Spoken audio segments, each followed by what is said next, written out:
Chapter 47. On the Verge. The Tor's tent was large enough for 8 or 10 people to stand and shout at each other, but it was ascetically furnished.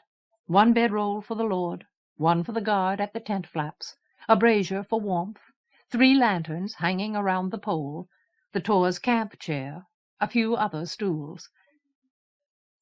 Maybe he wanted it that way. Maybe he feared that if he ever became comfortable, he wouldn't be able to move again. Or maybe he wasn't willing to put any more strain than necessary on the masters and their translations. When Teresa and Garriton entered the tent, they found the Tor in his chair, leaning as far back as it would allow. His eyes were dull, and he was panting thinly, as if he needed somehow to get more air past an obstacle which hurt him whenever he inhaled. Ribald and one of the guard's physicians had removed his cloak, his mail, his shirt. Ribald was dumb with misery. For the first time, Teresa saw the place under the Lord's ribs where Gart had kicked him. Involuntarily she tightened her grip on Garriton. The Tor's injury was swollen like a tumor, black-purple and angry. It bloated out from his belly as if his skin might burst. "Oh, my lord," Garriton breathed, nearly groaned, "what are you doing to yourself?" The Tor had been bleeding inside for days, killing himself with the effort to fill his king's place. He made a dismissive gesture. He may have wanted Teresa and Garriton to go away. Nevertheless, they stayed where they were. After a moment, Garriton asked the physician, "How is he?" "As you see," the man muttered. "I told him this would happen. We all told him." He mixed some herbs in a goblet and handed it to the Tor. "He's too old. He drinks too much wine. He shouldn't be alive." For some reason, Ribald shot out his arm, knotted his fist in the physician's cloak, jerked the man silent. Almost at once, however, he seemed to realize the uselessness of his anger. Releasing the physician, he muttered an apology, then moved away to get a stool for the Tor's legs. With his legs supported, the Lord was able to sink down until he could rest his head on the back of the chair. His eyes were closed now, and a bit of the strain went out of his breathing. Apparently the physician's herbs did him some good. He looked like he might sleep. He didn't, however. Without opening his eyes, he murmured, "Where?" The physician stopped to listen. "Where, my lord?" asked Ribald. The Tor's fat lips tightened around a spasm of pain. For a moment he couldn't breathe. Then, tightly, he asked, "Where is Nile?" Where is Nile? Where are Aramis and Gilbert and Vagel? Where is their laborium? Where is the High King? Teresa resisted an impulse to curse herself. Garriton squeezed her, then left her, to approach the old lord. Controlling himself grimly, he said, "We've been wrong, my lord, Teresa and I. He was never here. We just assumed he would use Esmeralda." Garriton glanced at Teresa. "I guess Nile made the same assumption. He told Teresa Aramis was here, but he wasn't." Clenching his courage, Garriton concluded, "We've brought you into a trap we can't get out of." The Tor inhaled weakly around his hemorrhage. "Where?" he repeated. "Somewhere close." Garriton seemed to be speaking to Teresa as well as to the lord. "Close enough for High King Feston to attack us. Close enough for Aramis and Vagel and Gilbert to find their way here through the snow.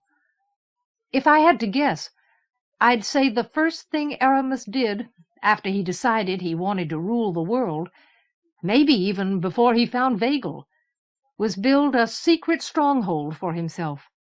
Somewhere in these hills. Somewhere in this maze. But it could be anywhere. even if it's just on the other side of the valley rim. We can't get to it." The Tor exhaled thinly, a constricted sigh. "What will you do?" "About what?" "What will you do?" The Tor made an effort to be clear. "When Master Aramis decides to use Nile against you." Teresa was glad that the old lord couldn't see the flush of distress in Garridan's face, the flinch around his eyes. "I don't know," Garridan murmured. "Maybe," she said without thinking, "maybe we can find them. The snow will cover us. It's almost night. Maybe we can sneak out through that ravine and find them." Garridan shook his head. "Snow and night will cover him, too. They'll cover his guards.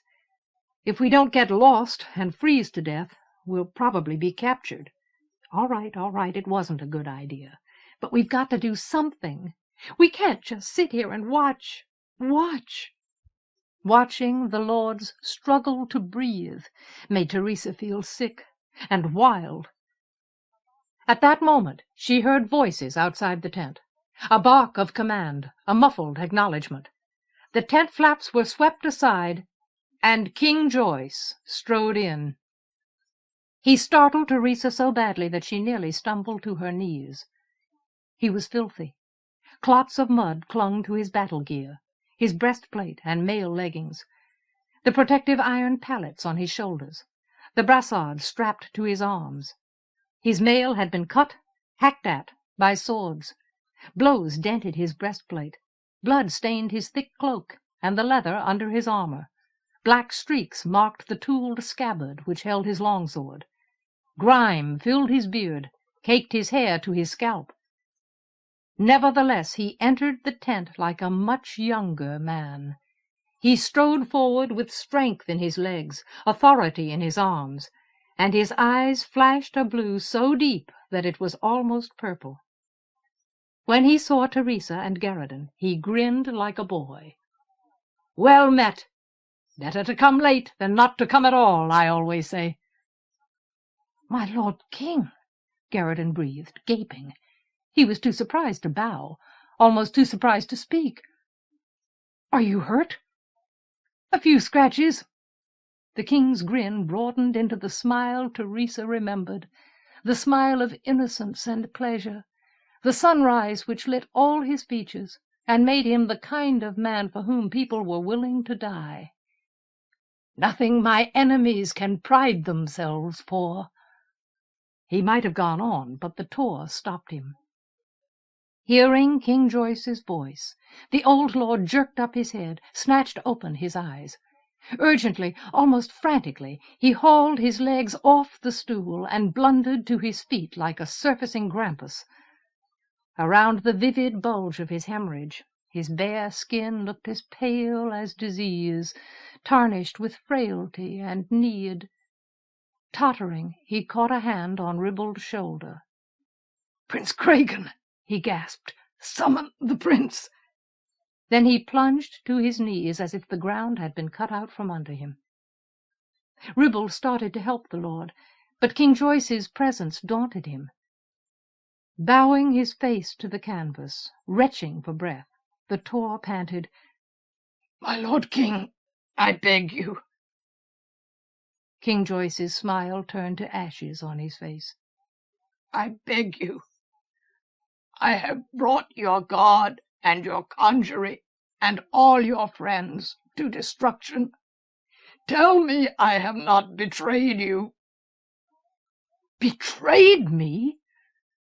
The passion in the king's face was wonderful and dire, as if he had no arthritis and no years, no weakness of any kind to hamper him. He caught hold of the Tor's arms and raised him to his feet by main strength. "My old friend! If you have put all I love and all my force in the path of ruin, you have not betrayed me. If you have sold my kingdom to the Alland Contender, so that I have nothing left to rule, you have not betrayed me. You are here, here where the fate of the world hinges. Tears trailed through the grime on his cheeks. "My Lord Tor, I have used you abominably.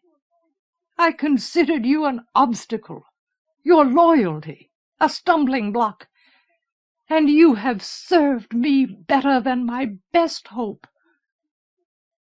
Hardly able to bear what he heard, the Tor clamped his hands over his face and shuddered as if he were sobbing. King Joyce glanced up and down the Tor's frame. At once his expression darkened. To the astonished physician he snapped, "How was he injured? How severe is his hurt?" "A kick, my Lord King," the physician fumbled out quickly. "The High King's monomach. He bleeds inwardly." The man faltered, then forced himself to say, "If he does not rest, he will die. And even if he does rest, I cannot vouch for his life. He has used himself," the physician seemed unaware that he was aping the king's words, "abominably." "Then he will rest," King Joyce replied in a tone which no one could have ignored. "You will give him your best care. If he dies, you will justify yourself to me." Without waiting for an answer, he eased the Tor back into his camp chair. The Tor collapsed against the chair back weakly. Garridan put a hand on Ribble's arm. "Prince Cregan," he spoke in a whisper, but his tone was like the king's, irrefusable. "And Master Barsonage." Ribald went out of the tent in a daze. "Now!" King Joyce faced Teresa and Garridan. He stood slightly poised, as if he were ready to spring, and his eyes blazed blue. "You have a great deal to tell me, before Prince Cregan comes. Begin from Gart's attack in the Hall of Audiences. Where is Castellan Lebic?" His intensity was so compelling that Teresa almost started to answer. Garridan, however, had other ideas. He shifted a bit away from her, a bit ahead of her, placing himself between her and danger. Folding his arms on his chest, he said firmly, so firmly that Teresa was simultaneously amazed and proud and frightened, "You've been fighting your enemies, my Lord King. I can decide better what to tell you if you'll tell me who gave you your scratches." The king's eyes narrowed. "Garridan," he said harshly, "do you remember who I am?" Garridan didn't flinch. "Yes, my Lord King. You're the man who abandoned the throne of Mordaunt when we needed you most. You're the man who brought us all to the edge of ruin without once," his anger stung the air, "having the decency to tell us the truth." Instead of retorting, King Joyce studied Garridan as if the younger man had become someone he didn't know, a completely different person. A moment later he shrugged, and the peril in his gaze eased. "Your father, the Domne," he said evenly, "has given me many gifts, both of friendship and of service.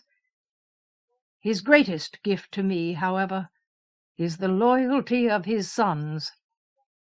I trust you, Garridan. I have trusted you for a long time, and I have given you little reason to trust me. You will answer me when you are ready. I have been fighting, as you see," he indicated his battle gear, "to rescue Queen Madden." Rescue Queen Madden. Rescue the Queen. Teresa didn't understand how that was possible. The distances were too great, the time too short. But his mere statement filled her with so much relief that she could hardly keep her legs under her. "Doubtless," King Joyce explained, "you have been told of the strange, shapeless cloud of imagery with which Havelock broke Prince Cregan's catapults.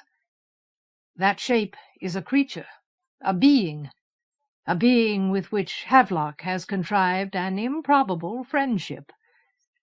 I must confess that when you told me of the Queen's abduction, I became—" he pursed his lips wryly, "a trifle unreasonable. It was always my intention to lead whatever forces Urizen could muster myself. I meant to beg or intimidate an alliance out of Marganol. I could coerce the Congery somehow. For that reason, my old friend," he nodded toward the sprawling Tor, "had no place in my plans. I did not know that I would need him." "That's my fault," Teresa said abruptly, unexpectedly.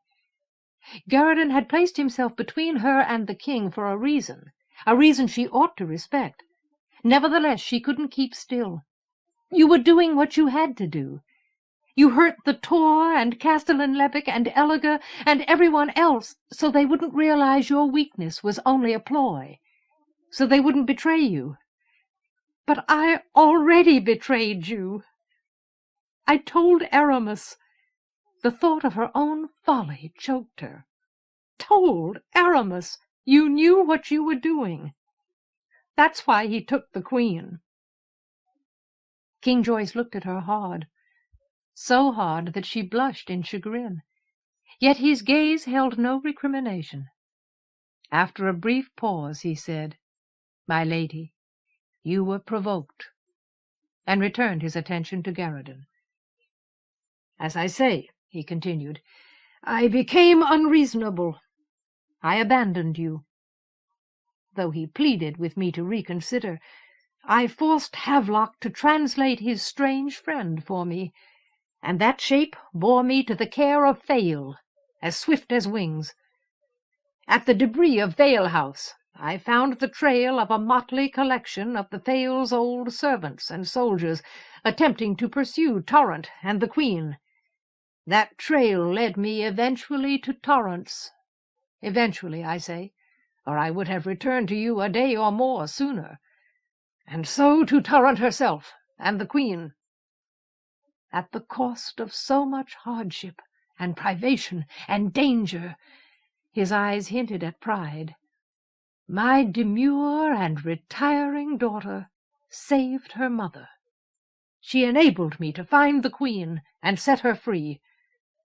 Her abductors defended themselves as well as they could, well enough to prevent the Fail's men and me from capturing or questioning them. But at last they fell." The state of his gear testified that the battle hadn't been easy. "When I had taken Queen Madden and Torrent to safety in Romish, Havelock's friend brought me here as quickly as possible." Garridan absorbed this account without obvious surprise or appreciation. When King Joyce had finished, Garridan asked, noncommittally, "And you didn't stop in Urizen? You don't have any news from there?" The king was losing patience.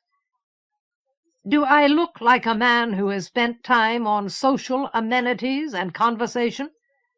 I knew that if I did not find you here, I could return to Urizen at my leisure.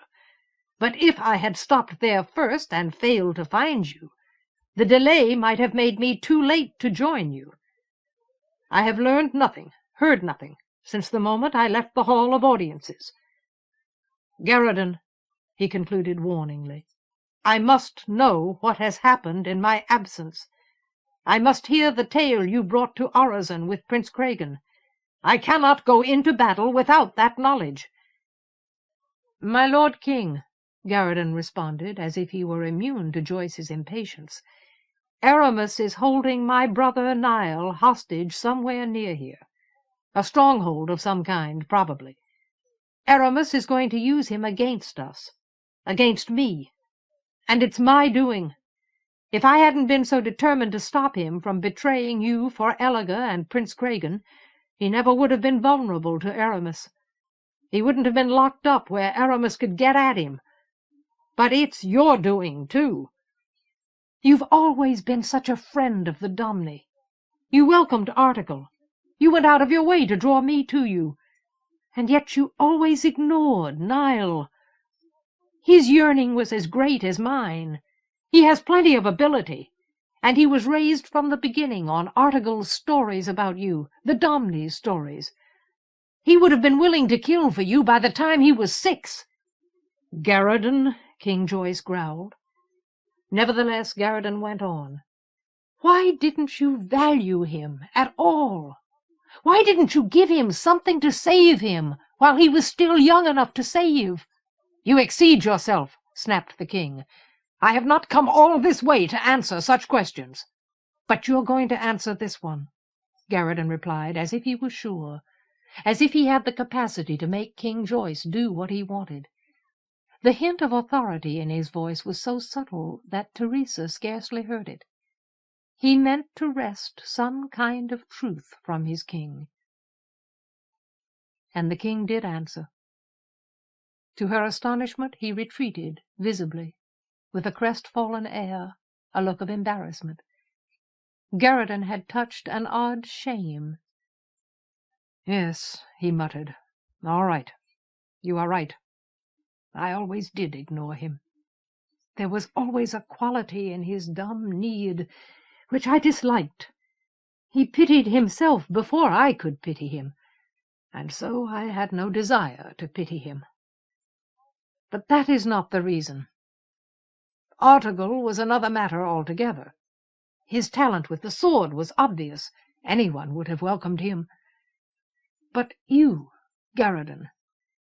The king's gaze was angry and hurt at once, as if his own sense of culpability baffled him. I did not choose you out of a desire to give you precedence over Niall. I would not have done that to the son of a friend. No, I drew you to me, because I had already seen your importance in Havelock's augury. Garridan hissed a breath, but King Joyce didn't stop. The glass which he broke when I was an infant showed you exactly as you appear in the Congery's augury. For a moment the king's voice sounded as raw as splintered wood, surrounded entirely by mirrors in which images of violence reflected against you. How could I let you be? I had to save you, if that were possible. And if it were not, I had to give you the chance to save me.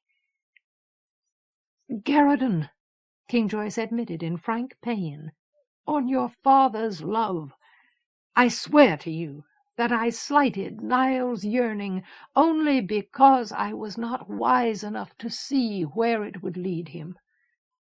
The Domine has given me nothing but love and loyalty. In the matter of his son Niall, I failed him. For a long moment Garridan didn't speak. When he did, his throat was tight with emotion. We all failed, my Lord King.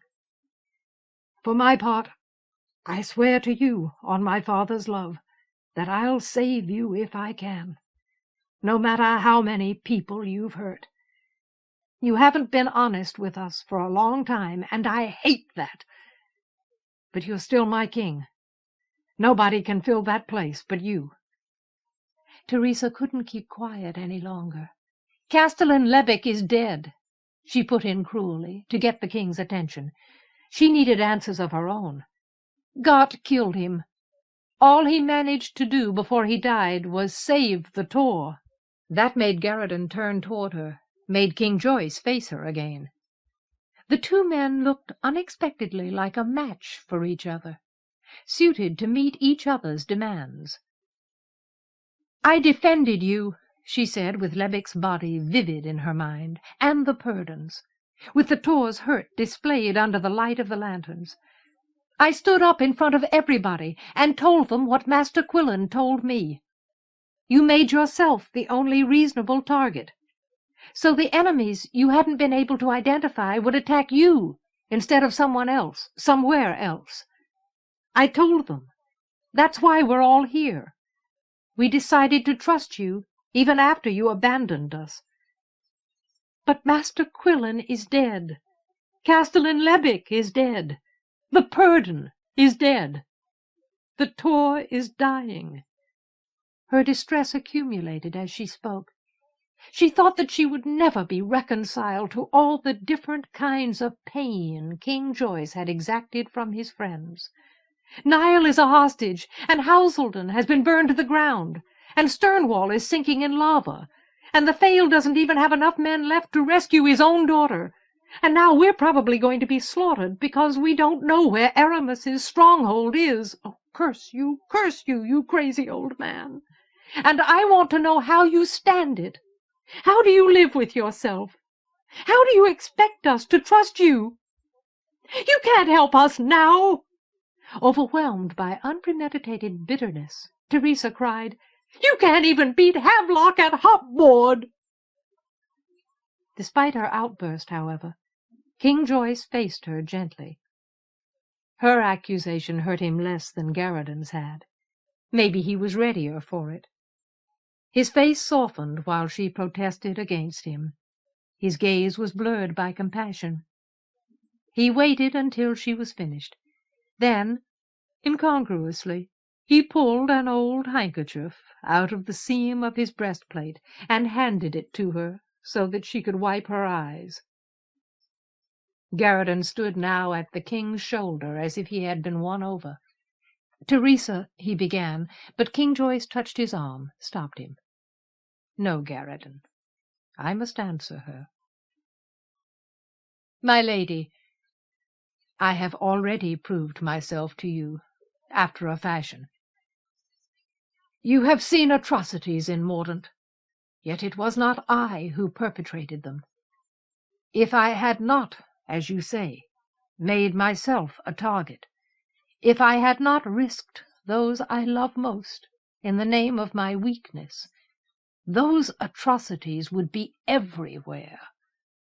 Without the lure of my weakness, Aramis might have had great difficulty forging an alliance with High King Festus, and so he would have had no choice except to afflict Cadwal and Mordaunt and Aland with vile imagery until all things were destroyed.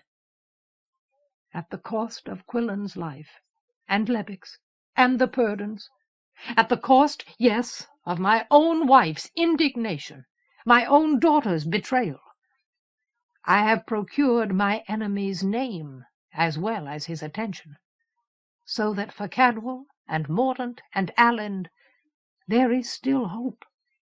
I have given us the opportunity to fight for our world. But that is not what you wish to know, is it?" His voice searched her, and his eyes seemed to probe her bitterness. When he looked at her like that, she felt an unaccountable desire to tell him about being locked in the closet, as if it were his fault in some way, as if there was something he could have done about it. Until this moment he had cut himself off from her, as her father had cut himself off. What made King Joyce a better man than her father? "You dislike what I have done," the king said, "but you are able to grasp the necessity of it. Otherwise you would not have supported me. No, my lady, what you want from me is a more immediate hope. You wish me to be greater than you can imagine. You wish me to justify myself with power. You wish me to tell you that I have the means to save you." Involuntarily she ducked her head, unable to meet his steady blue scrutiny. "Teresa," he said softly, "my lady, I cannot save you. I do not have the means. You know that already," he continued at once. "As you have observed, I cannot so much as defeat the adept at hopboard. It is only a game, of course, a mere exercise. But I cannot forget that the pieces live and breathe, with names and spouses, children and bravery and fear. I am an unreasonable man. When Quillen told me that Mist went to you before her disappearance, I risked myself and all my plans in order to challenge you, even though Havelock's augury had given me reason to think I knew where she had gone. When my wife is threatened, I do not ask whether any larger need should outweigh her peril in my mind. I lack Havelock's particular sanity, and the same unreason weakens me everywhere. Shall I tell you a thing which shames me? When I learned that you had fled to Havelock after Quillen's death, that you had gone to him for rescue, with Master Gilber hot behind you, and that he had refused you. My lady, Havelock is my oldest friend. It was he who put me on the path to become what I am. But when I learned that he had refused you, I struck him. Garridan's eyes widened at that revelation, but he said nothing. Nevertheless, the king went on as if mere shame couldn't hold him back. I am here. When Quillen was killed, Quillen, who had served me so long, with such courage and cunning, I knew that this battle was mine to wage, rather than only to command. The blood must be on my hands. I will not have my pieces so contemptuously used. I will not allow Master Aramis to tilt the board, to remake the world in his own image. Teresa could have sworn that he was growing taller, rising to power in front of her. Do you believe I care nothing for Lebic's suffering, or the Tor's? Do you believe I have not felt your distress, or Garridan's, or Ellega's? My lady, you have not seen me fight. Curse you! Oh, curse you completely! I'll do anything you want. Just tell me what it is. I have seen you fight, however, put in Prince Gragan as he came between the tent flaps. Though it galls me to say so, my lord king, I am glad that you have come. The prince had Ribald with him, and Castellan Norge. Master Barsonage entered the tent on the Castellan's heels, and with them came a slim figure cloaked from head to foot in dark satin, face and shape and even hands hidden. As Prince Gragan strode forward to confront the king, as both Master Barsonage and Norge stopped and stared as if they couldn't believe their eyes, the cloaked figure slipped back along the tent wall, trying to remain as unobtrusive as possible. My lord prince! King Joyce swung away from Teresa and Garridan, the keenness in his stance intensified. Master Barsonage! He looked ready to leap in any direction, haul out his sword at a moment's notice. Captain Norge, I have said it before, but I will gladly say it again. We are well met. My lord king! The Tor tried to reach his feet against the physician's restraining hands. His voice sounded as thin as a light breeze in corn shucks. I must speak. At once King Joyce turned toward the Tor, but he kept his back to the tent wall, away from Prince Gragan. Speak sitting, my lord, he commanded, and speak as little as possible. Your life is precious to me. Muffling a groan, the Tor sagged. If we are here wrongly, the fault is mine alone, he said in a deathbed whisper. Master Garridan and the Lady Teresa have discovered their talents. Already they have worked miracles of imagery. Norge has become your castellan at my command. He leads the forces of Orazon. With a visceral shiver, Teresa realized that the Tor was struggling to prepare King Joyce for his encounter with the prince. Master Barsonage and the Congery have devised means of supply and defense in accordance with your strictures. We would not have come so far without them. Prince Gragan is here with 6,000 Allind soldiers because he is an honorable man. King Joyce put a hand on the Tor's naked shoulder, mutely urging the old lord to conserve his strength. An honorable man, he echoed distinctly, as if he had doubts on that point. Almost without transition, he appeared to become someone different, a figure of barely suppressed anger, spoiling for conflict. Facing the prince again, and speaking mildly, but with a bright threat in his eyes, he asked, "Does my old friend mean that he and the Aland monarch have formed an alliance?" "No." Prince Cregan studied the king warily. The excitement which had brought him here was alloyed with a long-standing distrust, but his posture made it clear that he wouldn't back down from his own desires. "He means that he has explained to the Aland monarch his intention to place his head on Aramis's cutting block and die, rather than submit to a war of attrition he cannot win. And the Aland monarch sent me to accompany him with the bulk of our force, because we have no other way to determine whether the Tor's intention is mad or brilliant. My instructions from my sovereign are to join the Tor or to flee, according to the things I learn here." "Marginal is crafty," commented King Joyce, with deceptive nonchalance, "and apparently he has grown in courage. Well, now you are here, my Lord Prince. What have you learned?" Prince Cregan allowed himself a non-committal shrug. "I've learned that we are indeed trapped.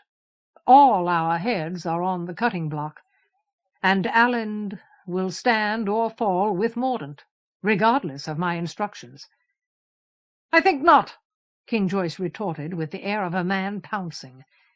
"I think you will turn against us at the last and join Cadwal, to preserve your father's true cowardice." At that, Cregan's head jerked back. A flush of fury darkened his cheeks. He closed his fist on his sword hilt. In response, both Ribald and Norge braced themselves to draw their blades. The cloaked figure against the tent wall started forward, then retreated. Garridan edged closer to Teresa, moving to protect her from the danger of swords. "No," she thought urgently, "you don't understand. Prince Cregan is here with us, with us." The Tor repeated hoarsely, "He is honorable, honorable." "My Lord King," the prince said between his teeth, "because you are the king, and because I have been told at length why I must trust you, I will assume you have reason to accuse me of such a betrayal." "I have reason," snapped King Joyce. "During my absence I saved Queen Madden from her abductors. It will not surprise you to hear that when at last I found her, she was across the Pestle, in Aland, my Lord Prince. Her abductors were Alands, and she was being taken by the most direct route toward Scarab." Prince Cregan's mouth tightened under his moustache. His dark eyes burned with old enmity, with decades of violence, generations of bloodshed. He looked willing to gut King Joyce on the spot. Yet he contained his outrage, and he didn't draw his sword. "And you persist," he demanded, "in the mad belief that I am capable of such a vile act?" "No," Teresa protested. "Aramis did it. He told me so." What was the matter with King Joyce? How could he suddenly be so wrong-headed? "It's just a trick to keep you and the prince from joining forces." Before she could go on, King Joyce pointed a forbidding finger at her. "That proves nothing." The command in his stance forced her to be still. "Master Aramis has a pact with Cadwal. Why not with Aland?" "Because," the cloaked figure cried, "he is honorable. You do not trust him." Eliga swept the hood back from her head as she advanced, and her vivid eyes flashed in the lantern light. "Is the Tor wrong? Are Teresa and Garridan—" She called every gaze to herself, a cynosure of indignation and passion. Bright as a flame she challenged her father. "He held Urizen in the palm of his siege for days and days. He could have taken you apart stone from stone, yet he withheld. Does that mean nothing to you? He allowed you time to prove yourself. And you dare accuse him of dishonor? You dare that to my face?" King Joyce looked at her as if he were stunned. "No, father," she raged. "The only dishonor in this tent is yours. It was you who refused to support the burden. You who refused to hear the tale. It was you who humiliated Prince Cregan in the Hall of Audiences. You who allowed Teresa's attacker to roam Orozen freely. You who drove Mist away. You have no right to doubt the prince. There is no alliance between Aland and Mordaunt because no one is able to trust you. Emotions throbbed under the king's old skin. Outrage, alarm, disbelief, and vindication. She carries my pride with her wherever she goes. For a moment no one moved. He didn't move. Elega met his stare as if she were prepared to outface the world. All at once, King Joyce burst out laughing. "Oh, very well, my Lord Prince," he chortled, while the people around him stared. "You are honest, and your father is honest, and I must apologize. If I do not, she will take the skin from my bones." Garridan's mouth hung open. Prince Cregan clenched his jaws as if he didn't dare speak. "It was not wise to bring her with you," King Joyce went on. "A woman in battle, a useful hostage if Aramis should capture her. But it was honest. If you intended treachery, you would have left her with Marganel. And she would not love you if you had such treachery in you. I know that about her. My Lord Prince, please accept my regrets, and also my thanks. If we can be saved, it will be because of your courage, as well as your honor." As King Joyce spoke, the excitement came back to Prince Cregan. The strange new eagerness which had led him into risks no Aland had ever hazarded before. His mouth twisted up the tips of his moustache. Slowly he produced a smile to match Joyce's humor. "Why do you think the decision was mine? Have you ever been able to tell her what to do?" In response the king laughed again, kindly, happily. He grinned like a new day. "Tell her what to do? Me?" Elega glared at him in confusion, but he didn't stop. "I am only her father. Tell her what to do? Most of the time I'm hardly allowed to make suggestions." Then he sobered. "One thing, however, I will tell you, my Lord Prince. Heed me well. While this war lasts, you will obey my orders." Now his tone admitted no argument. His command was as clear as a shout. "If we do not work together, we are doomed." Prince Cregan only hesitated for a moment. Then, still grinning, he nodded once, briefly. Still ignoring the surprise and consternation and hope around him, King Joyce turned to Elega. "As for you, my daughter," he said gladly, "you are pride and joy to me." Taking her hands, he raised them to his mouth and kissed them. "No one could have done better. The Queen herself could not have done better. Alone and without power or position, you have made an alliance where none existed. Oh, you please me!" Abruptly he swept his gaze around the tent, swung his arms expansively. "You all please me! If we cannot save our world now, it will be because I have failed you, not because any one of you has failed Mordaunt. You have all given me better than I deserve." In sheer joy he kept on laughing, and after a moment Garridan joined him. Then, surprising even himself, Prince Cregan began to chuckle. Elega's smile grew softer and easier as it spread. Master Barsonage shook his head, laughing as well. Teresa squeezed her eyes hard to keep herself from weeping foolishly. But she didn't start to laugh until she realized that the Tor was snoring as if nothing had happened. They talked together for a long time, King Joyce and Prince Cregan, Teresa and Elega, Garridan and Master Barsonage, with Castellan Norge looking on as if he would have found a good night's sleep far more interesting. Guards brought supper, cleared it away when it was done. Ribald helped the physician put the snoring Tor to bed. For the most part, King Joyce and Prince Cregan and Elegor listened, asking an occasional question, while Teresa and Garradon and the mediator recounted and explained. Little of what was said was news to the prince or Elegor, but King Joyce listened intently, emitting concern and curiosity and approval like benefactions. His friends and supporters had done well. He said that repeatedly. His unwilling allies had done well. His smile shone on everyone until the tent was full of warmth.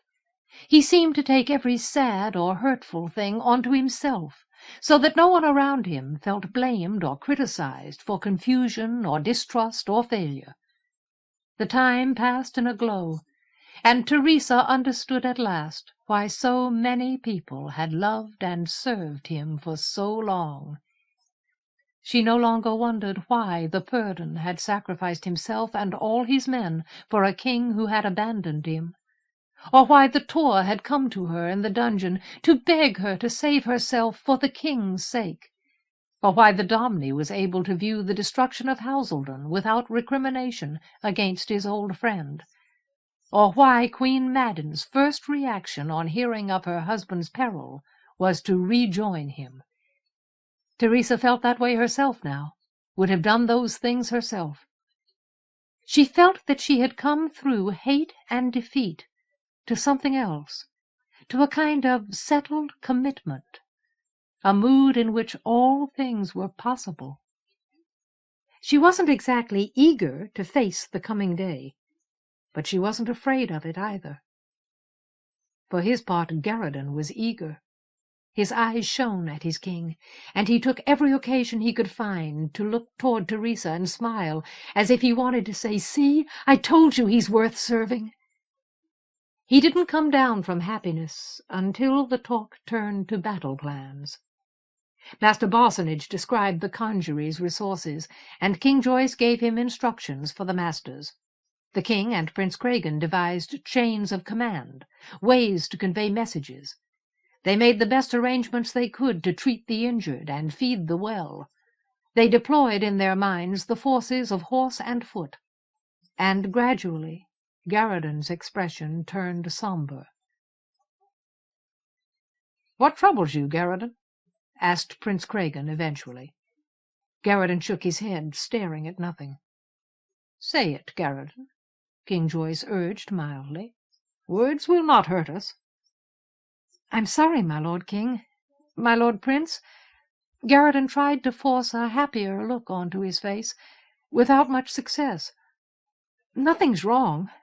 I just can't get rid of the feeling that Teresa and I don't belong here." Oh, good, Teresa thought dimly. This again. "Why?" inquired the king. "Where else should you be?"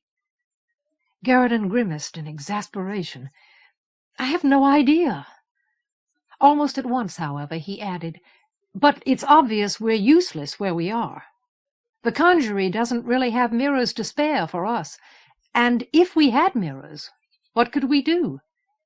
We don't know where Aramis's stronghold is. We don't know, a more crucial point, what it looks like. We have all this talent, and Aramis presumably thinks we can hurt him, or why would he try so hard to hurt us?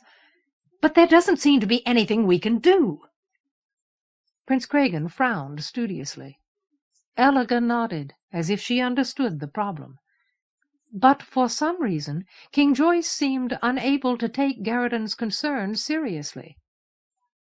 "Well, Garradon," he said in a tone of confidence, "you can hardly expect advice from us. Those talents are yours, not ours.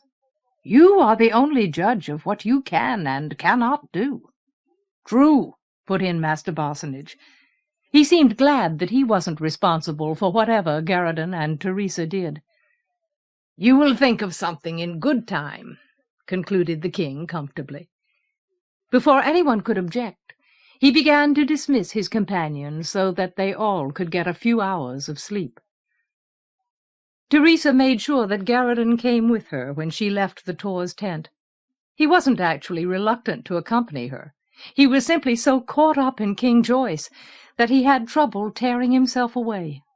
The king insisted, however, and she and Garradin went out into the snow to find their bedroll.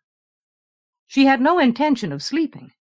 In fact, she couldn't imagine sleeping under the circumstances. She just wanted to have Garradin to herself for a while. They found their bedroll at the edge of the light cast by the guards' lanterns outside the Tor's tent. The snow was still falling, although less heavily, but the bedroll was wrapped in a waterproof canvas sheet, with one large end propped up by sticks to form a kind of miniature tent, letting air into the bedroll while keeping snow off its occupants. The only trick, Teresa soon discovered, was to get into the bedroll without tracking too much snow. Shivering, she and Garradin swaddled themselves in their blankets and hugged each other for warmth. "Have you got any ideas?" he asked. His mind was still on King Joyce and battle. "Yes," she said, "but they don't have anything to do with imagery." With her hands and her lips, she persuaded him to think about her instead. She wanted her whole body and her heart to be full of him, as if he were an antidote to Master Aramis and violence. After that, they found it easier to relax. Nevertheless, they got up a few hours later, a long time before dawn, when King Joyce emerged to begin readying his forces. The snowfall had stopped. It covered the ground deeply, shrouded the tents and bedrolls of 12,000 men. It melted off the backs of the horses. It muffled every sound, absorbed even voices, and kept the campfires all across the valley small. King Joyce himself looked small in the face of so much snow and darkness. The way he rubbed his hands together suggested that the cold had brought back his arthritis. Nevertheless, his eyes gleamed with blue. Gusting steam into the lantern light, he demanded of Castellan Norge, in feigned vexation, "Where's that slug-a-bed prince?" Norge shrugged with so little show of enthusiasm that the king chuckled. "Make an effort to stay awake today, Castellan," he joked. "Our lives may become quite stimulating." The Castellan allowed himself a wan smile. Through the light, Prince Craigan appeared with several of his captains and the Lady Epilogue.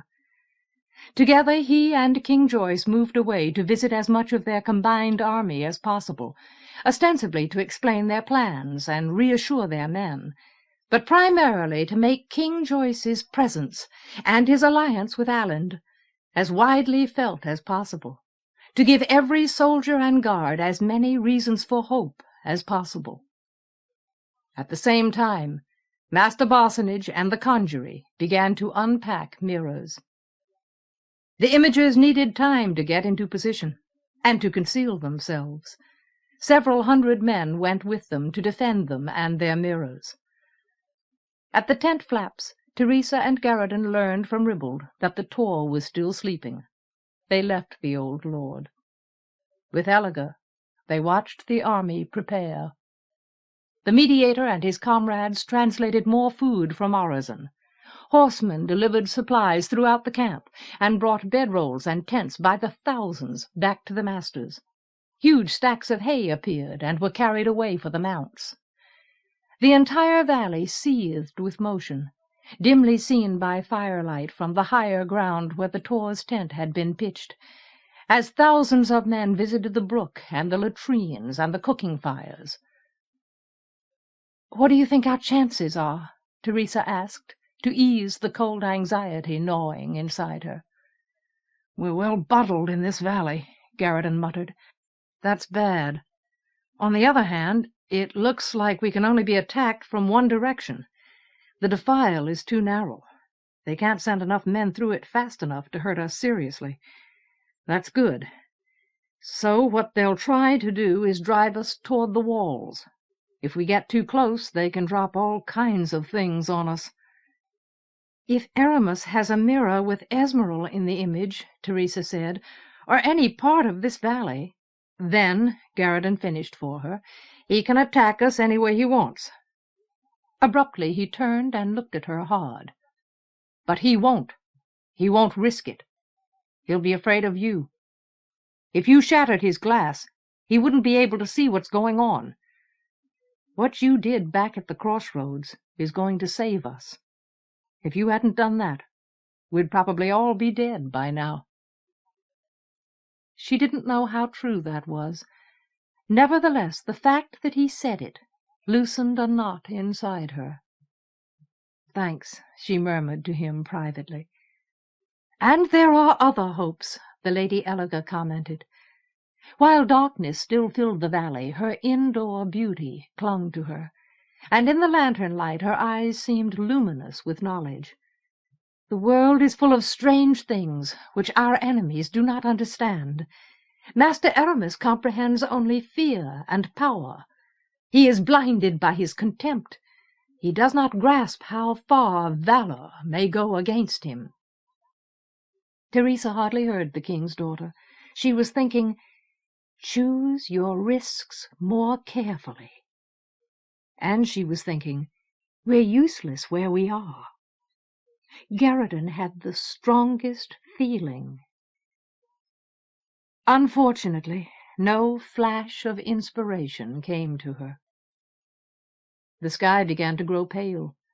Laboring urgently, Master Barsonage and his companions translated unnecessary food and bedding and encumbrances back to Orizon.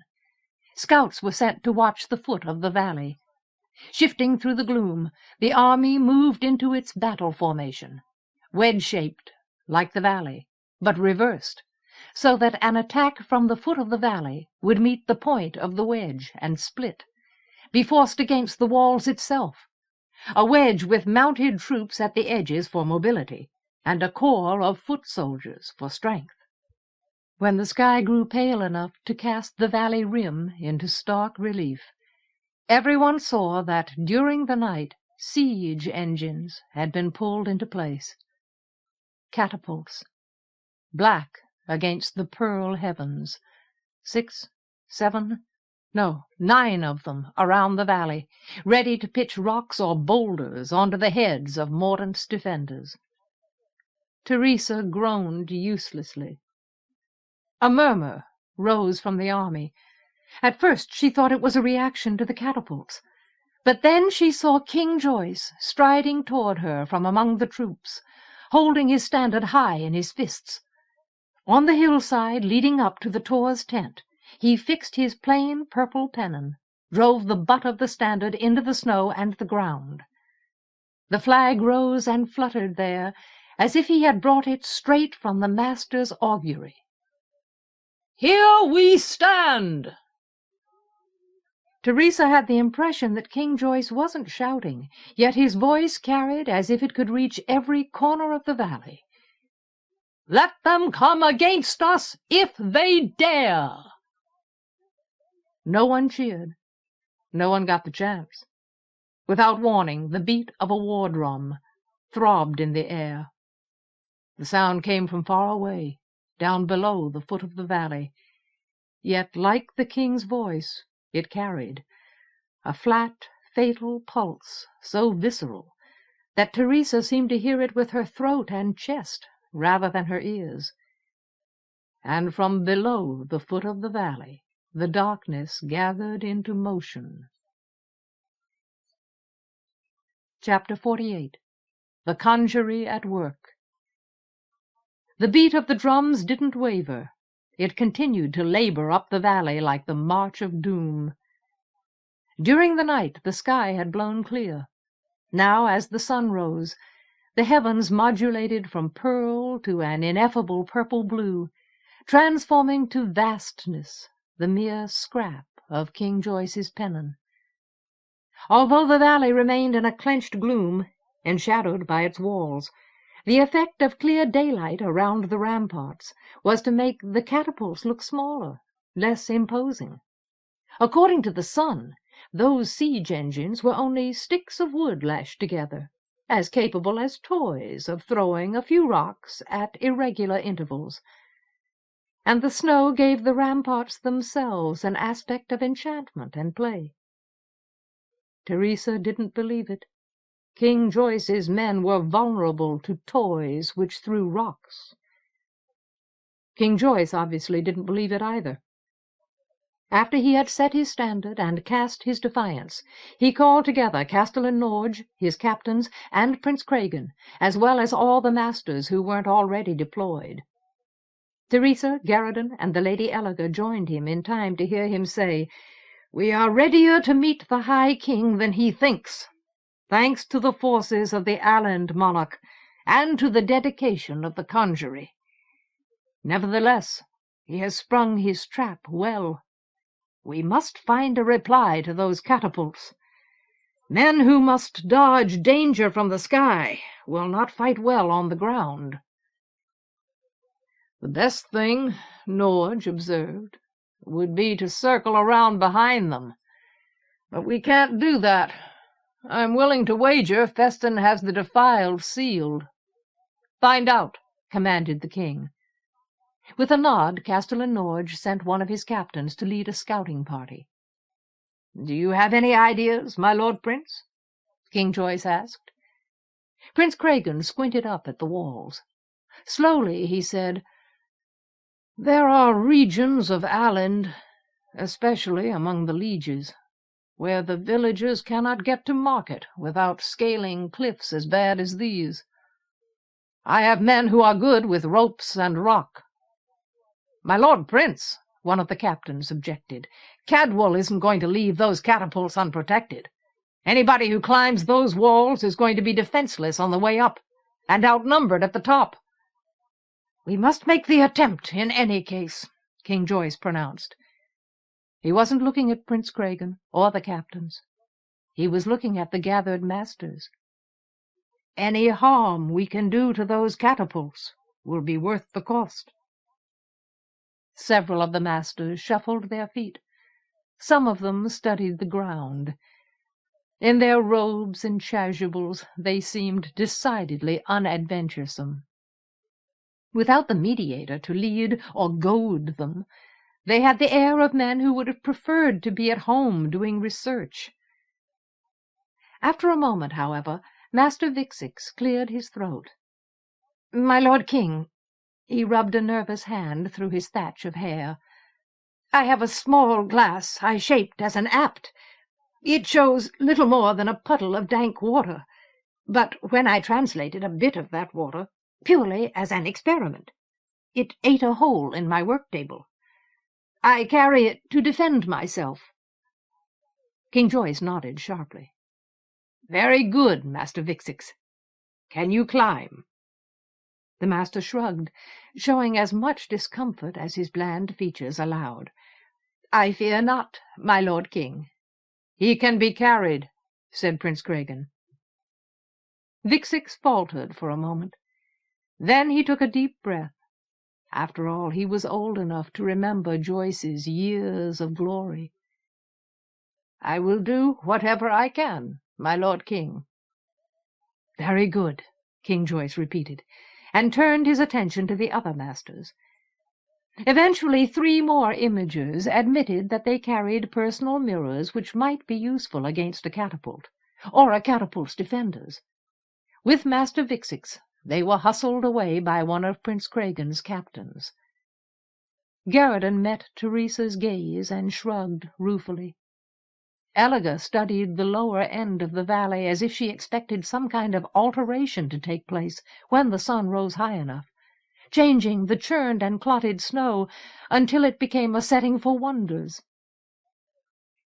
The mass of the Cadwal army below the valley was plainly visible now.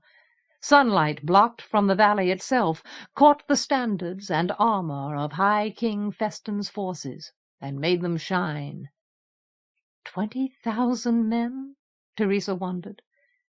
They looked like more than that. More than enough to crush King Joyce's mere 12,000. Of course, the High King had had plenty of time to bring up reinforcements during the siege of Arisen. When were the catapults going to start? Was she going to spend the entire battle trying to run away from falling rocks? Abruptly, the war drums ceased. The absence of the beat snatched at everyone's attention. After the silence came the hoarse, bleating call of a sackbut. A rider left the massed front of the Cadwalla army. His armor burned with sunlight, as if he were clad in gold. At the end of his spear he displayed a flag of truce. "An emissary," observed King Joyce. "The High King wants to speak to us. He means to offer us an opportunity to surrender." Growling through his moustache, Prince Cregan asked, "Why does he bother?" "He hopes to see some evidence that we are frightened." "Will you meet him?" "We will, my Lord Prince," the king said. His tone didn't encourage discussion. "It may surprise you to hear this, but in all my years of warfare and contest, I have never had a chance to laugh in High King Feston's face." Elaga's eyes shone at her father, as if she were delighted. The Cadwal emissary was stopped and held at Mordaunt's front line, and a horseman brought to the king the message that High King Feston did indeed wish to speak to him and Prince Cregan. In reply, Joyce sent back word that he and Cregan were willing to meet Feston midway between the two armies, as soon as the High King wished. Mounted on sturdy chargers which had been trained for combat, King Joyce and Prince Cregan rode down the valley, accompanied only by Castellan Norge.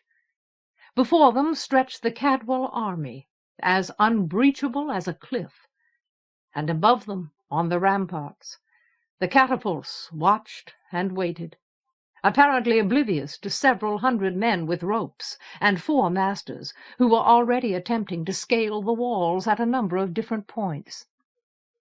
At the front of their army, the king and the prince waited until they saw High King Feston emerge from his own forces.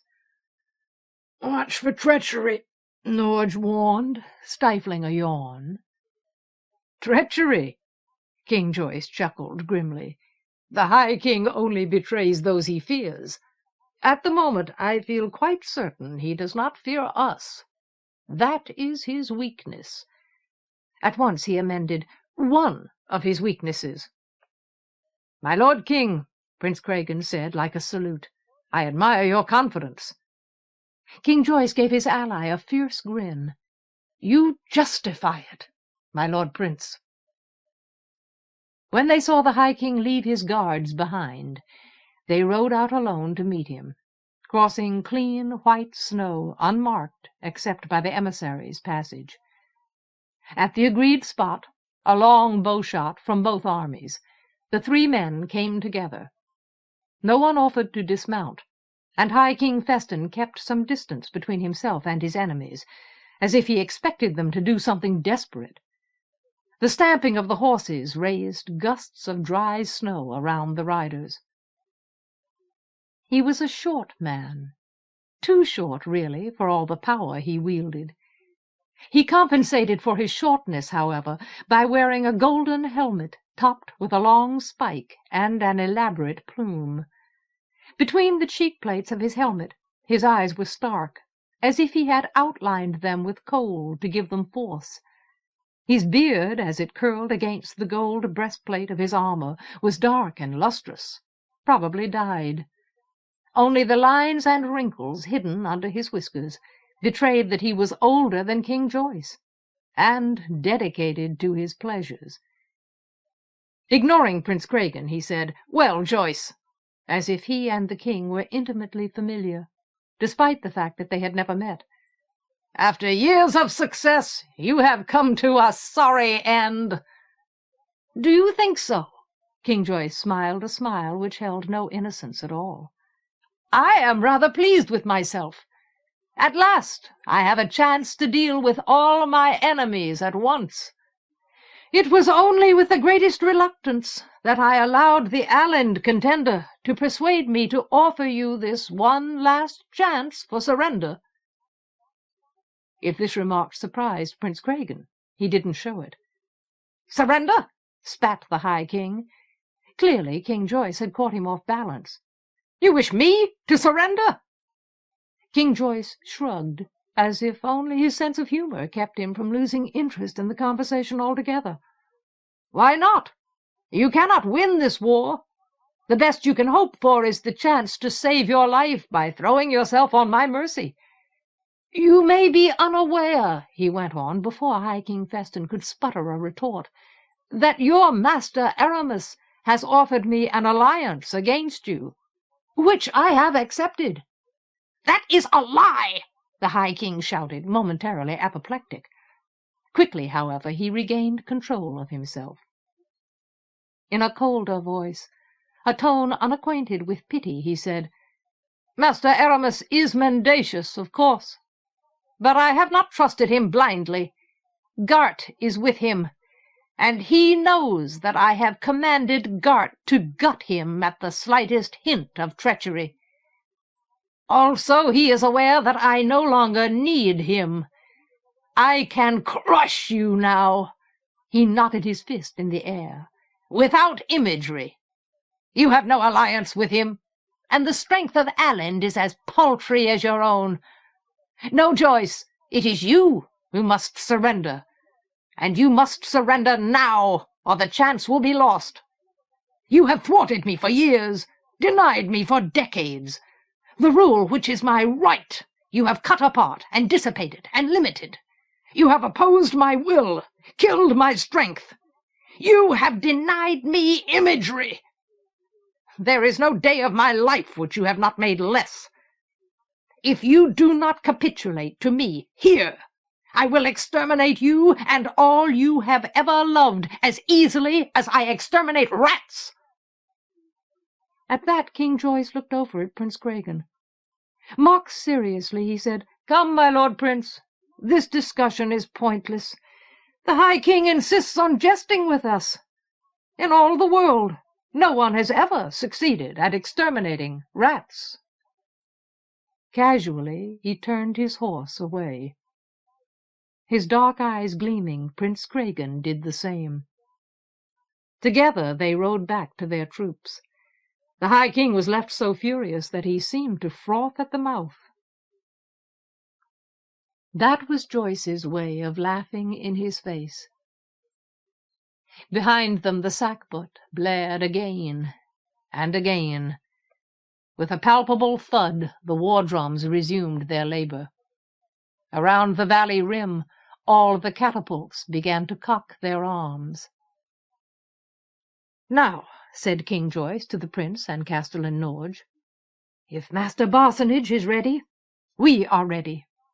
I do not doubt that High King Feston and Master Aramis have a number of unpleasant surprises in store for us.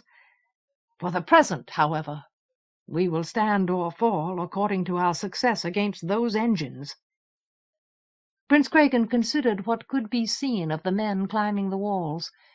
Quite a few of them were out of sight, concealed among the complex rocks. That was a good sign. Perhaps the men would also be hard to spot from above.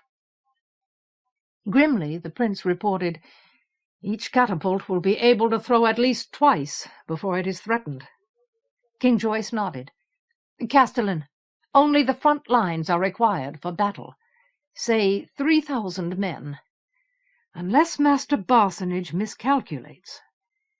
Instruct the rest of the men to watch the catapults and protect themselves as best they can.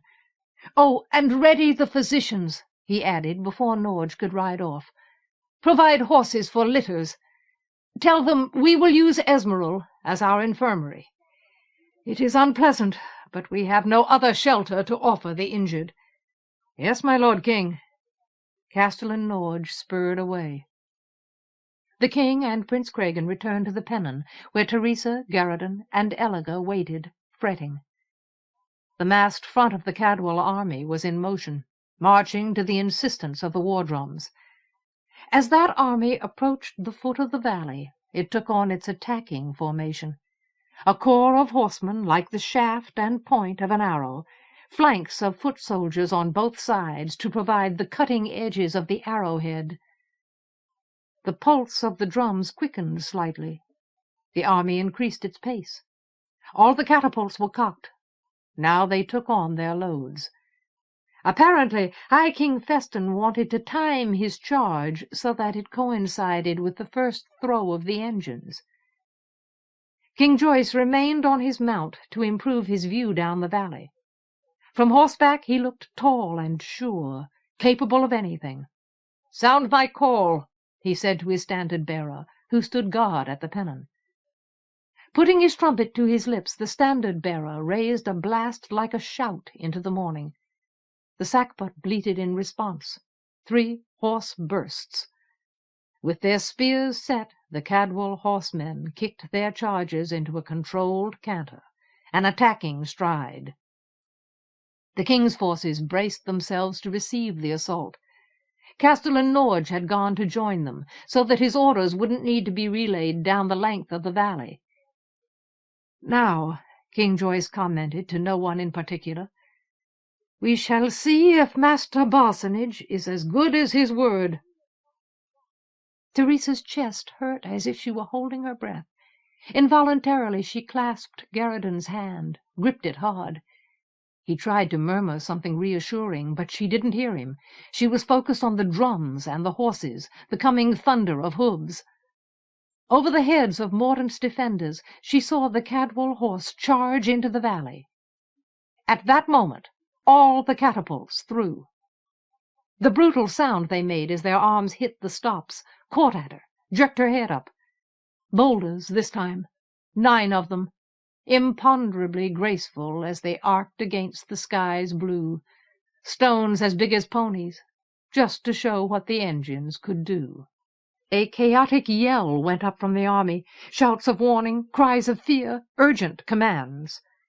Cadwal responded with a battle howl. The shock as the forces came together resounded from the walls, broke into bloodshed against the ramparts. Only the boulders seemed to make no sound as they hit the snow, scattering men in all directions, splashing white into the air. White streaked with red, where the soldiers of Aland and the guards of Orizon didn't dodge well enough. At once the cocking of the catapults began again. The king's lines bent under the weight of the Cadwal charge. Men and horses recoiled, retreated, as if they could see Feston's full strength coming at them and knew they had no hope. Spears thrust forward and either hit or failed. Swords flailed against each other, against shields, against armor, a metal clamor among the cries and whinnies of the beasts. Mounts reared, blundered, trampled. Bodies were buried in the snow, marking their own graves with their blood. The Cadwal battle howl took on a note of triumph. Then the Congery struck. Hiding themselves as well as they could in the jumbled rocks at the ends of the valley walls, the masters had set 2 tall mirrors facing each other, exactly facing each other, across the foot of the valley. The positioning of the mirrors to face each other exactly was a problem with which the Congery had wrestled for days, but it had been resolved by the simple, if imprecise, expedient of memorizing the images as they appeared from every side, so that the mirrors could be held at angles which complemented each other. Their alignment across the intervening ground was more easily achieved. From their hiding places, under cover of darkness, the masters had used lamps to orient themselves. As the horsemen of Cadwal broke into the valley, they passed between 2 mirrors which showed the same image, but the same image seen from opposite sides, and from positions nearly 100 yards apart. The image of an arid landscape under a hot sun, so dry that it seemed incapable of sustaining any kind of life, so hard-baked that the ground was split by a crack as deep as a chasm, and wide enough to swallow men and horses. Master Barsonage flashed his signal, a strip of blue silk, which he waved from a place high among the rocks, so that it could be seen over the heads of the charging troops. At once the 2 masters who had shaped the mirrors began their translation. With a noise like a cataclysm, and a violent heave that seemed to crack the bedrock of the valley, a chasm appeared under the hoofs of the horses. The ground shook, tremors ran into the distance, pulling loose rock from the ramparts, knocking men and horses off their legs. The sound shocked the valley, stunned the air. Dust sifted from the cleft as if the sky itself had shattered. Riders slammed headlong into the rent snow and dirt, toppled from the edge. Horses dropped screaming with their legs shattered. And more of the charge plunged into the cleft until the Cadwalls had time to halt, rear back. Even then dozens of soldiers were forced over the lip by the uncontrolled press behind them. A few horsemen tried to leap the chasm. A few of those succeeded. The rest were swallowed by the riven ground. The Cadwalls, who had already ridden into the valley, were cut off from the support of their army. Instantly Castellan Norge gave up the appearance of retreat and rallied his forces. His riders parted to let foot soldiers in among their enemies. 3,000 of King Joyce's men turned on scarcely a third that many Cadwalls. Outnumbered, trapped in confusion, with no escape possible except by a wild and unlikely leap across the chasm, High King Feston's soldiers fell without doing much damage. As if nothing unpropitious had happened, the catapults threw again. Scattershot this time, for variety. Hundreds of fist-sized stones launched into the valley with the force of crossbows. Smaller stones were more effective than boulders. They were harder to see coming, harder to dodge, and most of the king's army had involuntarily turned to watch the fighting and the imagery at the valley foot. Alans and Mordants died because they weren't watching the sky. Master Barsonage saw a sudden pocket of carnage appear among the troops as he scrambled down the rocks. Another. He couldn't look any more. Reaching the young master who held the mirror, he panted, "Hold the translation, as we agreed. If you stop, and he," the imager at the other mirror, "does not, our own chasm will engulf us." The young master nodded without lifting his head from his fixed concentration. Thank the stars he was young. He would have stamina. The man at the other glass, however... Urgently, Master Barsonage scrubbed the chilled sweat out of his eyebrows. They were in a gap like a room hidden among the rocks, a gap in which 3 or 4 men could have hacked at each other, as long as they didn't swing their swords too widely, with packed snow underfoot, ragged black boulders for concealment. The mirror was set between 2 rocks facing the opposite wall. Another opening allowed the mediator to see across the valley. He and his companions were a good 10 feet above the valley floor, however, and had more rock curving outward to protect them from above. "Now the true danger begins, as you were warned," he muttered, more to himself than to his companions, the young imager and Master Harpool. "The High King will turn his attack against us, and we dare not release the chasm, or enough Cadwalls will sweep inward to slaughter us, regardless of how we are defended. As matters stand, we can only be attacked over the rocks." Stroking his glass, the flat mirror with the image of Urizen's ballroom, he added, "I hope Artegall received the king's message." "I saw him pick up the parchment," muttered Master Harpool, not for the first time. Master Barsonage ignored Harpool. He wasn't talking because he wanted answers or even reassurance. He was talking so that he wouldn't dither. He didn't like danger. Philosophically, he didn't approve of it. Imagery was for research and experiment, for understanding and knowledge, not for bloodshed. For that very reason, however, he approved passionately of the creation of the Congery. And the conflicts inherent in his own position had made him an indecisive mediator. A man, as someone had once observed, who couldn't keep his feet out of the shit on either side because he couldn't get the fence post out of his ass. Well, he had made decisions at last. He had brought the Congery here, into this mess, because he believed that was the right thing to do. But he still needed to keep talking. "What I would most like to do at this moment," he continued, for no one's benefit except his own, is design a new couch. I am not altogether satisfied with the backrest of my last attempt. "Oh, shut up, Parsonage," said Master Harpool, but he obviously didn't expect the mediator to heed him. The valley had become strangely quiet. The sackbut had called back the Cadwal troops. The war drums were still. Undoubtedly High King Feston was conferring with his captains. In the meantime, Castellan Norge had sent 1,000 foot soldiers to pitch the High King's dead into the chasm, get the bodies out of the way. Weapons were collected.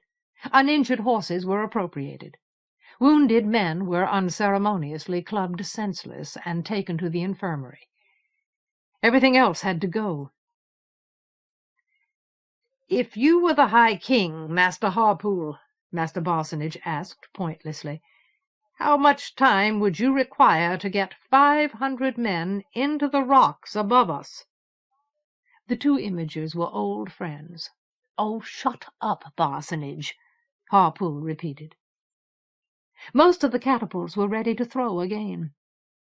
Master Parsonage had a painfully clear view of the engine nearest to him across the valley, a painfully clear view of Prince Cragan's men as they were stripped from the wall by a shower of rocks.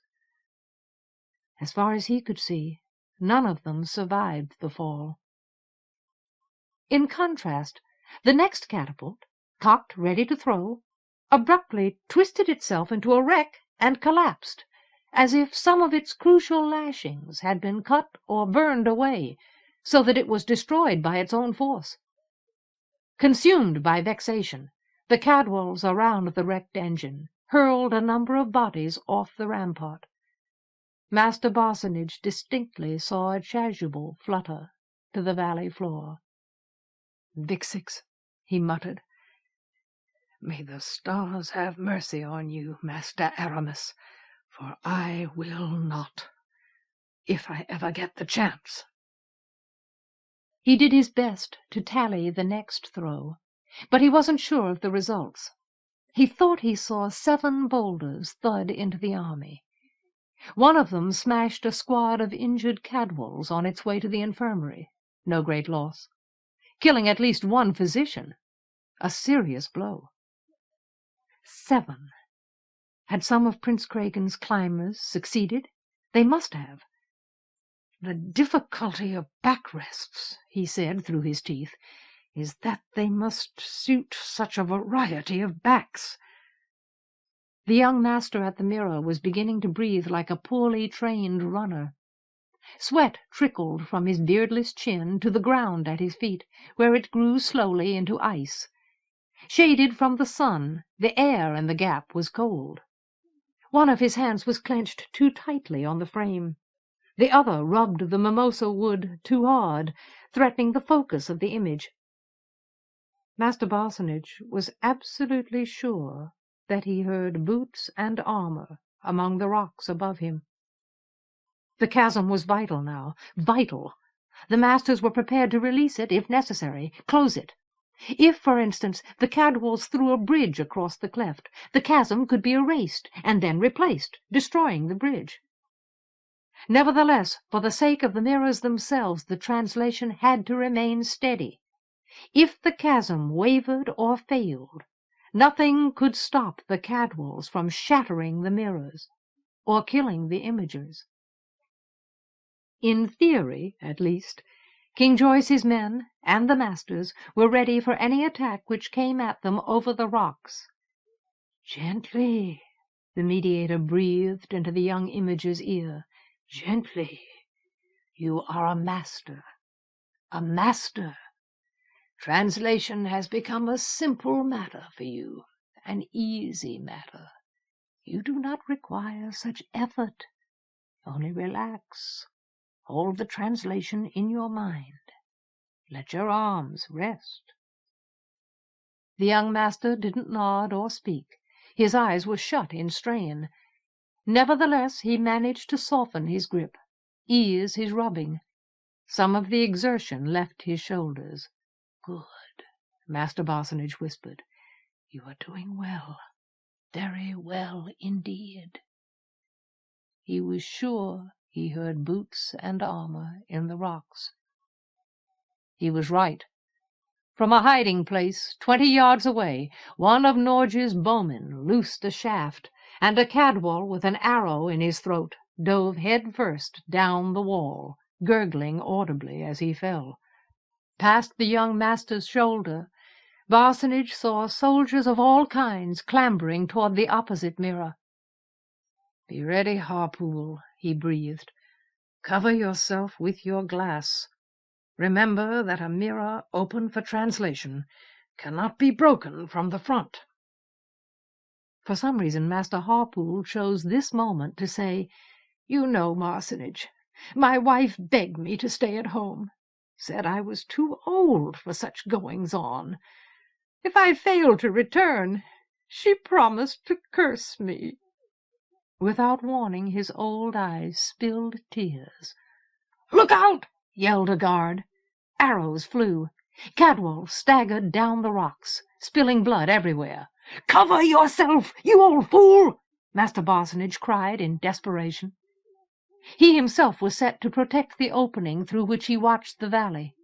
The space behind the mirror, the space through which he and his companions had entered the room, was Master Harpool's responsibility. Harpool turned toward it with an old man's fumbling slowness, a teary husband's confusion. As if from nowhere, a brawny Cadwal appeared.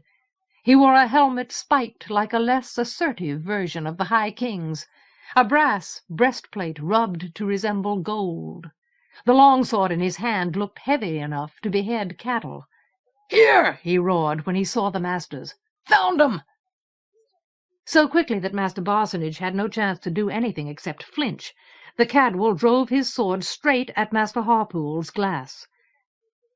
Master Harpool may have been old and grieved, but he understood translation. He had been doing it for decades. Somehow he seemed to put himself in the right frame of mind without transition, achieve the right kind of concentration as simply as striking a flint.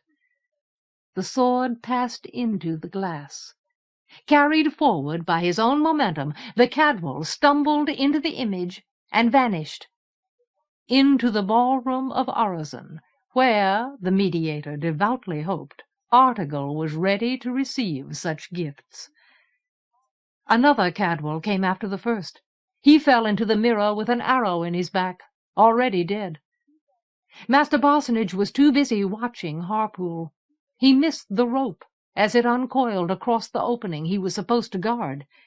But he heard a grunt of effort from the man on the rope, turned in time. The swing of the man's descent brought him within reach. The mediator hugged his mirror, muttered his concentration ritual as well as he could. Unfortunately, he couldn't think while the Cadwal released one hand from the rope, pulled out a knife. He didn't have the right kind of nerves to face danger. For one stupid, necessary instant, he shut his eyes. Another present for Artegall. There he nearly made a mistake, nearly let his glass close. Luckily, the sudden pressure on the rope warned him. Artegall must have been ready, must have gotten the message Master Harpool sent. Someone in the ballroom had a grip on the rope, was hauling on it fiercely. If Master Barsonage had stopped his translation, the rope would only have been cut, or the mirror would have broken. But he kept the glass open. Abruptly, the 3 men anchoring the rope in the rocks above were dragged off their perch. They fell screaming past the mediator's vantage. More arrows, more shouts. From somewhere out of sight came the clash of swords. Then silence. The attack was over, temporarily. Some of the Cadwals were probably hidden among the rocks, marking the mirror's position while they waited for reinforcements. Others must have gone back to report. Barsonage risked a look out over the young master's shoulder and saw men still fighting around the opposite end of the chasm. The forces of Orozen and Dallind, however, seemed to be winning. "Harpool," Master Barsonage panted, "I told you to cover yourself. You stood beside your mirror begging them to cut you down." Master Harpool didn't say anything. He had his eyes closed. Maybe he was taking a nap. More likely, he didn't want to witness his own peril. From the distance of the pennon, of course, Teresa and Garradon, Elegor and King Joyce and Prince Cragen couldn't see the details, but they saw the threat to the mirrors approach, saw it beaten back. Teresa let out a sigh to ease her cramped lungs. "How long can they keep that up?" "A good question," replied King Joyce calmly. "All translation is arduous. The masters are already weary, and as his frustration mounts, High King Feston will redouble his attacks. As a defense, however, that chasm has already exhausted most of its usefulness. Its chief purpose now is to protect the masters themselves, and to give us a period of time during which we can try to counter the catapults. When we must, we will muster a charge of our own. The masters will close the chasm, and while we ride to engage Cadwal outside the valley, they will retreat to prepare another unexpected crevice somewhere else. At the moment, we are as effectively besieged as we ever were in Orizon. If the High King trusted to that and held back, we would eventually be defeated. But he will not. He wants our blood, and he wants it today. That is another of his weaknesses. As for the catapults, one party of Prince Cragen's assault on the walls brought back a master with an arrow in his shoulder. They hadn't been able to find any way upward which wasn't exposed to the defenders of their target, and after the master with them was hit, they were forced to retreat. So there were still 7 engines. All 7 of them were already cocked. Another series of hard wooden thuds, like the sound of bones being broken. Another hail of scattershot. This stone deluge did less harm than the last, because the soldiers and guards were more careful. Nevertheless, Teresa thought she saw as many as 100 men go down. At once physicians ran with horses and litters to do what they could for the wounded. The procession of injuries toward Esmeralda and the infirmary seemed to go on continuously. The dead were left where they lay. If this onslaught continued, the army would be forced to protect itself by leaving the center of the valley, moving closer to the walls, too close for the catapults to hit. And then the king's men would be vulnerable to rock falls, avalanches. "The next move will be Aramis's," Elegor said softly to Teresa and Garradon. "We have introduced imagery to the conflict. He will attempt to counter it." "How?" asked Garradon anxiously. The lady looked at him, a faint smile on her lips. Sunlight cost her much of her beauty, but couldn't weaken the color of her eyes. "You know him better than I do. You understand imagery better. What can he do?" "I don't know," Garradon muttered. "I'm willing to bet he has a mirror he can see us in. In fact, if I were him, and if Gilber and Vagel are as good as they think, I'd have 2, one to watch with, one to use. But he has to be careful. Teresa has already shattered one glass for him. If he gives her the chance, she can do it again." Teresa had no idea whether or not this were true. It seemed irrelevant. The gaze King Joyce sent toward her and Garradon was curiously bland, like a mask. The air was warmer than it had been for several days, but it didn't warm her. Clenching herself inside her robe, she shivered and ached. No matter how often she turned to Garradon, no matter how she clung to him, he couldn't help her. Helplessness and watching made her frantic. He had the strongest feeling they were in the wrong place. But what choice did they have? Where else could they be? For some reason the Cadwals were massing again outside the valley. The sackbut bleated raucously. The war drums commenced their labor. Horsemen cleared the way. Foot soldiers drew forward, as if High King Feston had decided to drive them into the chasm for their failures. King Joy studied them hard, his blue eyes straining to pierce their intentions. Abruptly he put out a hand to the prince. "Reinforcements!" he snapped. "Where in all this rout is Norge? The masters must be reinforced." Prince Cregan had apparently passed the point where he needed or even expected explanations from the king. Wheeling away, he headed for his horse, shouting to his captains as he ran. When Teresa first heard the distant, throaty rumble, as if the earth were moving, she had no idea what was about to happen. When the Tor woke up, gasping, as he always did these days, at the great, hot pain in his side, the rumble hadn't started yet. Outside his tent, the valley was strangely quiet. That disconcerted him. He was expecting combat. The relative silence sounded like an omen of disaster, an indication that bloodshed and death had lost their meaning. Opening his eyes, he saw from the hue of the canvas overhead that day had dawned. He was alone in the tent, except for Ribald, who dozed against the tent pole with his head nodding on his knees. An experienced veteran, Ribald could probably sleep on a battlefield if he were left alone. Silence outside. Only a few shouts from time to time.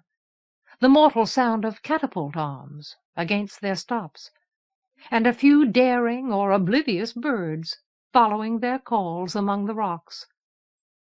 The Tor knew all the birds of his care. He would be able to identify each call if he listened closely enough. For the sake of his sons, who had grown up in more peaceful times than he had become avid at birding. But there should have been a battle going on. Strange. The Congery. Of course. Master Barsonage had promised to translate that crevice somewhere. Must be quite a sight. Clefts in the ground out of nowhere. The fate of Mordaunt depending on imagery as well as swords. "Ribald," said the old lord, "help me up." Not loud enough. Ribald didn't move. "Ribald, help me up. I want to see what is happening. I want to strike a blow for my son and my care and my king in this war." Ribald jerked up his head, blinked the sleep out of his eyes. Alert almost at once, he rose and came to the cot where the Tor sprawled. "My lord," he murmured, "the king says you've got to rest. He commands you to rest." Speaking softly around his pain, the Tor replied, "Ribald, you know me. Did you believe I would obey such a command?"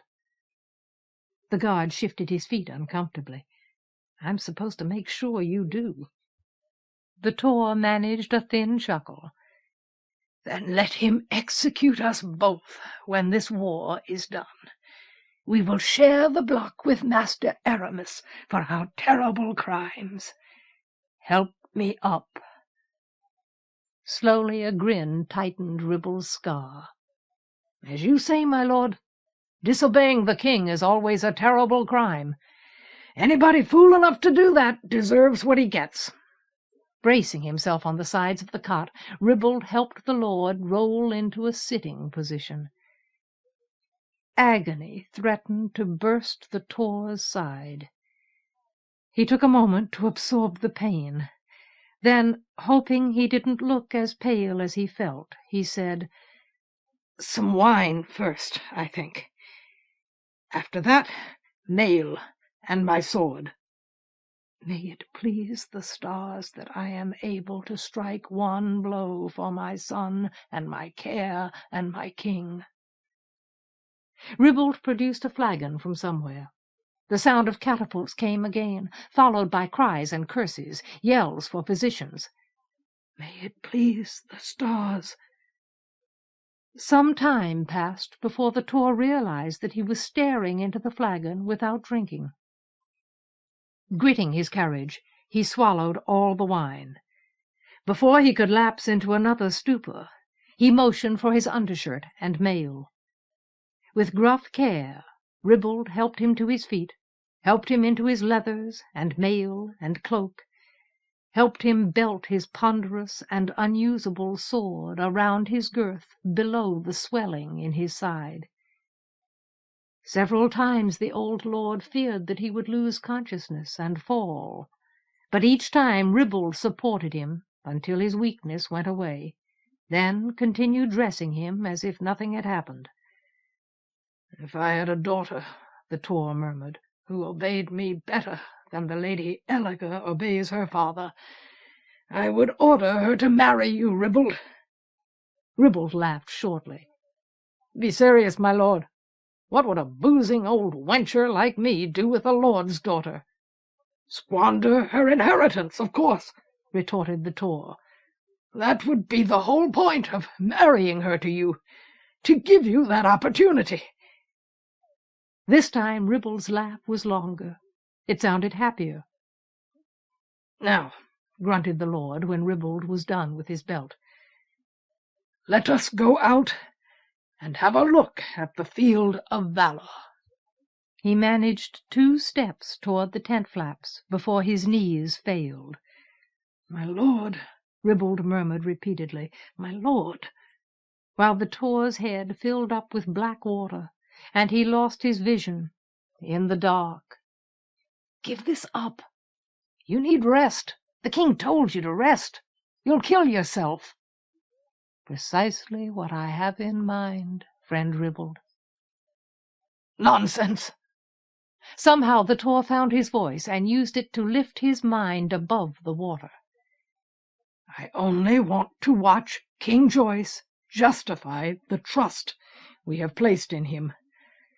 I want to watch him bring High King Feston and Master Aramis to the ruin they deserve. A horse to sit on, so I can see better. Nothing more." Ribald's eyes were red, and his face seemed congested in some way, as if he understood and couldn't show it. "Yes, my lord," he said through his teeth. "I'd like to watch that myself." Carefully he helped the Tor upright again. Together they reached the tent flaps and went out into the shadowed morning. From the tent they could see most of the valley, including the slope where King Joyce had planted his pennon. That purple scrap looked especially frail in contrast to the bright sunlight beyond the valley, the massive strength of the ramparts, the active violence of the siege engines.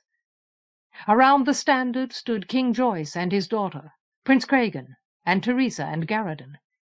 They were all watching the foot of the valley, however, watching unmounted troops mass as if the Congery's chasm could be defeated by swords and spears.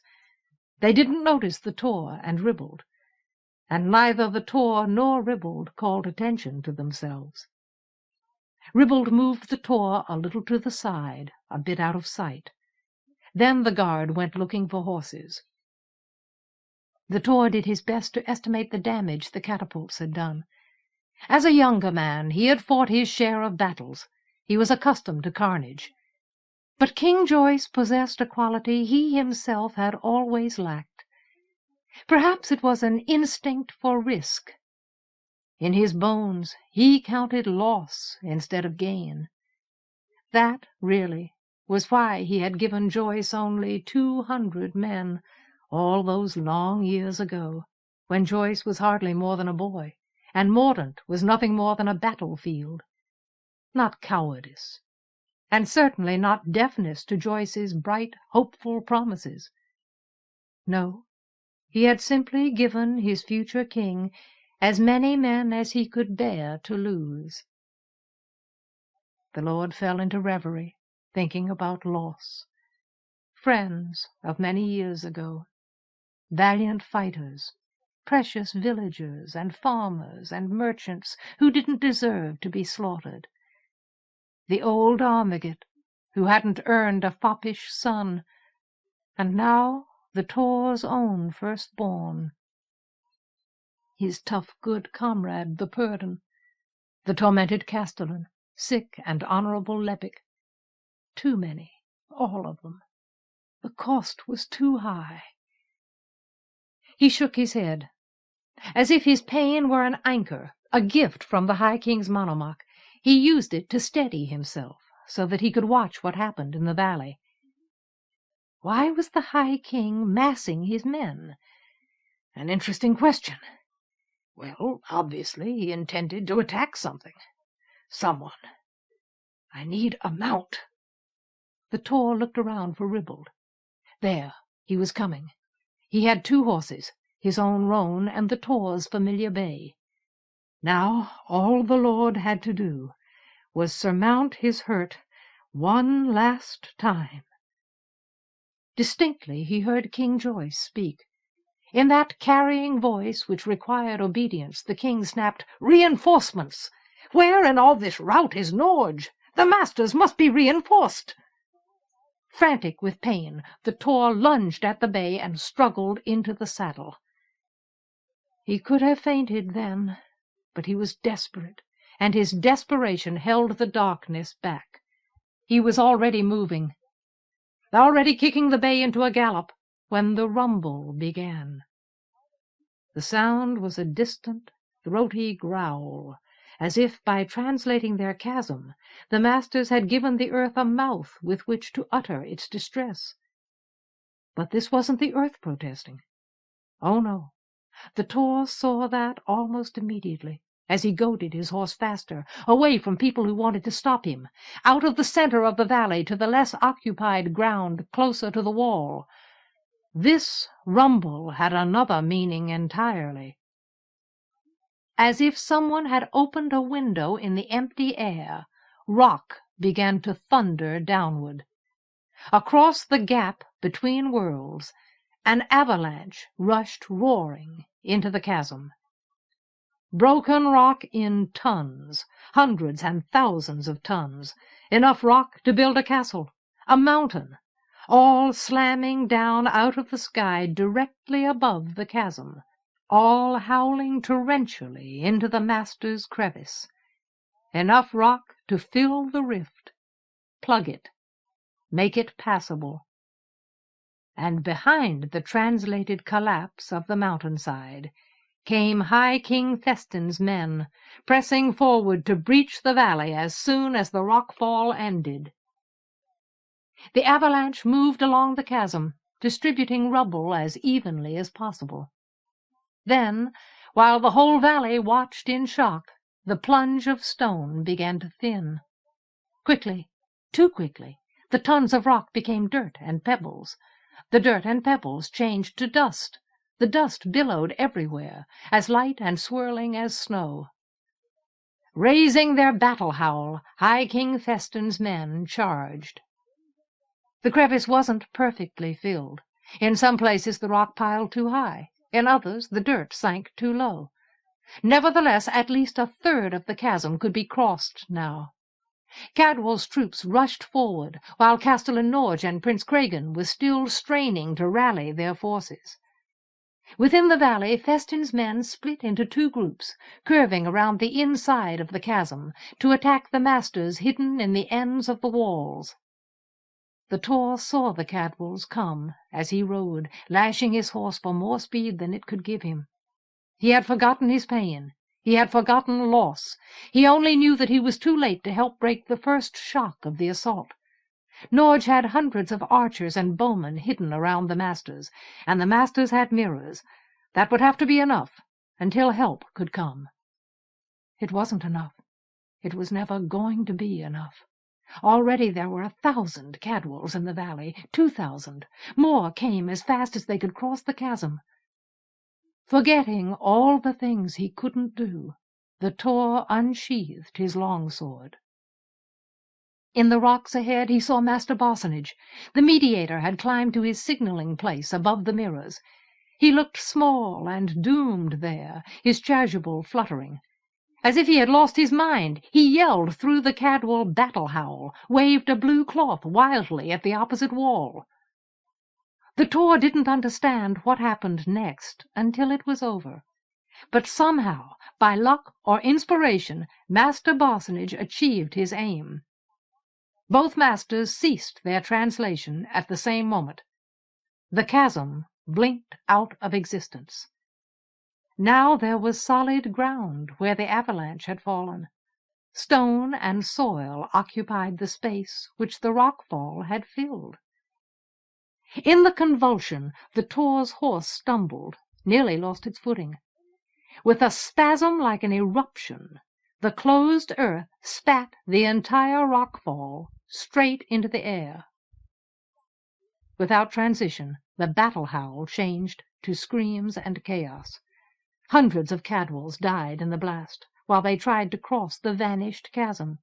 Hundreds more were crushed by the rejected rock as it plunged back to the ground, blocking the valley from wall to wall. Granite thunder and groaning swallowed the sound of war drums.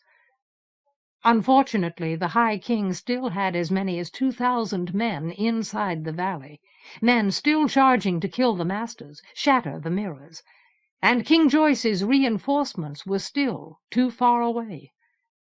The Castellan's archers recovered their wits enough to begin shooting, but their arrows were too few, and the Cadwals were well armored. Men with swords swarmed up into the rocks, fighting to reach the masters. Master Bossonage had scuttled downward, vanished into a gap the Tor couldn't see. That movement told the Cadwals exactly where their target was. Spared the necessity of searching, they surged ahead. With Ribald beside him, the Tor crashed against the rear of the Cadwal force. His sword was heavy, his whole body was heavy, weighted with pain and bereavement. He hacked at the Cadwals from side to side, once on the left, once on the right, back and forth, and each blow seemed to shear helmets and heads, breastplates and leather. His horse plunged, stumbled, scrambled forward. Somehow he kept his balance. His sword was his balance, his life, up and down, side to side, hacking with all its strength, while his belly filled up with blood. Above him, the Cadwals who reached the master's position seemed to be disappearing. In their gap among the rocks, the imagers concentrated grimly, working their translations against impossible odds. That is to say, Master Bossonage concentrated grimly, grinding his courage into focus with such urgency that sweat stood on his skin and a dangerous flush darkened his face. For all the distress Master Harpool showed, he might as well have been performing translations in his sleep. Standing mostly behind his glass, with his eyes closed and an old man's mumble on his lips, he kept his mirror open and simply let everything that came near it fall into the image, trusting, no doubt, that the haste and frenzy of the Cadwals would spare him from a direct attack on his person. The young master wasn't doing anything at all. He had slumped to the snow-packed floor. His glass leaned over him, useless. Something in him, some essential fortitude or will, had snapped. He had kept his translation open for the chasm until Master Bossonage had called for him to let it go. Then his eyes had rolled back in his head, and he had crumbled. The mirrors were vital. The Congery had nothing else to contribute to Mordaunt's defense. Ignoring the young imager, Master Bossonage forced himself to translate and translate, on and on, when every nerve in his body wailed to flinch away from the swords and blows and curses coming at him. Unhappily, from where he stood, he could see clearly that reinforcements were still too far away. He could see that the Tor and Ribald didn't stand a chance. The Tor went on fighting anyway, long after he had lost his strength and his balance and even his reason. A blow for his son, a blow for his care, and now a blow for King Joyce. Then back to the beginning again. a blow for everyone he had ever loved, everyone who had ever died. For some reason, there was a knife stuck in his leg. It was a big knife, really quite a big knife. He couldn't tell whether it hurt him or not, but it seemed to catch his leg in a way he couldn't escape, so that he had no choice except to fall off his horse. He dreaded that fall. It was a long way to the ground, and his swollen side couldn't endure an impact like that. Luckily, however, he managed to land on the man who struck him. That was one less Cadwal to worry about. Now all he had to do was roll onto his back.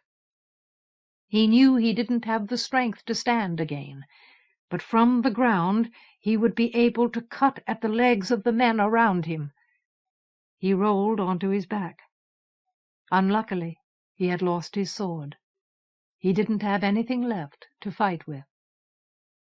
Ribald stood over him. Gripping his own blade in both fists, the guard fought for both of them. Blows on all sides, spurts and splashes of blood, chips of armor, iron sword shards.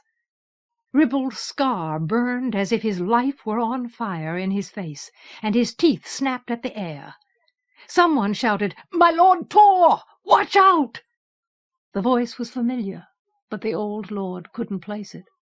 It was too recent. It belonged to someone he hadn't known long enough to remember. Then a sword point came right through the center of Ribald's chest, driven like a spear from behind. Oh well. The stars had granted the Tor his last wish, and King Joyce had said, "You have not betrayed me." That was enough. A moment later, someone slammed a rock down on his head and brought all his losses to an end. But when Master Barsonage cried, "My Lord Tor, watch out!"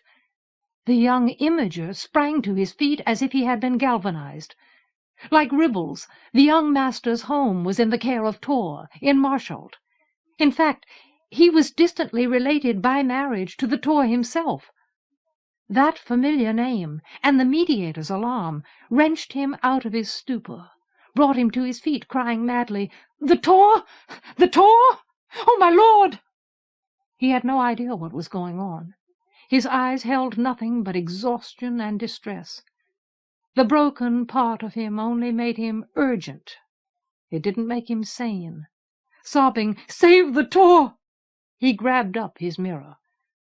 Master Barsonage was too slow. He was watching the Tor, watching the reinforcements. He didn't react in time. The young Imager was hardly more than a boy, pushed past his limits. Facing his mirror in the general direction of the opposite glass, he began translating his chasm straight into the huge ridge of rock left by the avalanche, the rock which sealed the valley. But of course the master holding the other mirror didn't know what was about to happen. In any case, the two mirrors were no longer properly aligned. There was nothing to stop the tremendous and convulsive tremor which split the ridge and the ground, and went on until it hit the end of the other wall and tore apart all that old stone, reducing the opposite glass and everyone near it to rubble. Under the circumstances, it was probably a good thing that the young master didn't live long.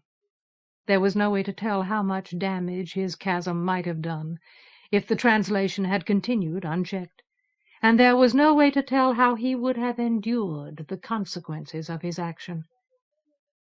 As matters fell out, however, he was saved by a particularly stubborn Cadwal, who already had his sword up to chop open Master Harpool's oblivious face, when an Alend arrow nailed him between the shoulder blades.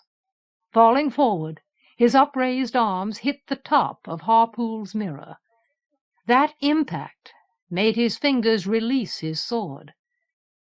As if it had been thrown deliberately, the hilt of the blade snapped the young master's neck. He, in turn, fell forward onto his glass, shattering it completely. full of terrible defeat. Master Barsonage hardly noticed that Master Harpool had somehow contrived to keep his own mirror from being broken, and the Mediator's was undamaged. That was less than no consolation. It was almost an insult, in the face of the general ruin. Every other glass which the Congery had prepared for this battle was destroyed. He half expected another violent recoil, as the chasm ceased to exist for the second time. But that didn't happen. The previous convulsion had been caused by reversing the translation. This translation, on the other hand, was only stopped, not undone. Vast portions of the piled ridge were engulfed.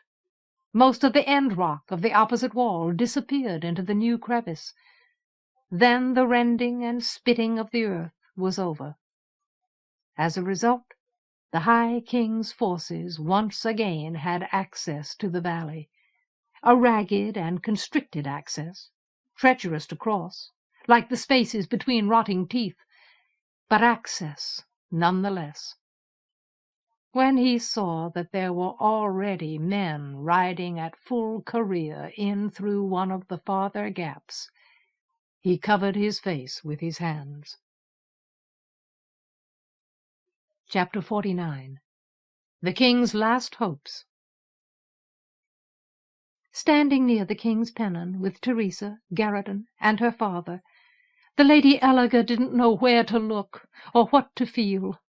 She could watch the struggle down at the end of the valley wall off to her right, where the Tor had fallen, and where Castellan Norge and his men fought to save what they could of the masters and their mirrors. Or she could watch the breach where the other masters used to be, the gap which had been made in the piled ridge of the avalanche by translating the Congery's chasm from only one side. Riders were coming in through that gap, driving their horses hard, and Prince Cregan was there. From this distance he appeared to be doing everything at once, rallying his men, finishing off the incursion of Cadwalls, searching over the new jumble of rocks for survivors. To her eyes, each of his actions seemed as quick as a thrust, as decisive as a sword. The precision with which he used his men made Norge look like a blundering lout by comparison. He was worthy.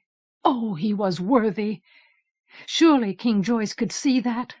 Surely her father in this new manifestation could see and appreciate the qualities which made the Alland contender precious to her. Prince Cregan deserved to be right. Almost as an act of self-mortification, to humble herself so that she wouldn't hope so hard, fear so much, Epilogue forced her eyes to stay on the right side of the valley foot, not the left. The question of what to feel was more difficult. She couldn't resolve it by an act of will. Pride and panic, vindication and alarm. Suddenly, as much out of nowhere as if translation were involved, the king had proved himself. He had made real the interpretations of himself, which until now had been only ideas, concepts, put forward by people like Teresa and Garradon for reasons of their own. He had shown that he merited the risks she had taken in his name, arguing for him against reason, common sense. He had justified the forbearance she had won from Prince Cregan and the Alland monarch. In the privacy of her own thoughts, she understood why he had found it necessary to use her like a hopboard piece in his plans, rather than to hazard the truth with her. She was proud of him, there beside his standard, blue eyes blazing, as ready as a hawk to strike or defend. She was proud of him, and afraid that she had failed him.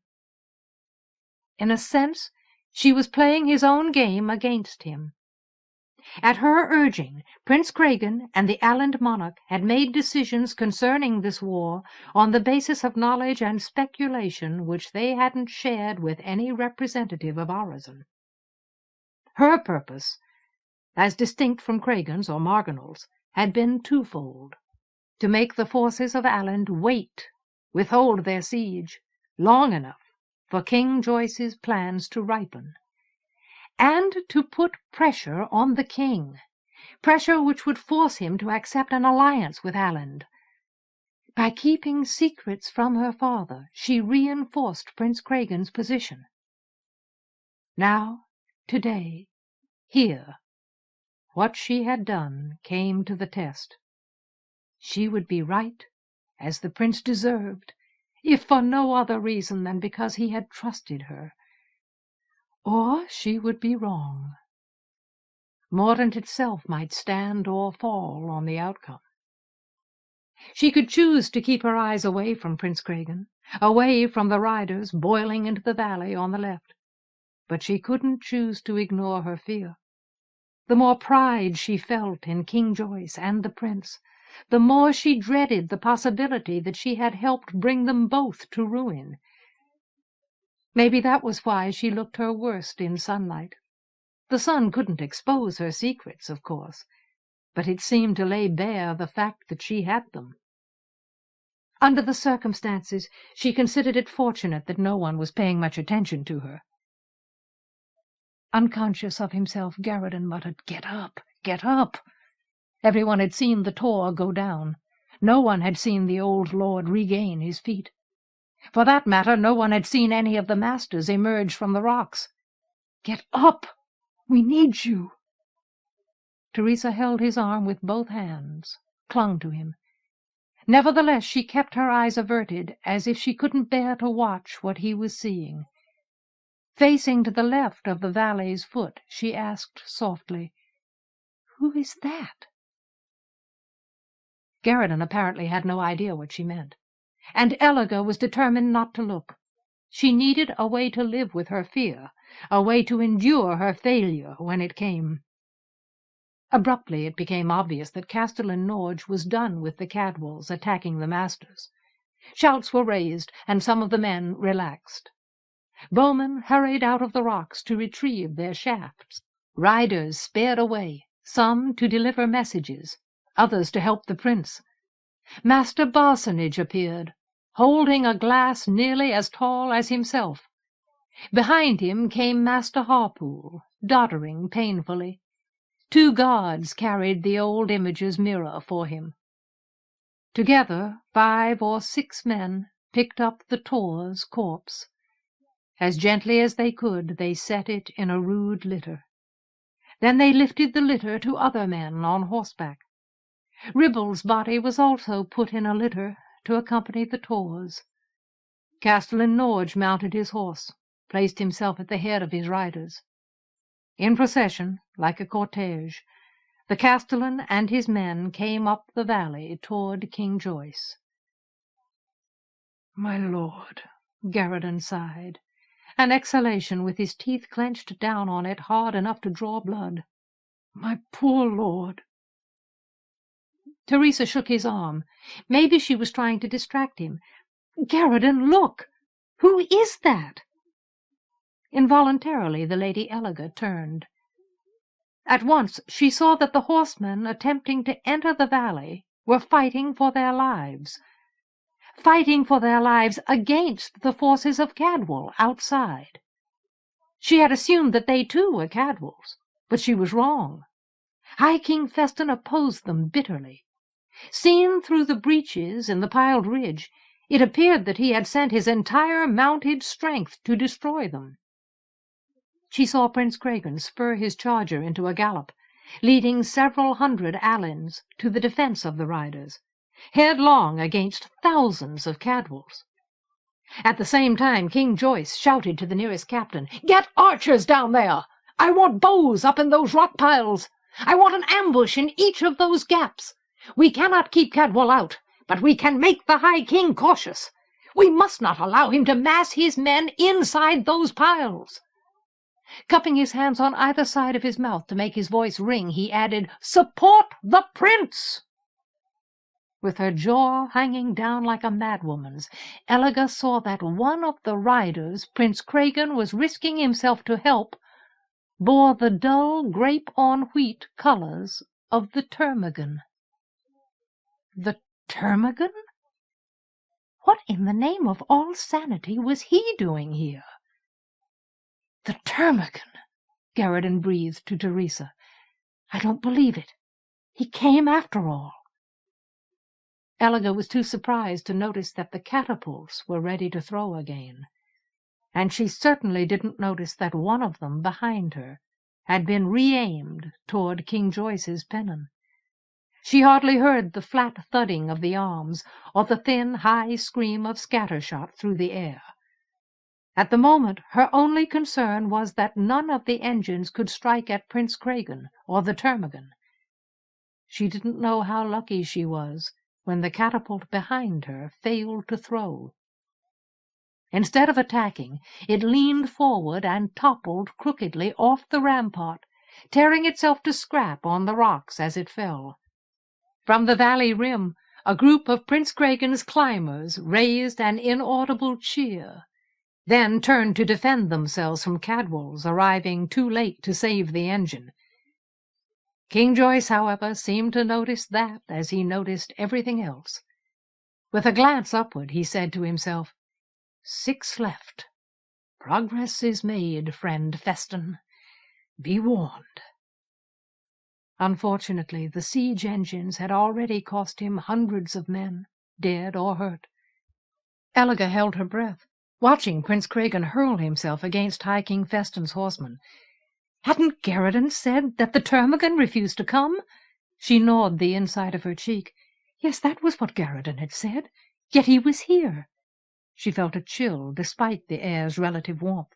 What new disaster had he come to report? Who were those people in the center of his formation, those cloaked figures that didn't fight, that didn't do anything except ride where the termagant's men took them? One of them seemed ordinary enough. The other was huge. Echoes brought the sounds of battle to her, the strife of swords and shields. Piled rock hid most of the fighting. Prince Cregan had ventured through the gap and was out of sight behind the debris of the avalanche. He didn't have enough men to oppose that many Cadwalls, not nearly enough. Only the speed of his charge could save him, its unexpectedness. But a mixed group of guards and soldiers was almost in position to help him. 200 horse in the lead, 1,000 foot pelting furiously behind. And when the termagant had brought all his people into the valley, he wheeled his mount, called most of his strength after him, and returned to aid the prince. Together, nearly side by side, Prince Cregan and the man who had declared flatly, "I trust no Aland," fought their way back toward the bulk of King Joyce's army. The rough mounds close on either side saved them. All that broken stone constricted the Cadwall countercharge. An abundance of scattered rubble, where the chasm used to be, prevented riders from moving in tight ranks. And when the High King's forces tried to enter the valley again, archers began loosing their shafts from high up among the rocks. Prince Cregan and the termagant brought each other to safety, as if they had never been anything except comrades. "Who are those people with him?" asked Teresa. "The ones in the cloaks, the ones who didn't fight."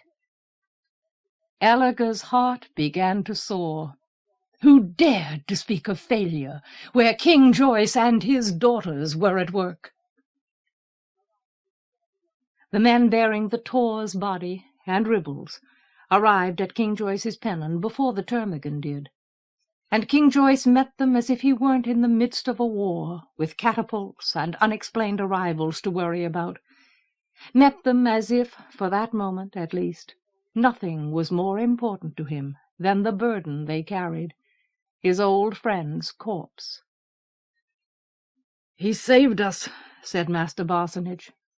The imager seemed too weary to dismount. He looked too haggard to say, "My Lord King." "He and Ribald." The mediator's voice lapsed into grief. "That's true, my Lord King," Castellan Norge reported without his usual ease. "They were just 2, but they hit at the right time. They did just enough damage, caused just enough confusion." Like Barsonage, Norge seemed to be losing his voice. Without them, we wouldn't have saved the Mediator, or Master Harpool either." Dully, as if he had said the same thing a dozen times, Master Harpool murmured, "My wife promised to curse me if I don't return. She was that angry." His nose was running, but he didn't have anything to wipe it with, so he snuffled loudly. King Joyce looked at the Tor's body. He started to speak. Nevertheless, he couldn't. He was breathing too hard. As if the sight of his friend's crushed head hit him harder than he was expecting, dealt him a blow for which he had thought he was braced, and now found he wasn't. Not braced at all, despite the fact that he must have seen this moment coming. His chest began to heave, and he fought for air urgently, in great gasps.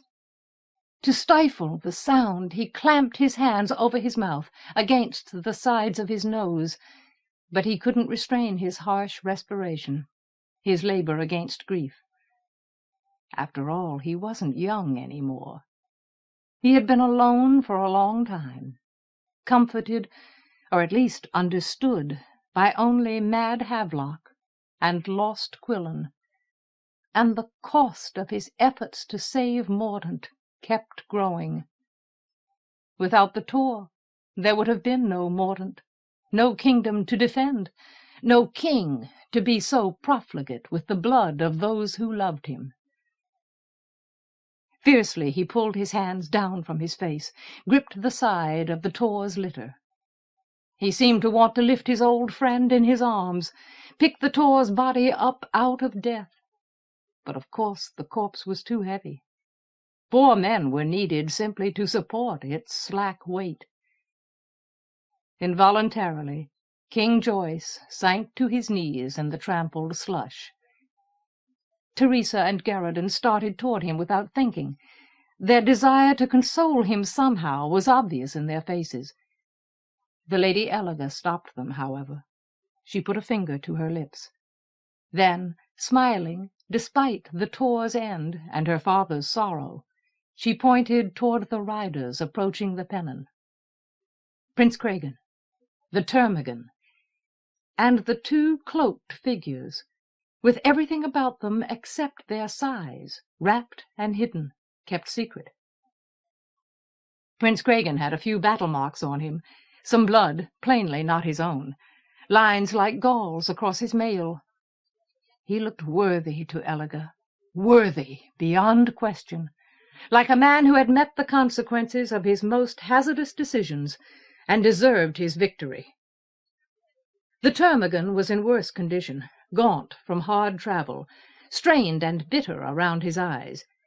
Yet he, too, had an air of worth, almost of triumph, as if he knew now that he had done the right thing. His hard, flinty face held no reproach.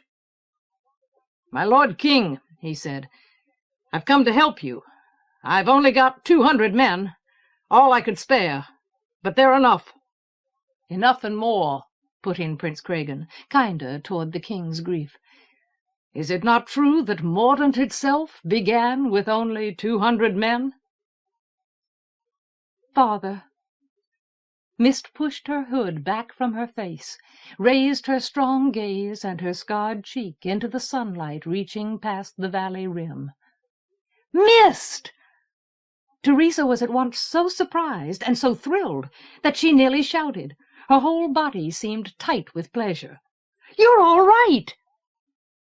Garradon nearly burst out laughing in delight. Men all around the king's pennon whispered Mist's name as if it were powerful and dangerous. "With the Termagant's aid," she said, "I have brought your champion." While the reaction to her appearance spread, the huge figure beside her dropped his cloak, revealing bright, blank armor, scorched black in several places, burned open twice, with a flat, impenetrable plate over his face. Strange guns hung on his hips. The rifle with which he had blasted his way out of Orazon was strapped to his back. The circle of guards and soldiers stared. A number of them grabbed at their swords, a few unslung bows. But the champion didn't make any threatening moves. Slowly he reached one hand to his head, touched a stud in the side of his helmet. Without a sound, his visor slid up and away, exposing his face. It was a man's face, ordinary in its details. Pale eyes, a large nose, crooked as if it had been broken more than once, tight lips above an assertive jaw. Only the strange way he moved his mouth when he spoke betrayed his origins. "My Lord King," he said in an alien voice, a tone with an incongruous resemblance to bird-song, "I'm lost on this god-rotting planet. Mist says it's not your fault I'm here. Says the only people who might be able to help me are your images. But you can't help me while you're stuck in this mess. I'm willing to do what I can for her, on the off chance your images can help me." "So that's what it meant," Teresa breathed, her tone hushed with relief and wonder. But at the moment even Garradon didn't have any attention to spare for her. Kneeling beside the Tor, King Joyce had jerked his head up at the sound of Mist's voice, had stared at her and the champion, with joy dawning in his blue eyes. Now he rose to his feet as if all his courage had come back. At first, however, he didn't speak to her, or to Prince Cregan and the Termagant, or even to the champion. Instead he addressed Norge briskly. "Several things, Castellan. Provide for my Lord Termagant's men. Get those that need care to the physicians. Those that do not, assign among our horsemen. If I judge rightly," he glanced toward the foot of the valley, "High King Feston is regrouping. He will attack again shortly. We need riders desperately. My dear friend, the Tor," he continued without pausing, "must be given an honorable grave outside Esmeralda. Command as many men as necessary. Bury him well. And the Purdon beside him. 2 faithful and valorous lords who spent their lives so that we will have a chance to save our world. If we succeed, their names will be praised before any other." Then in a rush he left the Tor's litter, pulled Mist off her mount and hugged her to his heart. At once the champion, Darcent, dismounted. He seemed to think Mist might need his protection. When he had pushed the horses out of his way, however, he stopped, apparently content to leave Mist and the king alone. Watching her sister and her father, Eliga's only regret was that she had never been able to smile the way they did, with that clarity, as if they were able to go through life with their innocence intact. "Dear child," King Joyce murmured thickly. "My Mist, I'm so glad. Havelock told me to trust you, but I couldn't help being afraid. My little girl, in such danger. I wanted you to be safe, and yet I needed you to do what you did." He tightened his embrace momentarily, then released it and stepped back. "Your mother would break my pate if she knew how I risked you." "Father," Mist replied like the sun, "all children must be risked. Mother knows that. How else are we to discover ourselves?" If anything, her smile became warmer, cleaner, as she turned toward Eliga. Eliga wanted to say, "You have saved us," meant to say, "Oh, Mist, you have saved us," but her throat closed suddenly, and her vision ran with tears. Mist's smile still had the power to make everything worthwhile. Mist came to stand close to her. They didn't embrace. The way they felt was too private for the occasion. Nevertheless, Mist said softly, "You did it. Everything I wanted. Everything I couldn't say. I'm so proud of you."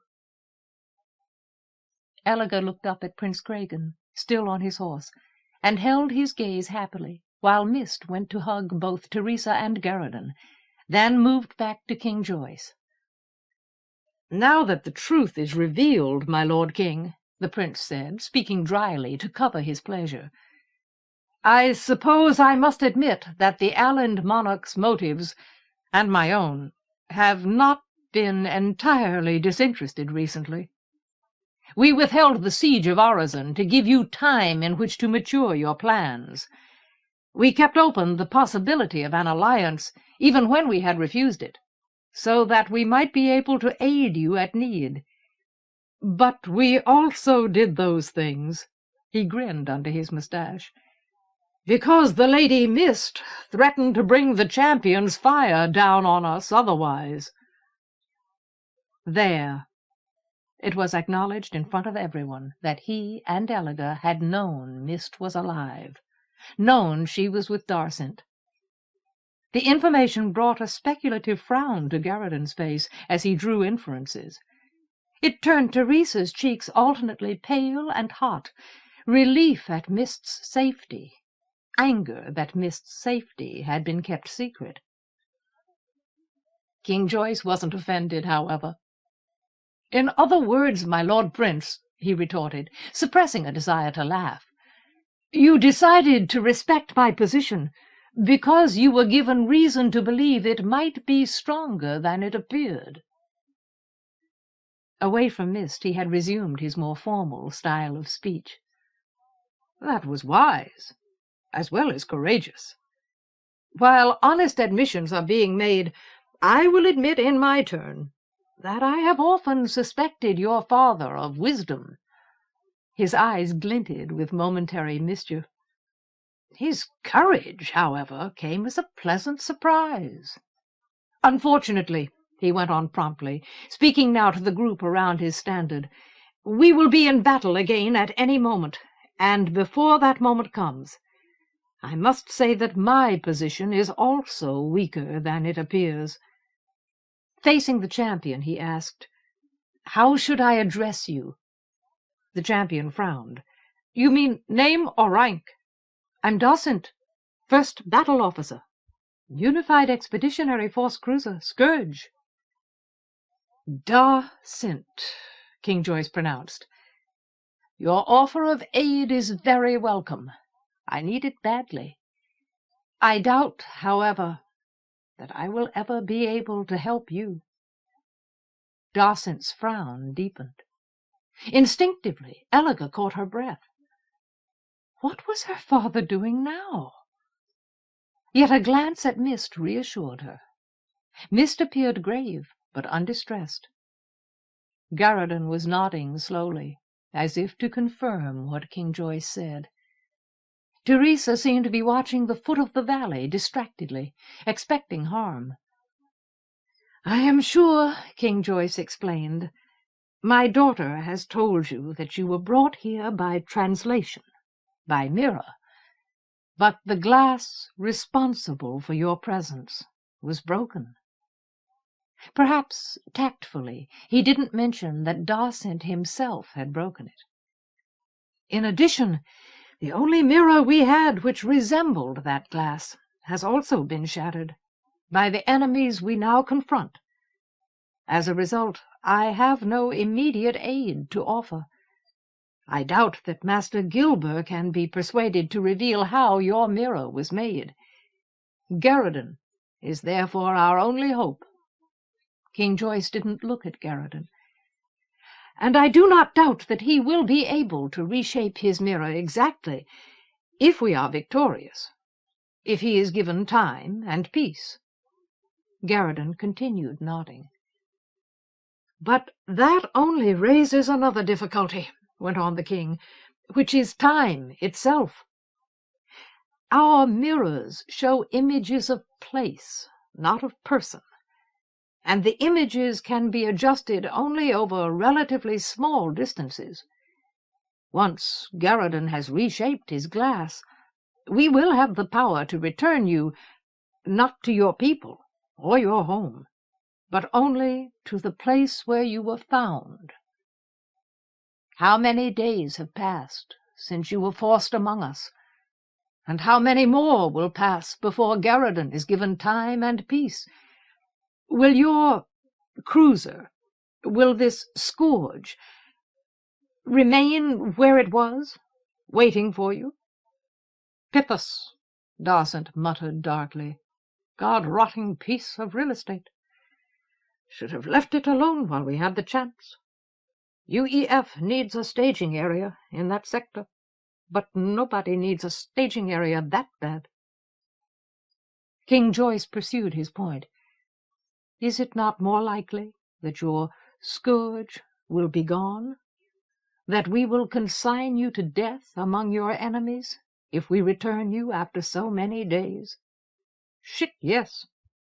The champion appeared to be chewing his lip below the rim of his visor's opening. "Pythons had us on the run when I got snatched. Plasma beams like I've never seen." He indicated his damaged armor. "Scourge'll be long gone." "So I can promise you nothing," King Joyce concluded, "except that I will use you as hard as I can, and serve you as faithfully as I am able. Will you help us?" Elaga's chest hurt for air, but she kept holding each breath as long as she could, hoping that her father's candor wouldn't drive Darcent away.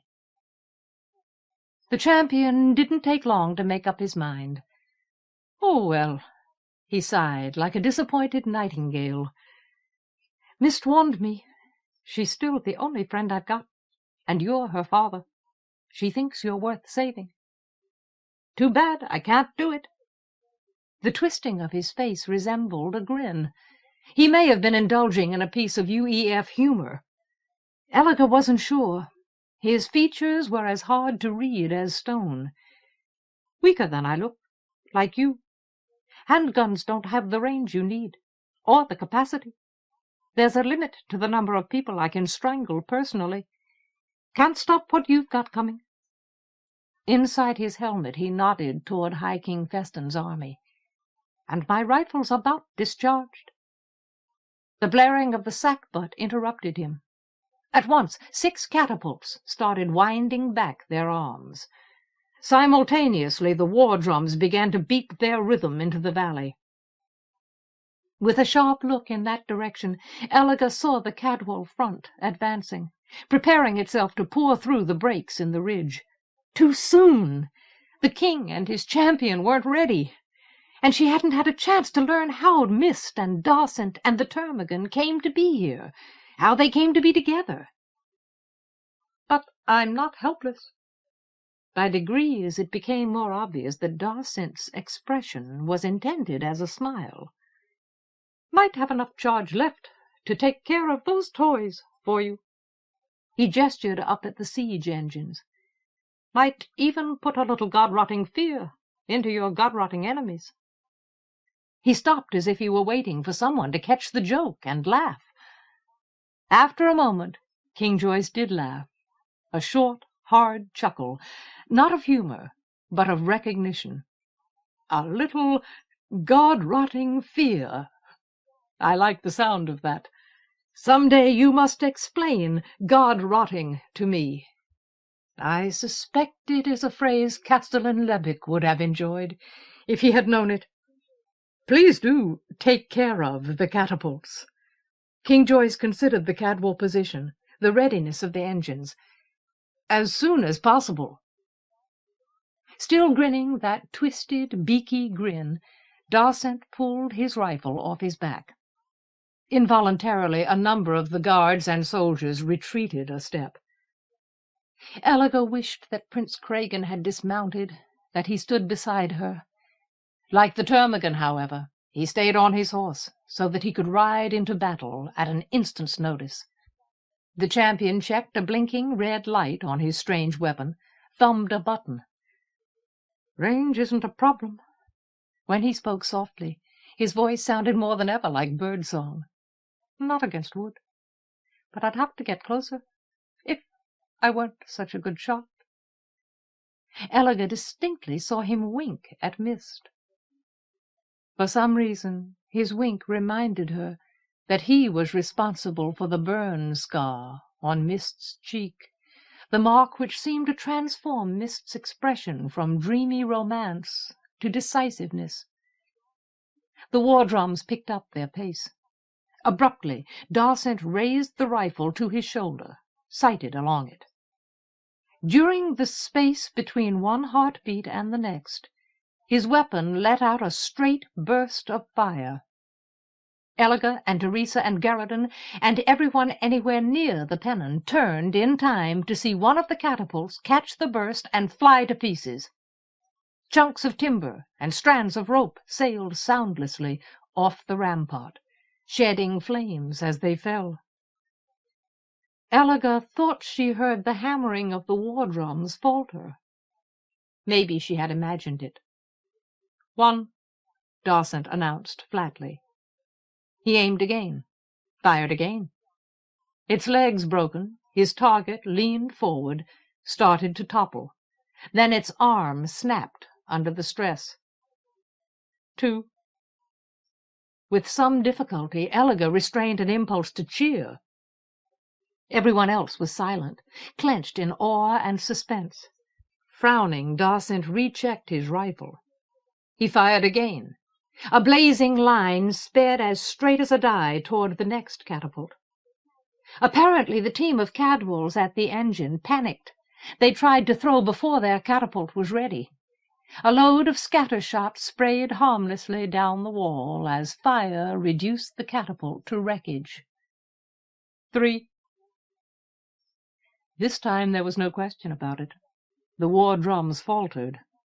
A moment later, they stumbled into confusion as their drummers lost the beat. Instead of reorganizing themselves, resuming their insistent drive, they stopped altogether. Several of the guards cleared their throats and began to cheer hoarsely. A ragged shout of approval, raucous with urgency and relief, spread out across the valley.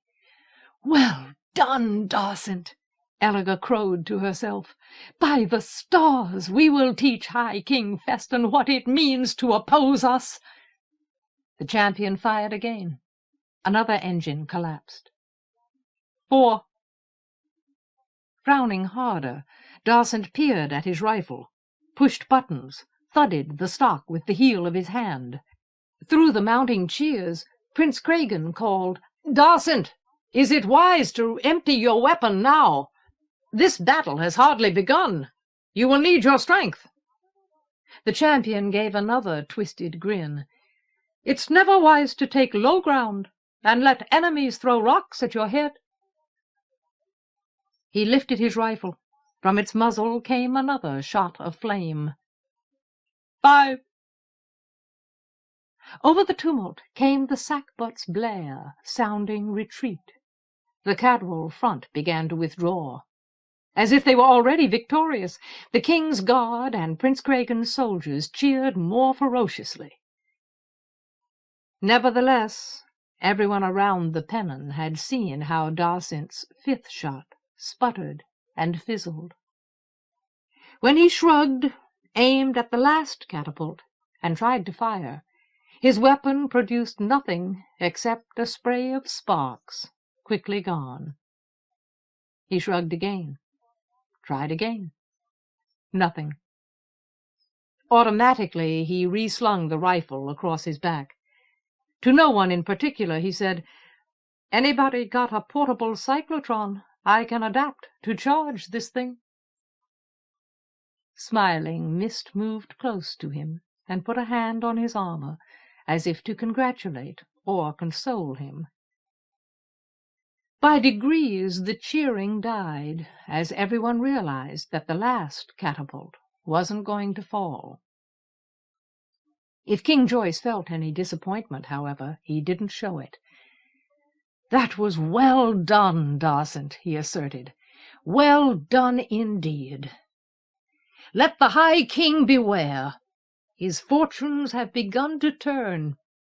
Now he and his allies will know that you are here, and that you are with us." "They will also know," put in the prince, "that his weapon has no more force." "But they cannot know how many weapons he has," Joyce retorted confidently, "or what his capabilities are. They will wait now. They must. High King Feston and Master Aramis will consult together.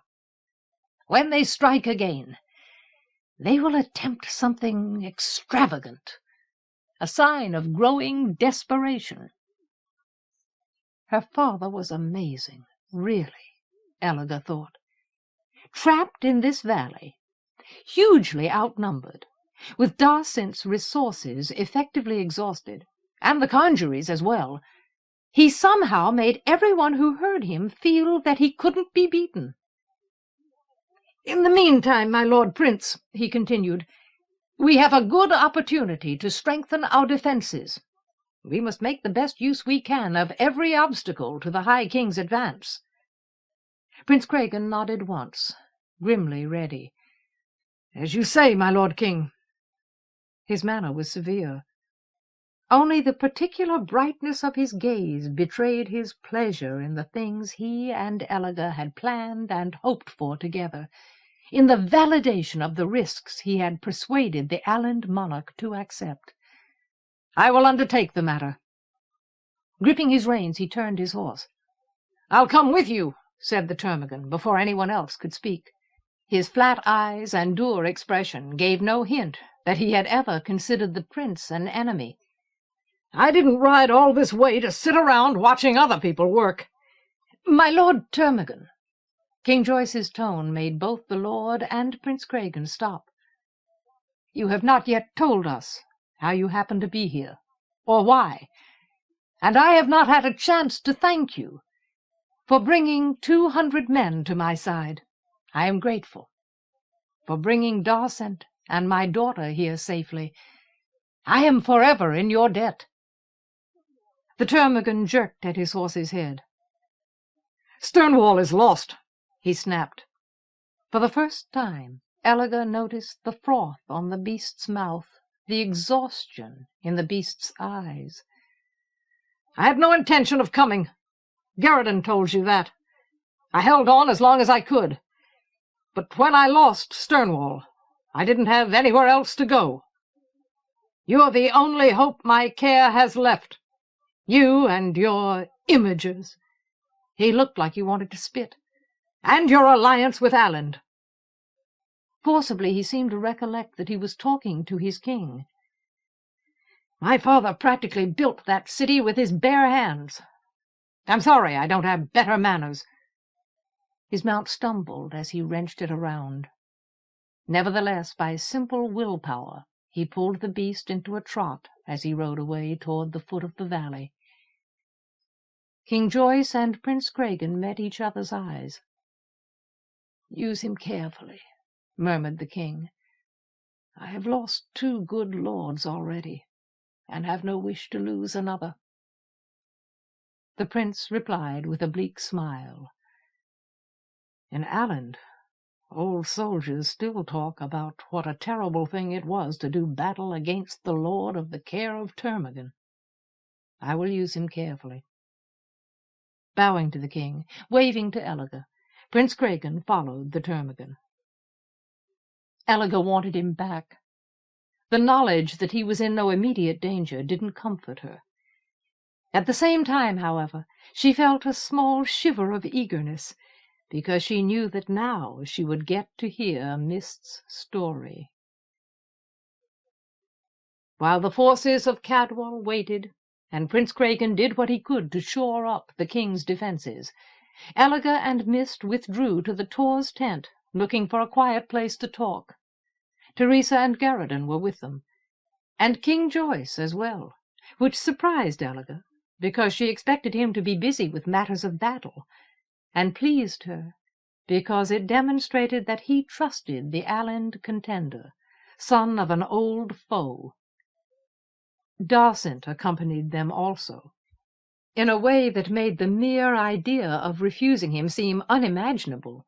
He insisted on staying with Mist. Outside, the remaining catapult threw at intervals, a stubborn assailant, and quite useless. For the most part, the king's men were able to stay out of the engine's range. Eventually it became clear that the catapult's only real purpose was to remind the guards and soldiers that High King Feston intended to destroy them. But Elegor wasn't thinking about destruction at the moment. She was marveling at her sister, who had somehow become a force to be reckoned with in the struggle between kingdoms. Like Torrent, she had found a way to make a difference. Elegor was keenly proud of her. "Did you really threaten your sister?" King Joyce asked, as soon as everyone was settled. "Did you really threaten to unleash Darcent against the whole Alland army?"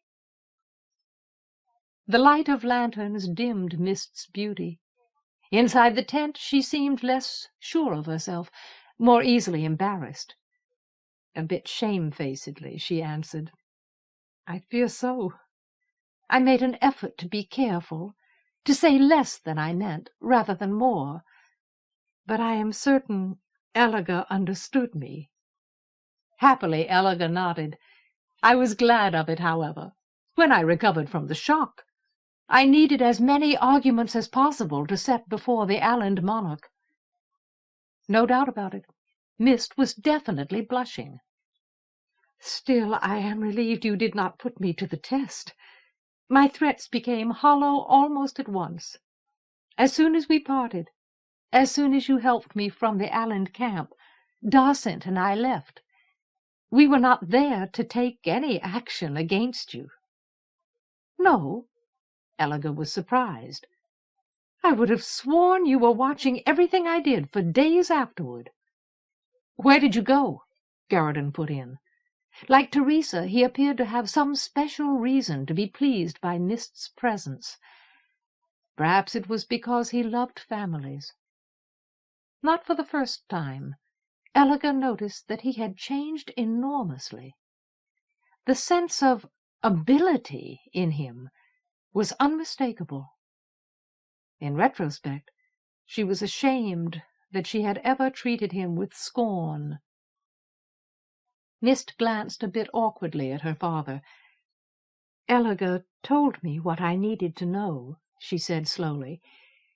"When I heard the High King was marching, not to Orizon, but into the care of Tor, I felt that my way became clear. Darcent and I went to help the Purdon, if we could.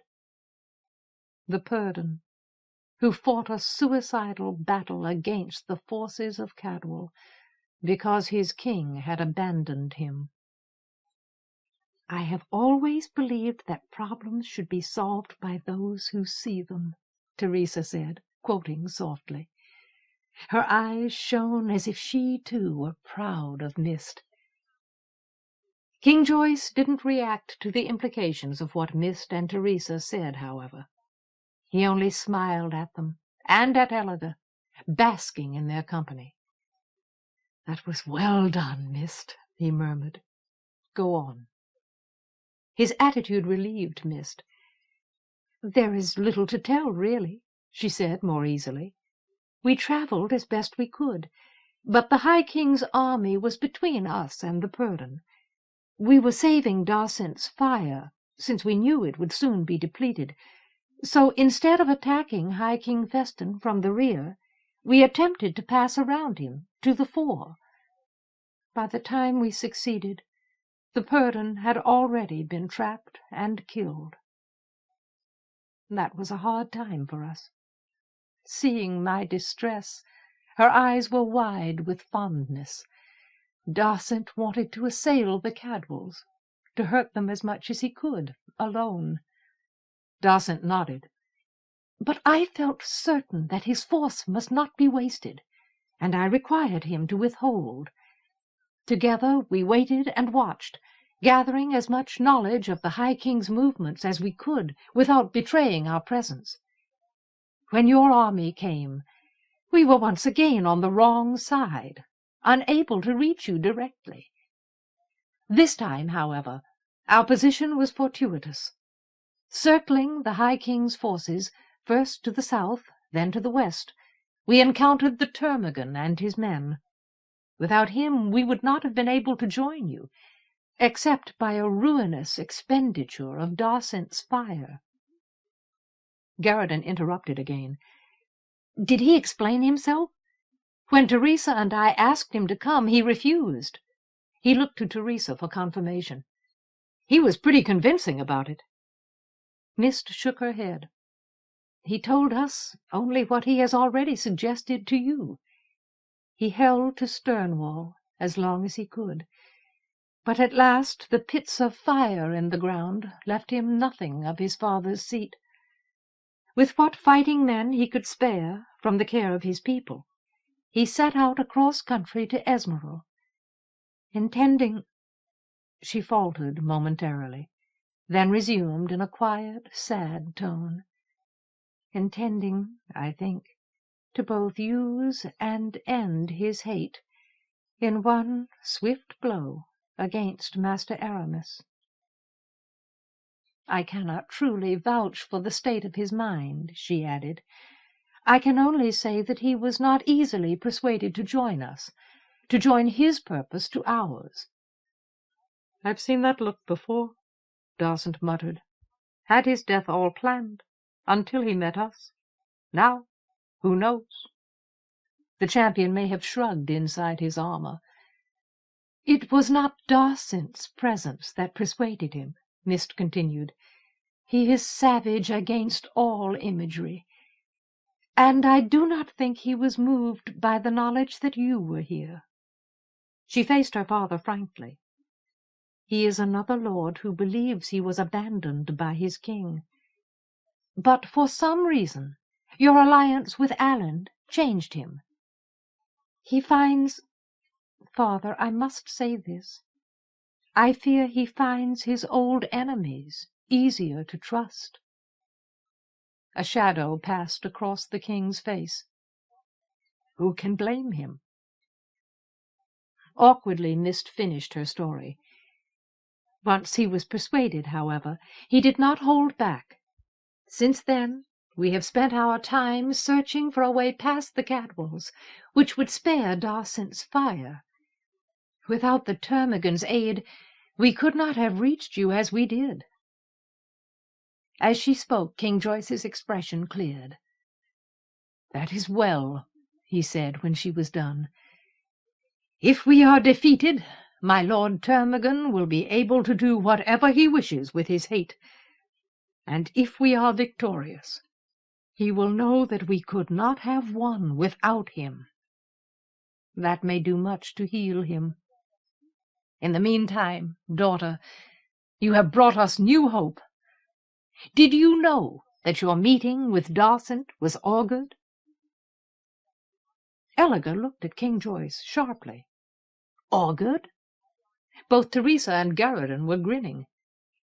"Havelock cast an augury," Joyce explained, "in which you appeared, on your knees before Darcent, as if you were begging him not to kill you." Darcent shifted his weight uncomfortably. "She did kneel. I was hurt, out of my head. Couldn't get my eyes in focus. Everything was changed. Enemies everywhere. Someone came. I fired. Nearly got rot and killed her. Then I heard her voice. A woman. On her knees. Felt like shooting myself when I saw what I did to her."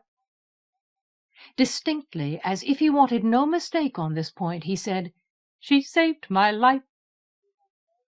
There was a threat in his tone.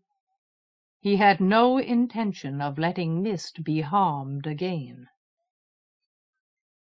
For a moment the king's blue eyes blurred.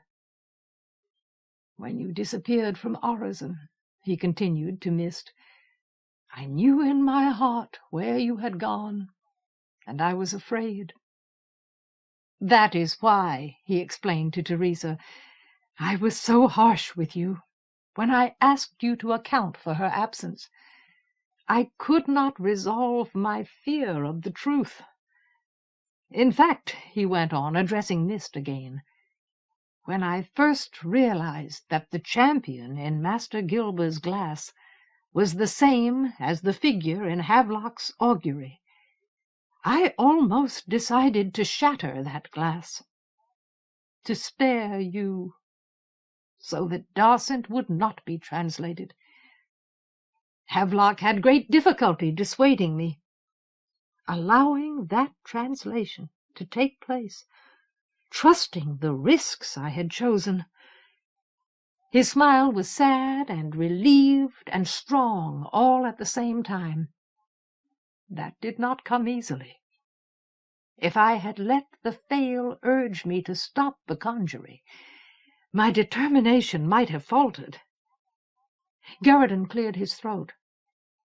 Adept Havelock tried to tell us about that augury, tried to tell Teresa. I'm still not sure why. All he managed to do at the time was scare us. But maybe he was trying to make us understand you better, as well as he could, in his condition. Dryly, King Joyce replied, Perhaps. Don't underestimate him. At his worst, he's still the best hop-board player I know. Without preamble, Teresa said, There's got to be something we can do. At once the king shifted his attention to her. My lady? They're all here. She didn't seem to be speaking to him, or to anyone. Her eyes studied the air. Her attention was inward. All the pieces are in place. Mist and the champion, Epilogue and Prince Cragen, the masters, Lepic's army. He and the Purdon and the Tor all did what they were supposed to do before they were lost, sacrificed, so the rest of us would come to this position. Even Torrent did her part. Everyone is doing what you want them to do, what you gave them the chance to do, except Garridan and me. Again King Joyce asked softly, My lady? No one else spoke. Garridan studied Teresa intently. Mist watched her with shining eyes. We've done what we can, Teresa said. We helped bring about this position. But now we're useless. We might as well be pushed off the board. Now she met King Joyce's gaze. What do you want from us? He smiled at her as if she were wonderful. My lady, I can beat the High King. I want you to defeat Master Aramis. Before she could react, before Garridan or Epilogue or anyone else could say anything, Castellan Norge strode through the tent flaps, unannounced and hurrying. My Lord King, he said with as much urgency as his phlegmatic manner could convey, you'll want to see this. Something's going to happen. So quickly that he may have been trying to escape the questions Teresa and Garridan wanted to ask, King Joyce left his chair and followed the Castellan out of the tent. Epilogue hesitated momentarily. She thought she ought to say something to Teresa and Garridan, or even to Mist and Darcent. But her heart was with her father, with the battle, and Prince Cragen. She couldn't remain behind.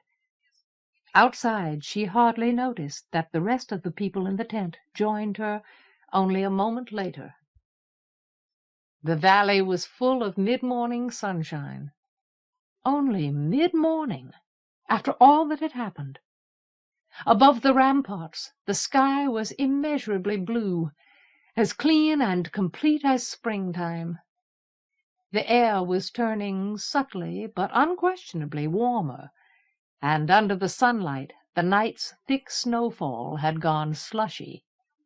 Where the army had trampled the snow, a few small stretches of dark, wet dirt were beginning to appear.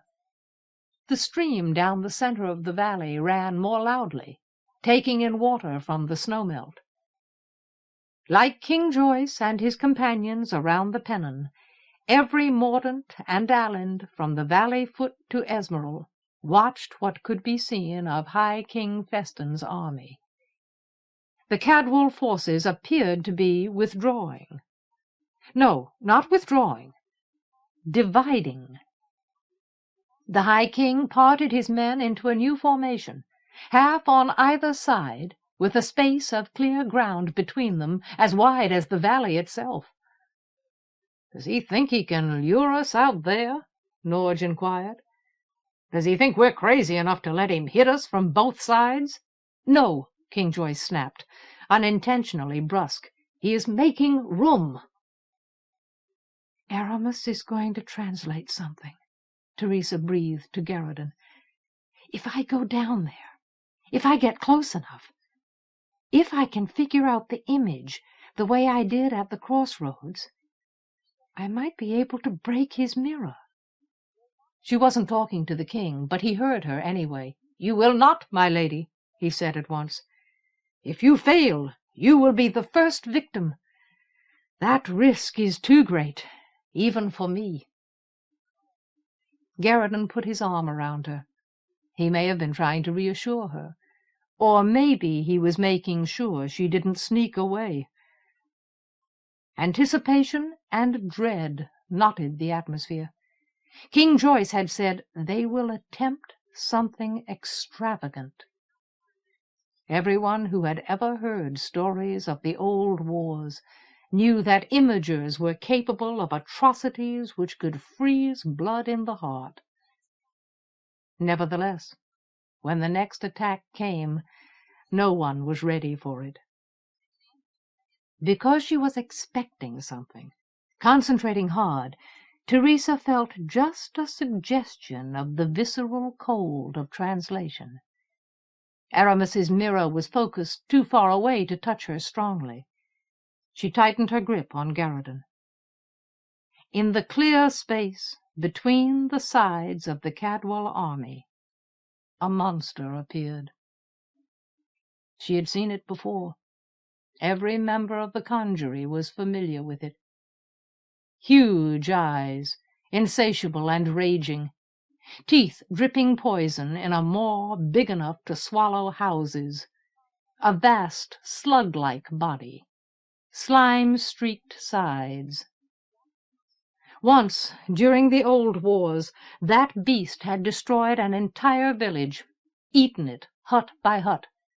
The worm was too big to be killed, too big even to be hurt. Given time, it could have consumed anything. But King Joyce had captured the mirror from which the monster came, and Adept Havelock had translated the beast back to its cave in the image. Now Master Aramis had the mirror, and the beast was furious.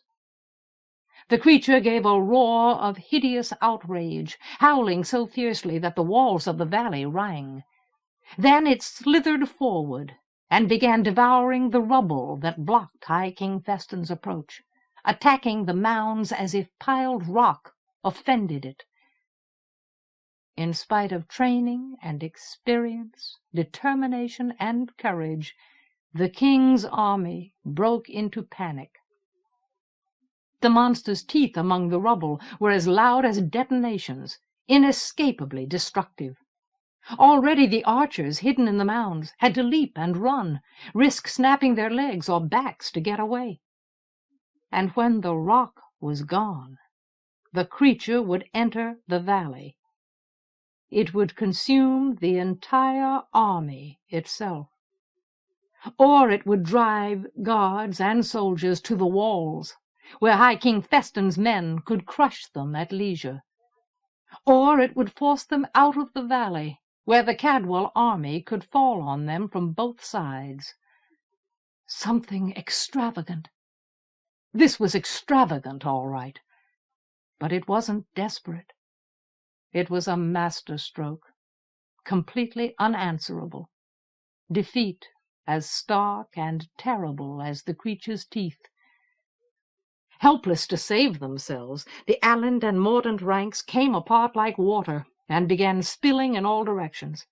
Their cries were everywhere, hoarse and frantic, doomed. The sight set King Joyce afire. "Death's hatchet, man, Aramis!" he roared in a voice that seemed to match the monster's. "This is foul!" But he didn't waste time on indignation. Wheeling to Norge, he barked like a trumpet, "Find Cregan! Rally the men! Retreat! That beast is no danger yet! We must stop this panic! Bring my horse!" Galvanized by the king's shout, Norge raced for his own mount, while two dumbstruck guards hauled Joyce's suddenly frightened charger forward. In a moment both men were gone, spurring their horses into the face of an army transformed to tumult and chaos. King Joyce didn't rage at his enemies. He didn't shout at his men. He simply rode hard, rode conspicuously, straight for the foot of the valley, with his sword bright in his hands, so that as many soldiers and guards as possible would see him and think he wasn't beaten. "There's got to be something we can do," Garridan repeated, fretting at his helplessness like a boy. Teresa chewed her lip. "I said that already." She hardly heard him, however. She was listening to the sound of the monster's teeth and the rubble, a savage, crushing noise which seemed somehow louder than the army's panic, and trying to think about several different things at the same time. Choose your risks more carefully. I want you to defeat Master Aramis.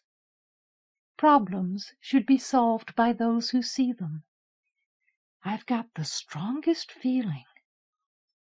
And something else. Something that refused to come clear. There was too much noise. Too many people were shouting around her. Too many people were going to die. Something so stupidly obvious that she was going to kick herself as soon as she figured it out. Master Barsonage was at Garridan's side. His eyes had a wild and aimless stare. He looked like a man who had wandered here after having his brains baked out in the desert. "Now I understand," he said, not apparently because anyone was listening to him, but because he had to say something, needed to hear a reasonable voice. "When we rescued you from the ruin of our meeting hall, Aramis used that glass to help clear away the stone. I thought his choice was odd, but now I understand. He was making his beast mad, teaching it to hate stone. Something. Why did none of us realize that he must be the maker of that glass, or an adept?" In spite of herself, she stopped to absorb what the master said. He was right. Aramis must be an adept. Or he had been working against King Joyce longer than anyone realized, had conceived his ambitions at a younger age. Unexpected abilities. "But how did he get possession of the mirror?" asked the mediator. "I thought it was among those broken when he shattered Garridan's glass. He must have captured it then. That must have been one of the reasons for his attack on the laborium. Why did none of us think to see whether all the mirrors we lost were among those broken? It was unexpected. That's why. What Aramis did was unexpected.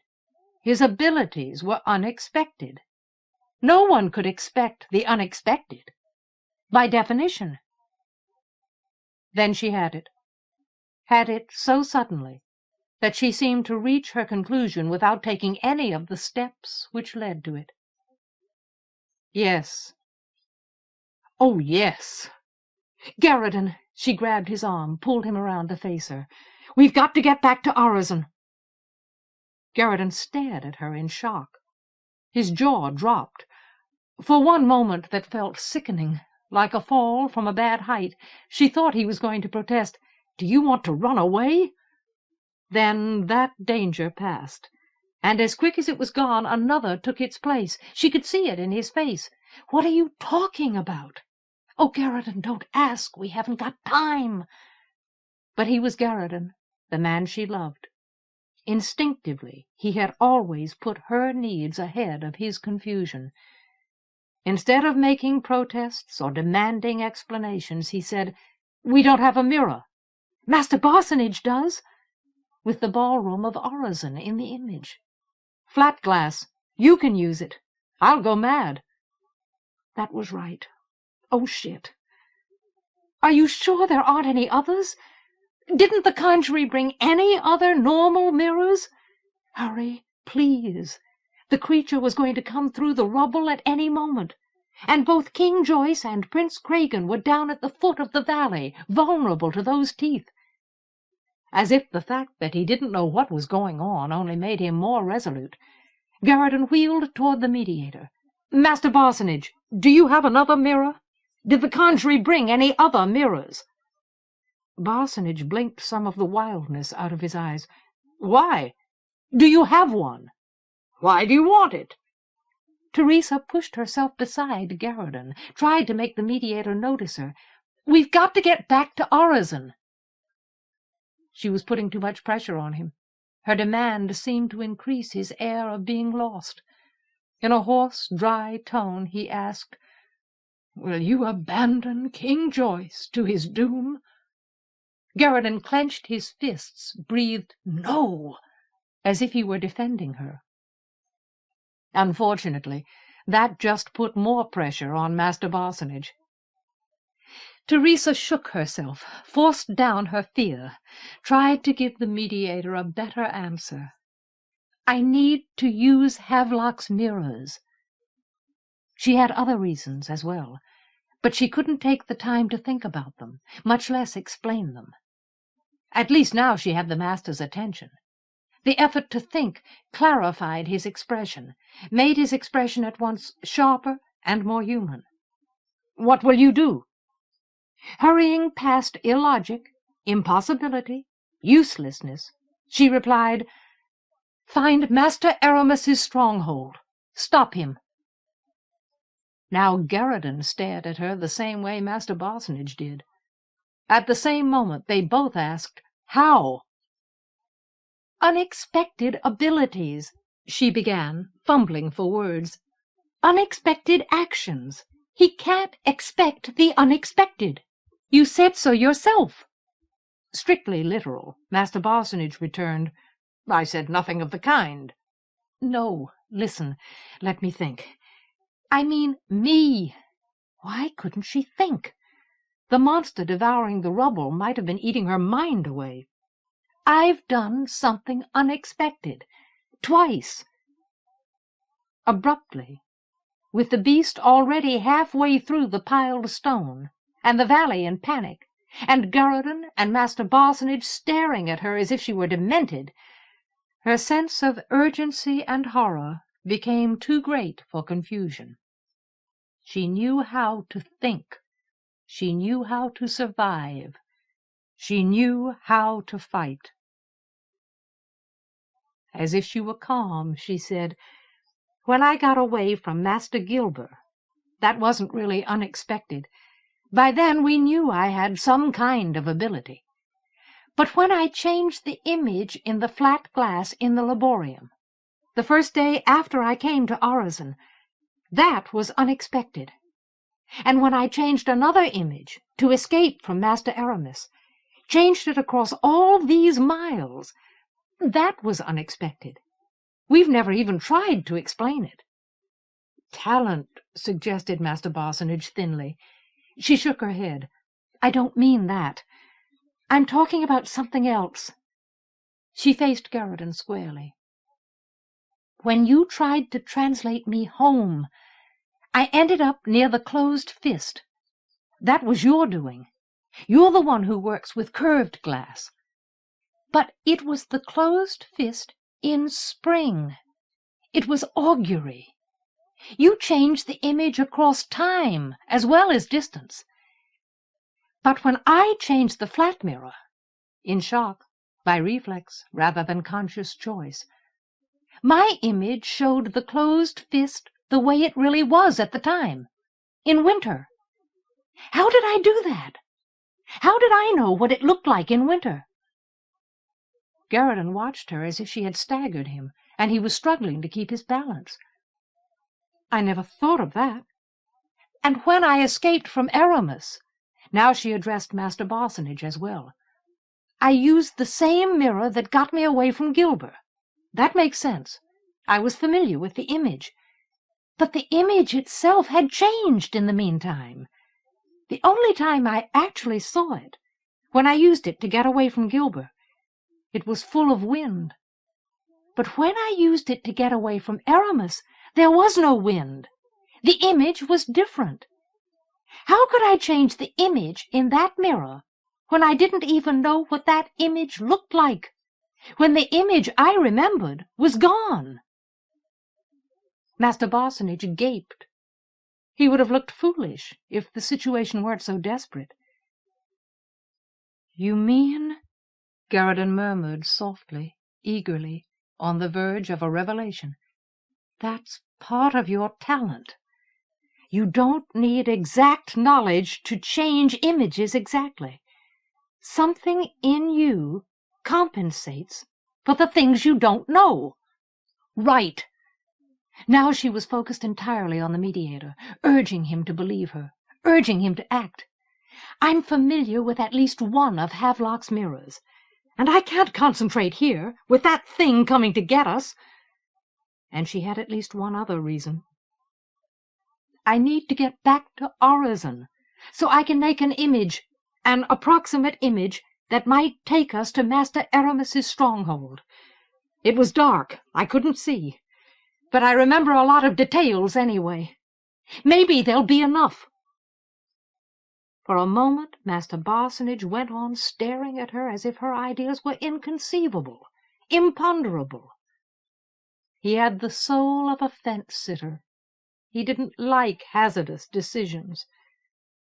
Just when she was about to start yelling at him, however, he lifted his head and smiled, and all the wildness fell away from him.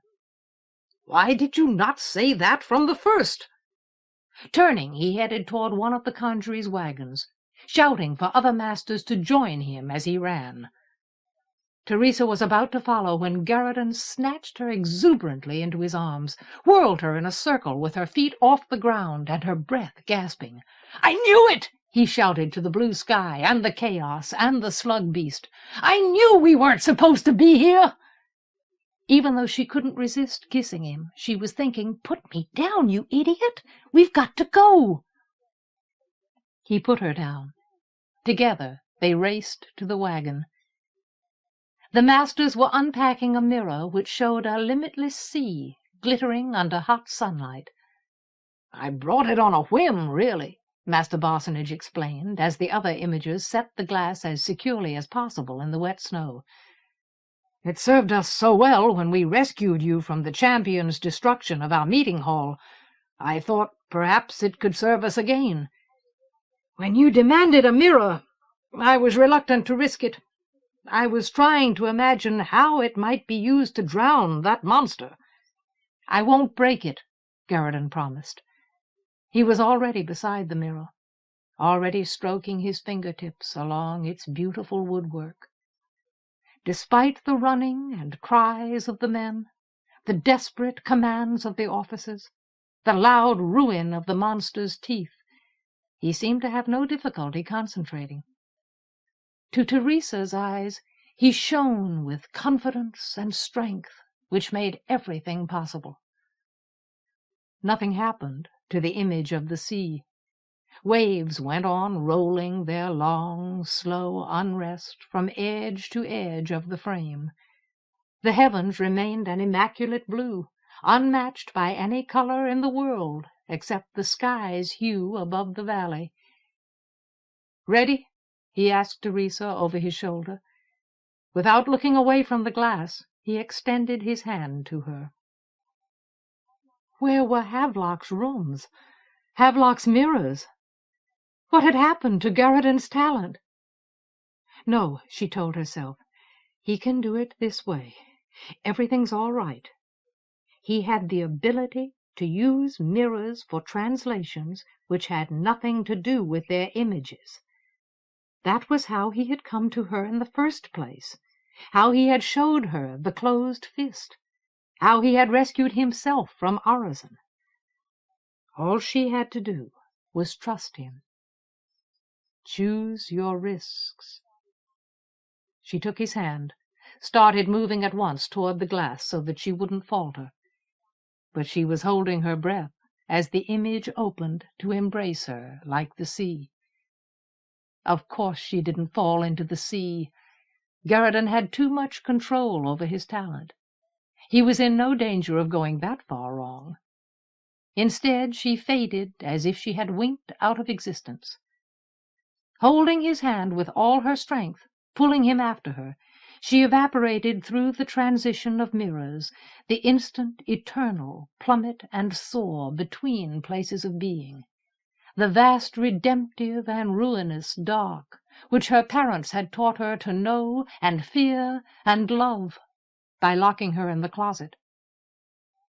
When she came out of the translation, she lost her balance and collapsed in a heap, drawing Garridan helplessly after her, breaking his brief hold on the mirror's frame, his only attachment to the world of the valley.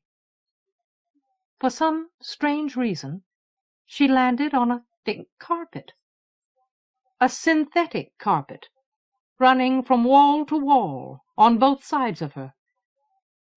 Adept Havelock didn't have a carpet like this in his rooms. No one had a carpet like this anywhere in Urizen. Across the deep-woven pile, she saw that she was surrounded by people. Women in gowns, men in tuxedos. Some of them had yelled recently, dropped glasses full of ice and alcohol onto the carpet. They were all still now, however, motionless, staring frozen at Garridan and her, with shock on their polished faces. Until she recognized the angle of the hall leading to the bedrooms and the shape of the entryway to the dining room and kitchen, she didn't realize that she was back in her old apartment, back in her old world. Chapter 50. Careful Risks. Garridan was sprawled halfway across her. His weight held her down. Instinctively she arched her back, tried to shift him so that she could get her legs under her. He didn't move. Staring at the strange carpet, the chrome and wicker furniture, the astonished men and women in their inexplicable clothes, he murmured, "Glass and splinters! What have I done?" She thought the answer was obvious. He had brought her back to her old condominium, and during her absence time had passed, months had passed. Never one to cling to a useless investment, her father must have sold her apartment as soon as he felt sure she wasn't coming back, and the new owners had redecorated it, of course. All her mirrors were gone, every conceivable link to Mordaunt, every way back. On the other hand, what imaginable reason could Garridan have for bringing her back here, for bringing her back here now? This wasn't just an accident. It was an absolute disaster. There was no way back. "Get up," she urged, as if his weight were suffocating her. "Oh, God! Oh, shit! Get up!" "Call the police," a frightened woman pleaded. "Call security," suggested someone else. "Who are they?" Garridan got up. As he rose to his feet, the people in the gowns and tuxedos flinched. Some of them retreated farther. A shoe kicked a glass, sent it rolling across the tile on the kitchen floor. Teresa could hear ice being crunched underfoot, as if that noise were louder than the voices. "Call security," I said. "How did they get in here?" "I don't know. They just appeared, that's all." "What have we been drinking?" Her heart beat so hard that she had trouble finding her balance, trouble making her legs lift her upright. "What have I done?" Garridan repeated softly. He was appalled to the bone. "Miss Morgan?" No, she was wrong again. She had jumped once again to the wrong conclusions. The ice wasn't louder than the voices. She had no difficulty at all hearing Reverend Thatcher. He was there, squirming his way out of the press of people, a small old man in a shabby suit. His pulse beat in the veins under his pale skin. He came a few steps toward her, then stopped. His eyes watered with surprise and relief and embarrassment. "Miss Morgan?" Her father was right behind Reverend Thatcher. His expression made him look like a startled barracuda. Teresa gaped at him while her pulse faltered and her heart quailed. "Garrison, please, oh, please, get us out of here." "Miss Morgan!" Reverend Thatcher seemed to face her through a veil of tears. "We thought you were dead, kidnapped, lost.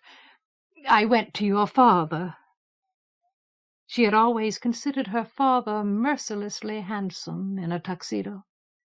His appearance was a weapon he knew how to use, and it made his anger more brutal. It implied that no one had the right to ruffle him. He came out of the rich crowd as if he were stalking her.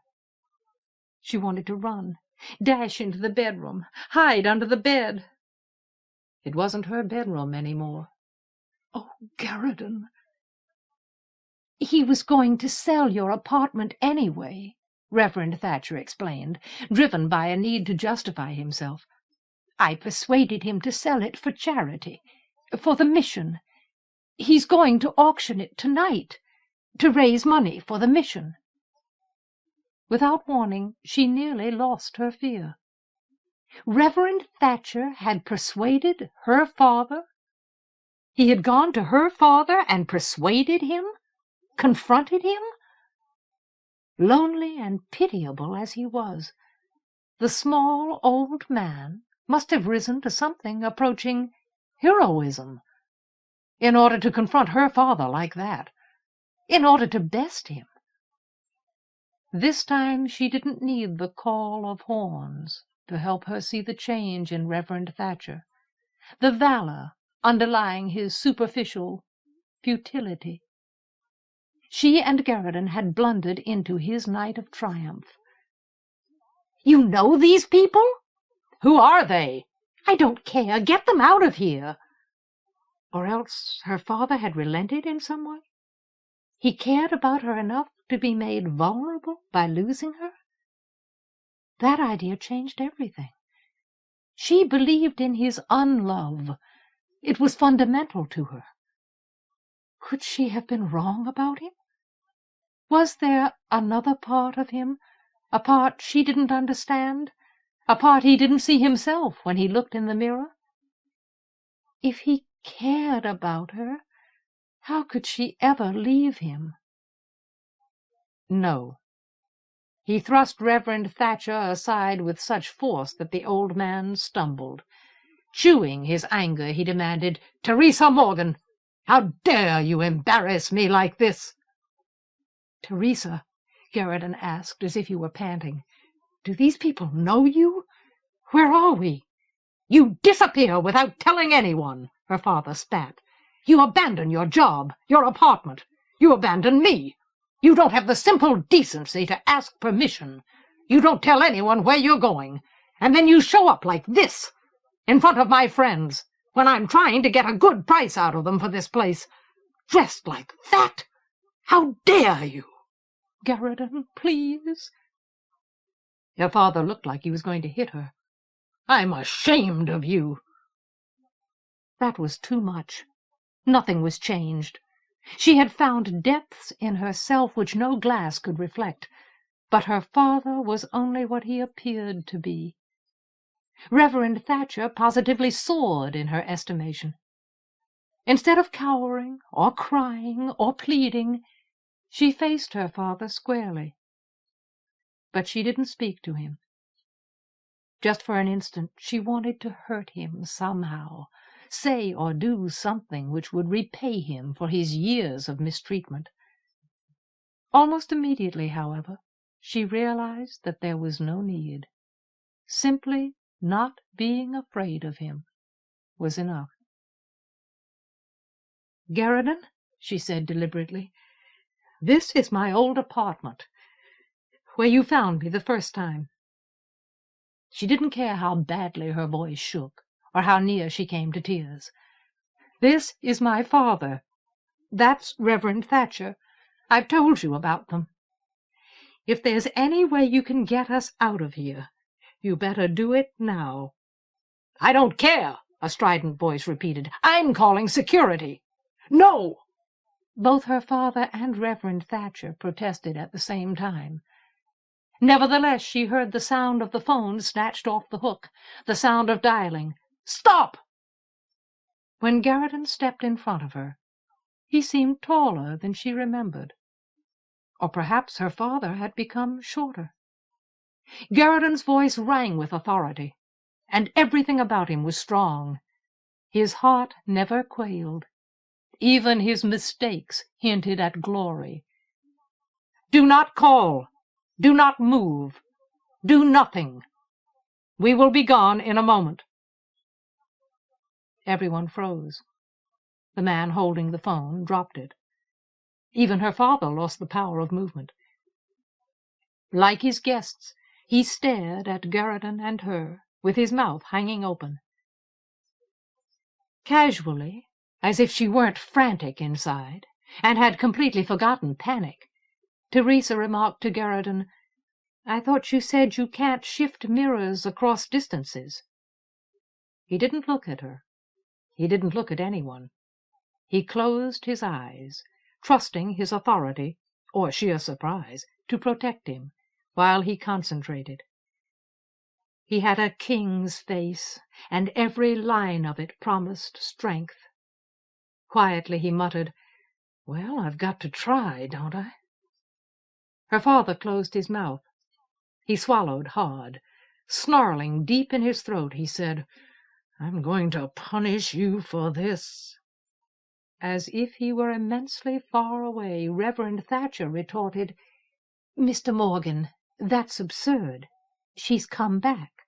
We all thought she was dead, and now she's come back. We should be delighted." Before anyone could respond, Garridan abruptly flung his arms wide.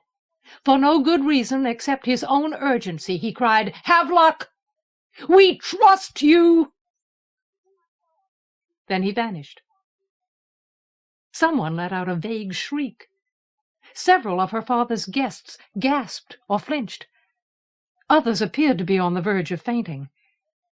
Suddenly, Teresa wanted to sing. Oh, he was wonderful. Garridan was wonderful, and nobody was going to be able to stop her. Never again. She was never going to be afraid of her father again. While she still had the chance, she turned to Reverend Thatcher. "You can have your auction. Make him give you every penny he gets. I want you to have the money. It's a good cause, the best, and I might not come back. If I do, I certainly won't live here." After that, without transition, she dropped into the quick, immeasurable plunge of translation. Once again, Garridan had done the right thing. As usual, she lost her balance, but he caught her as she stumbled out of the mirror so that she didn't fall. The change of light made her blink. Electric illumination was gone, replaced by a few oil lamps. As her vision came into focus, she found that she was in the shrine or mausoleum which Adept Havelock had made out of the room where he stored his mirrors, where she needed to be. What did he celebrate here? She wondered obliquely. What did he mourn? But she had no time to spare for the adept. Garridan held her hard, as if he had no intention of ever letting her go again. "Glass and splinters, Teresa," he breathed, pressing his face against her hair. "I'm sorry. I don't know what went wrong. Thank the stars Havelock was watching his mirrors. I didn't mean to take us there." Already the image of her apartment in the mirror he and the adept had used was fading. She kissed him to make him stop. "Don't apologize. You rescued us. That's what counts." That and Reverend Thatcher's ability to extract money from her father, and the fact that she was no longer afraid. Part of her still felt like singing. It was worth it. "We've got to hurry. King Joyce doesn't have much time." He met her gaze. For a moment she could see the characteristic struggle between chagrin and eagerness going on inside him, self-distrust and hope at each other's throats. Almost at once, however, he smiled, and his eyes cleared, as if the acceptance he met in her turned the tide of the conflict. "Right," he said, like a man who couldn't think of any reason to be alarmed by the prospect of entering Master Aramis's stronghold. "Let's get started." Together they turned toward Havelock. The adept wasn't alone. He had Artegall with him. Artegall was dressed for battle, and he was grinning. Havelock had apparently been cleaning the room again. In one hand he brandished a rather limp feather duster. He wore an apron several sizes too large for him, to protect his still spotless surcoat. Twisting his features as if he wanted to howl, he poked his duster at Teresa and Garridan and said, "I told you to trust me. Don't you realize yet that I'm the one who planned all this? I planned it all. Joyce is the only man alive who could have done it, but I planned it. No matter how crazy I get, I'm the best fornicating hopboard player in Orizon, bar none. Remember that for a change." Teresa couldn't resist. She asked, "You mean you knew we were coming?" For once the adept was tolerant of questions. "Of course not. But I considered the possibility. What do you think planning is?" "It's good to see the two of you again," Artegall interrupted happily. "I gather things have finally gotten desperate enough for some dramatic imagery. A few of the Cadwalls we've been taking prisoner in the ballroom look actively horrified. What are you trying to do?" "Go to Aramis's stronghold, if we can get there," answered Garridan. "He isn't in Esmeralda. Niall isn't there. That was a trap. But Teresa thinks she can make an image of the place Aramis took her. If she can, maybe we can find it and get in." "Good." Facing his brother boldly, Artegall said, "This time you aren't going to get rid of me so easily. Whatever you have in mind, you're going to need a bodyguard, and I am sick to the teeth," he flashed his grin, "of being in command of this useless pile of rocks." Garridan started to protest, but Teresa stopped him. This was another of her reasons for returning to Orizon. 2 days ago, was it only 2 days ago? He had said, "When the fighting really starts, we'd better be sure we've got somebody with us who handles a sword better than I do." One of his strongest feelings. Instead of trying to explain, however, she said, "Let him do what he wants. We don't have time to argue with him." As if to demonstrate her point, she left Garridan's side and went to the mirror she wanted, the flat glass reflecting a sand dune in Cadwal. "Besides," Artegall whispered to Garridan behind her, "Havelock says you need me. He got me down here. I didn't have any idea you were coming back." "What makes you think you're ready for Gart?" demanded Garridan hotly. "He's already beaten you twice, and you're still hurt." Artegall chuckled. "What makes you think the two of you are ready for Aramis and Gilber and Vagel? We've all got to do what we can. And," he added more soberly, "you may not have time for Niall. Maybe I'll be able to help him." Garridan apparently found that argument difficult to refute. As if to relieve a personal anxiety, he changed the subject. "How's the siege?" "No trouble," Artegall replied. "Marganel is a model enemy. Yesterday he sent me a dozen sides of beef. Sovereign's courtesy. I sent him a cask of the king's best wine. We're becoming friends. As long as Orizon doesn't panic, I'm not needed here." Teresa set herself in front of the glass she had chosen and tried to relax. Now that she had assumed this responsibility, it promised to be more difficult than she had allowed herself to imagine. She needed to conceive an image of a place she had never seen, a place she knew only in small pieces, by feel. And during the relatively short time she was there, she hadn't exactly been concentrating on exact, concrete details. It had been dark, dark. Master Aramis had chained her to the wall.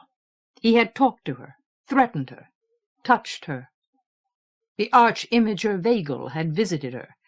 She had found and spoken to Niall, and all the time her attention, her talent, had been directed elsewhere, groping for an answer to her fear, reaching out to the room in which she stood now, rather than teaching itself to recognize her prison. She could make the mirror's desert image melt into darkness. That was easy. But there were many different kinds of darkness in the world, in many different places.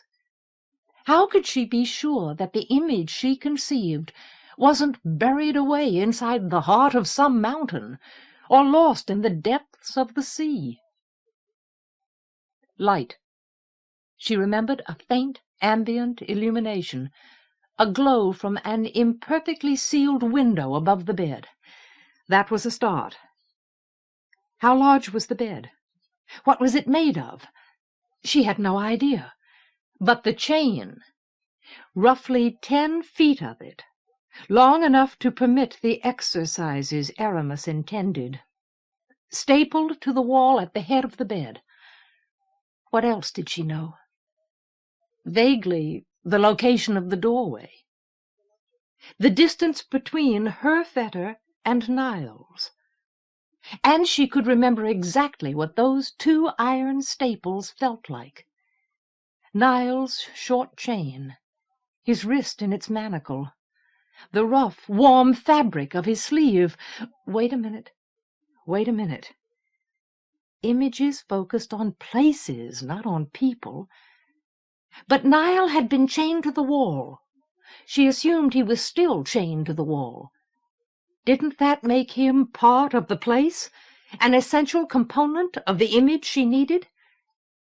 If she could remember what he looked like... That, too, was easy. He looked like Garradon. Slightly shorter, Garradon aged or embittered by disappointment and pessimism. Garradon reduced to despair by Aramis and Gilbert. No, don't think about that now. Don't be distracted. Take a deep breath. Concentrate. She even remembered what Niall was wearing. A brown worsted cloak which covered him from neck to ankles, to keep the blood and the knife Aramis had given him hidden. If she put together an image of Niall chained in that position, in those clothes, that close to the bed and her chain and the window, about that far from the door, would it be enough? She wanted to ask Garradon, but she knew he didn't know the answer. No one had ever measured her talent. No one knew what she could do. And there was only one way to learn. She had to test herself and see what happened. She had to do the same thing to herself that King Joyce had done to her. She wondered where he got his courage.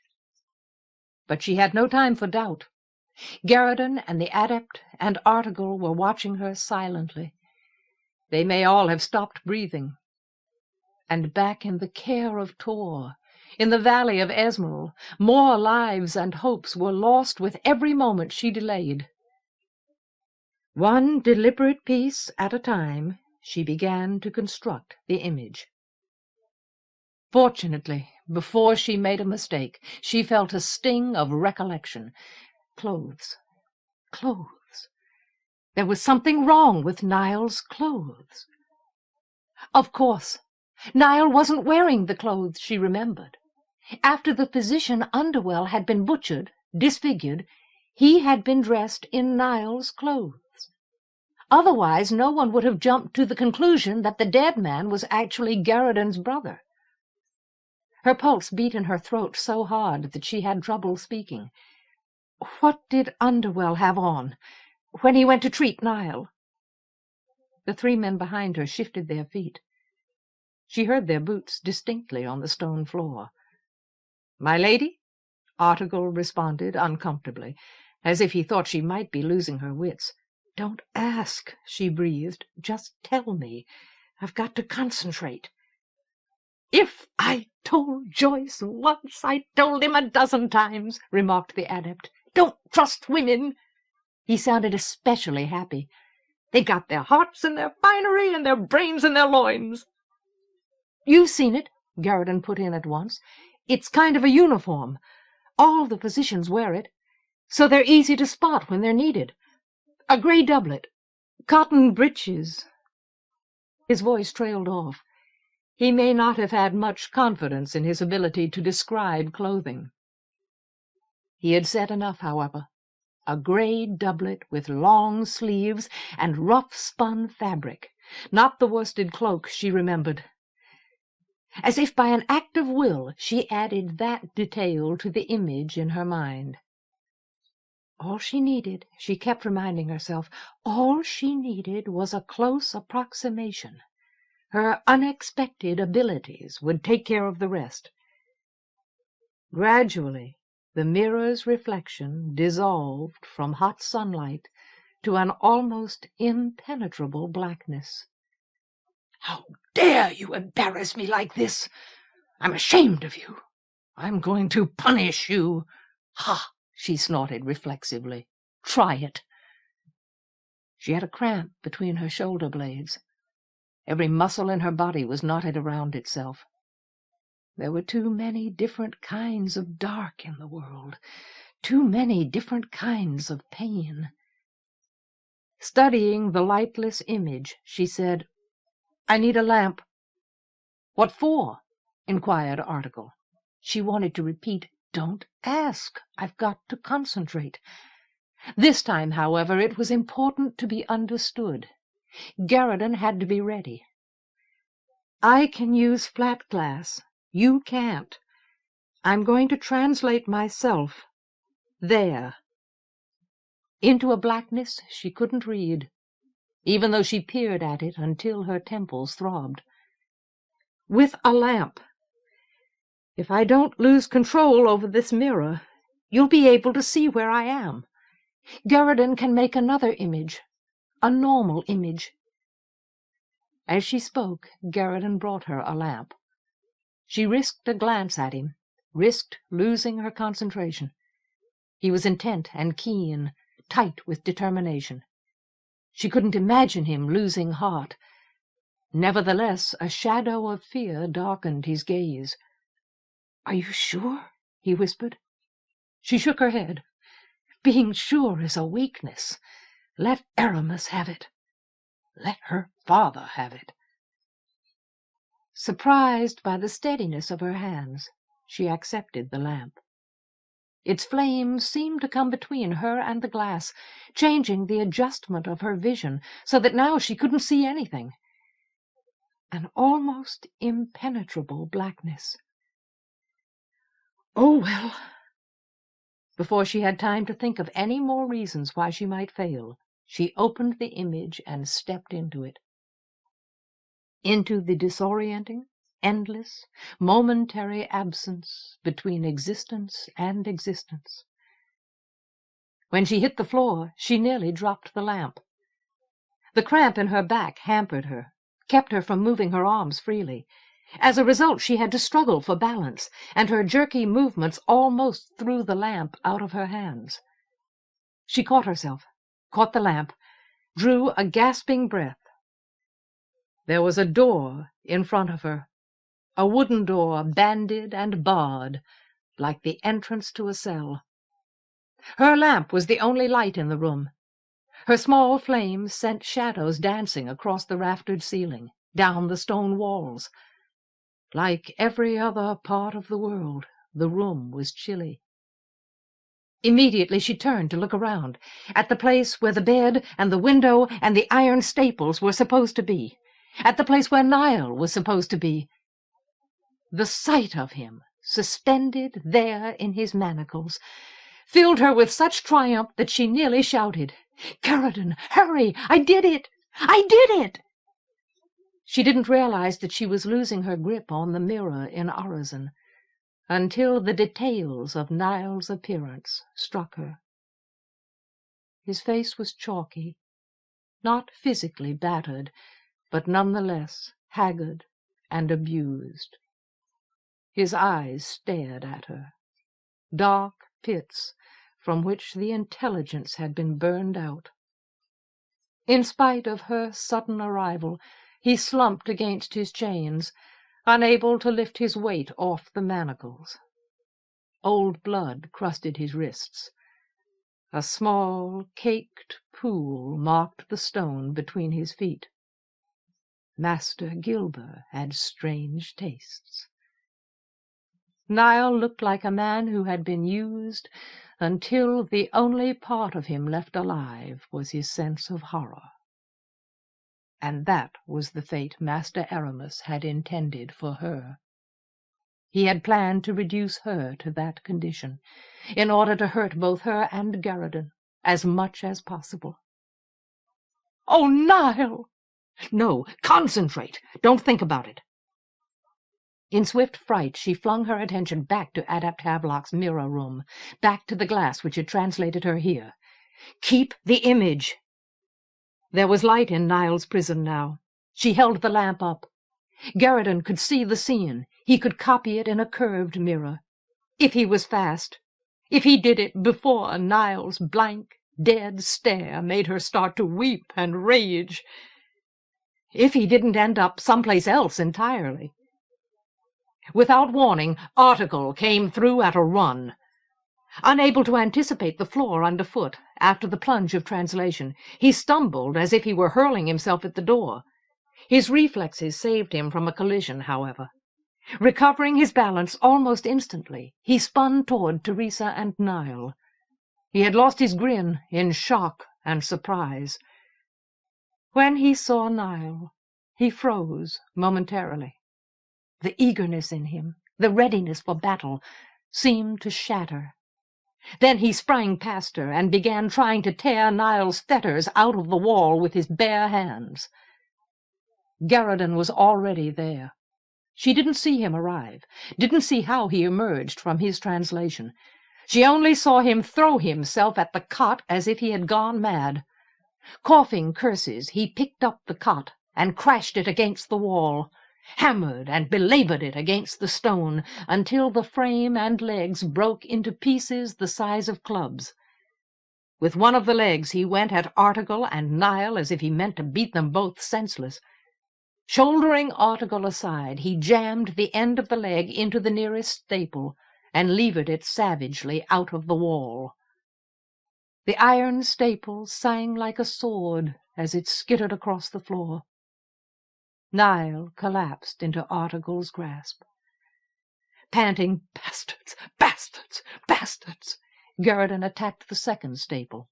It let out a thin metallic scream as it pulled loose. He and Article hunched over Niall. Clenched sounds came between their teeth, as if both of them were weeping. Teresa thought for a moment that Niall was unconscious, too badly abused to understand what was happening. But then, in a voice made hoarse and ragged by howls, he croaked, "Garradon? Article? Is it really you?" Fiercely Garradon whispered, "We're here. We're here. Teresa brought us. As soon as you can stand, I'll translate you back to Urizen." Too late. Teresa heard the door open, saw light from the corridor outside wash against her and the Domne's sons. She whirled frantically away as a voice like silk said, "If you can do that, it will be miraculous. I'm going to cut your heart out before you can make the attempt. In my experience, dead men make poor images." Stark against the unexpected light, the man seemed to have no face, no features. The longsword he held looked black and fatal, a blade of darkness. Teresa recognized him anyway. Gart. Crouched over Niall, Garradin and Artegall were insignificant, pitiable, in the shadow of Gart's silhouetted strength. Despite that, however, Artegall drawled without moving, "Don't tell me Aramis knew we were coming. I won't believe it." "No," conceded Gart, as smooth as his blade. "Yet even coincidence conspires to help victors. I was sent to bring Niall to the image room. Master Aramis considered that you might do something desperate. Although seeing you, I doubt that he grasps how truly desperate you have become. So he wished to have your brother made ready to use against you. He may not be delighted to hear that I have slain you. He wishes that pleasure for himself. But I will answer for your deaths to the High King." "I'm sure you will." Slowly, keeping his hands away from his sword, Artegall rose to his feet, left Niall in Garradin's arms. Light from the doorway burned along the tears on Artegall's cheeks, lit sparks in his eyes. His fighting grin was gone. He seemed to have no heart left for it. "You're forgetting just one thing." "And what is that?" the monomach inquired maliciously. Artegall shrugged. "We aren't dead yet." As hard as she could, Teresa flung her lamp at Gart's head. His quickness was appalling. As if he had known what she would do, he batted the lamp away from his face with the flat of his blade. Nevertheless, the lamp struck his shoulder. Flaming oil splashed down his chest, bright on his black leather armor. In that instant Artegall attacked, so swiftly that his leap and the sweeping pull with which he drew his sword looked like one movement. Wildly, almost in a frenzy, crying out his rage and hurt, he hacked at the burning man. His assault was too sudden, too furious. Gart had trouble countering it. The High King's monomach beat at the fire with one hand, trying to put it out before it took hold of his armor. With the other he parried Artegall's blow awkwardly, barely succeeded at blocking it away from his head. His whole weight behind the blow, Artegall swung again. And again, as fast as he could. Gart seemed to erase the flame, as if his touch were enough to extinguish it. Nevertheless, he couldn't meet Artegall's attack one-handed. He was driven backward into the doorway, and the door was too narrow for his strokes. His sword took chips out of the doorpost. The impact slowed him, so that he almost failed to lift Artegall's cut over his shoulder. That counter left him off balance. At once Artegall drove forward with one foot and booted Gart in the chest. Gart slammed against the far wall of the corridor and recoiled to the side, reeling to get his legs braced under him. Artegall went through the doorway after him, steel on steel, steel on stone, out of sight to the left.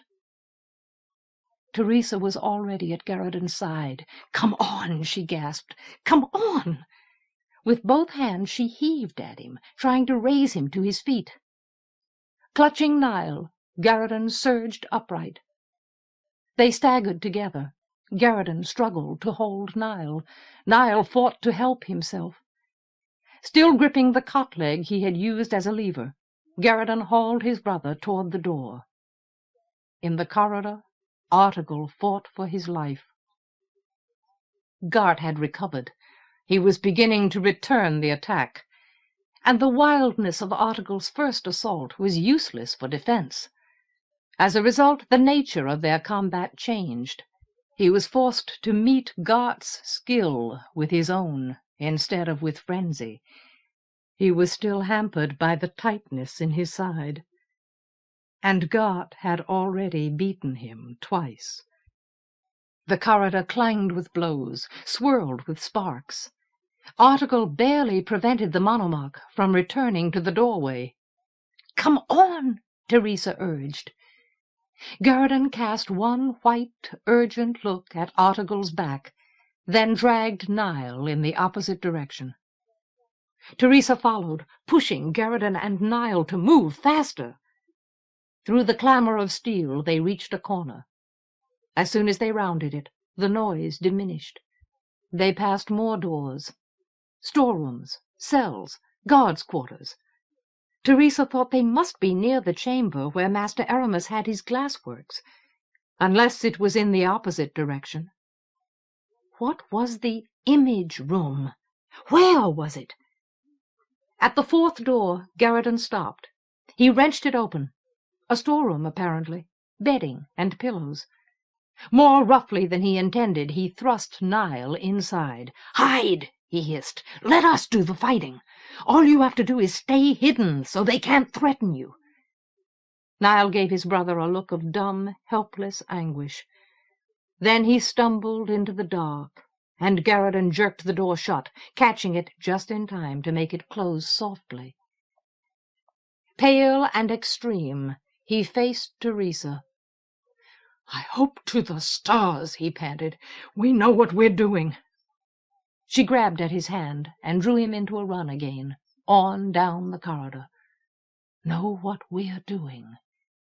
I want you to defeat Master Aramis." Article wouldn't last much longer. She knew that. Yet she and Garridan were still alive because of him, and Aramis didn't know they were coming. Maybe King Joyce and Prince Cragen had already been crushed, but she had promised in her heart that she would kill Master Aramis. The men who had treated Nile like that were going to die. The cot-leg in Garridan's fist looked too short, too weightless to do any good. Nevertheless, he held it like a man who intended to find a use for it. She needed a weapon of her own.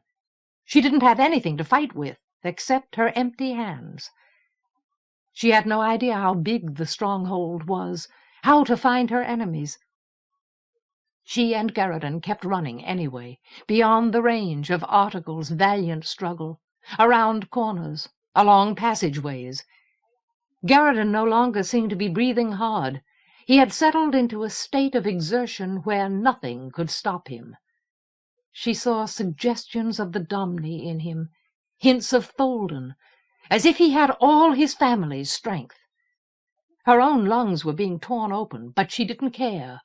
Details like that had lost their importance. She had left them behind with her father.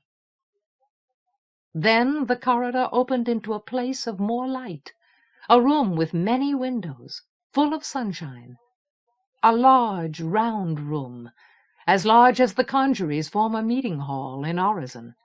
High, with its domed ceiling encircled by clerestories, so that the bright morning shone in from all sides.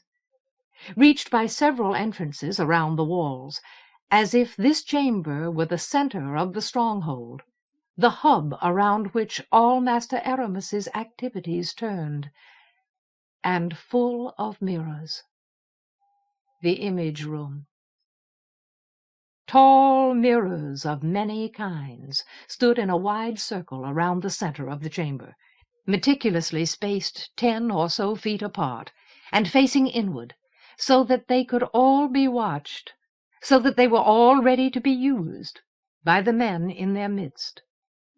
Master Aramis, Master Gilber, the arch-imager Vagel.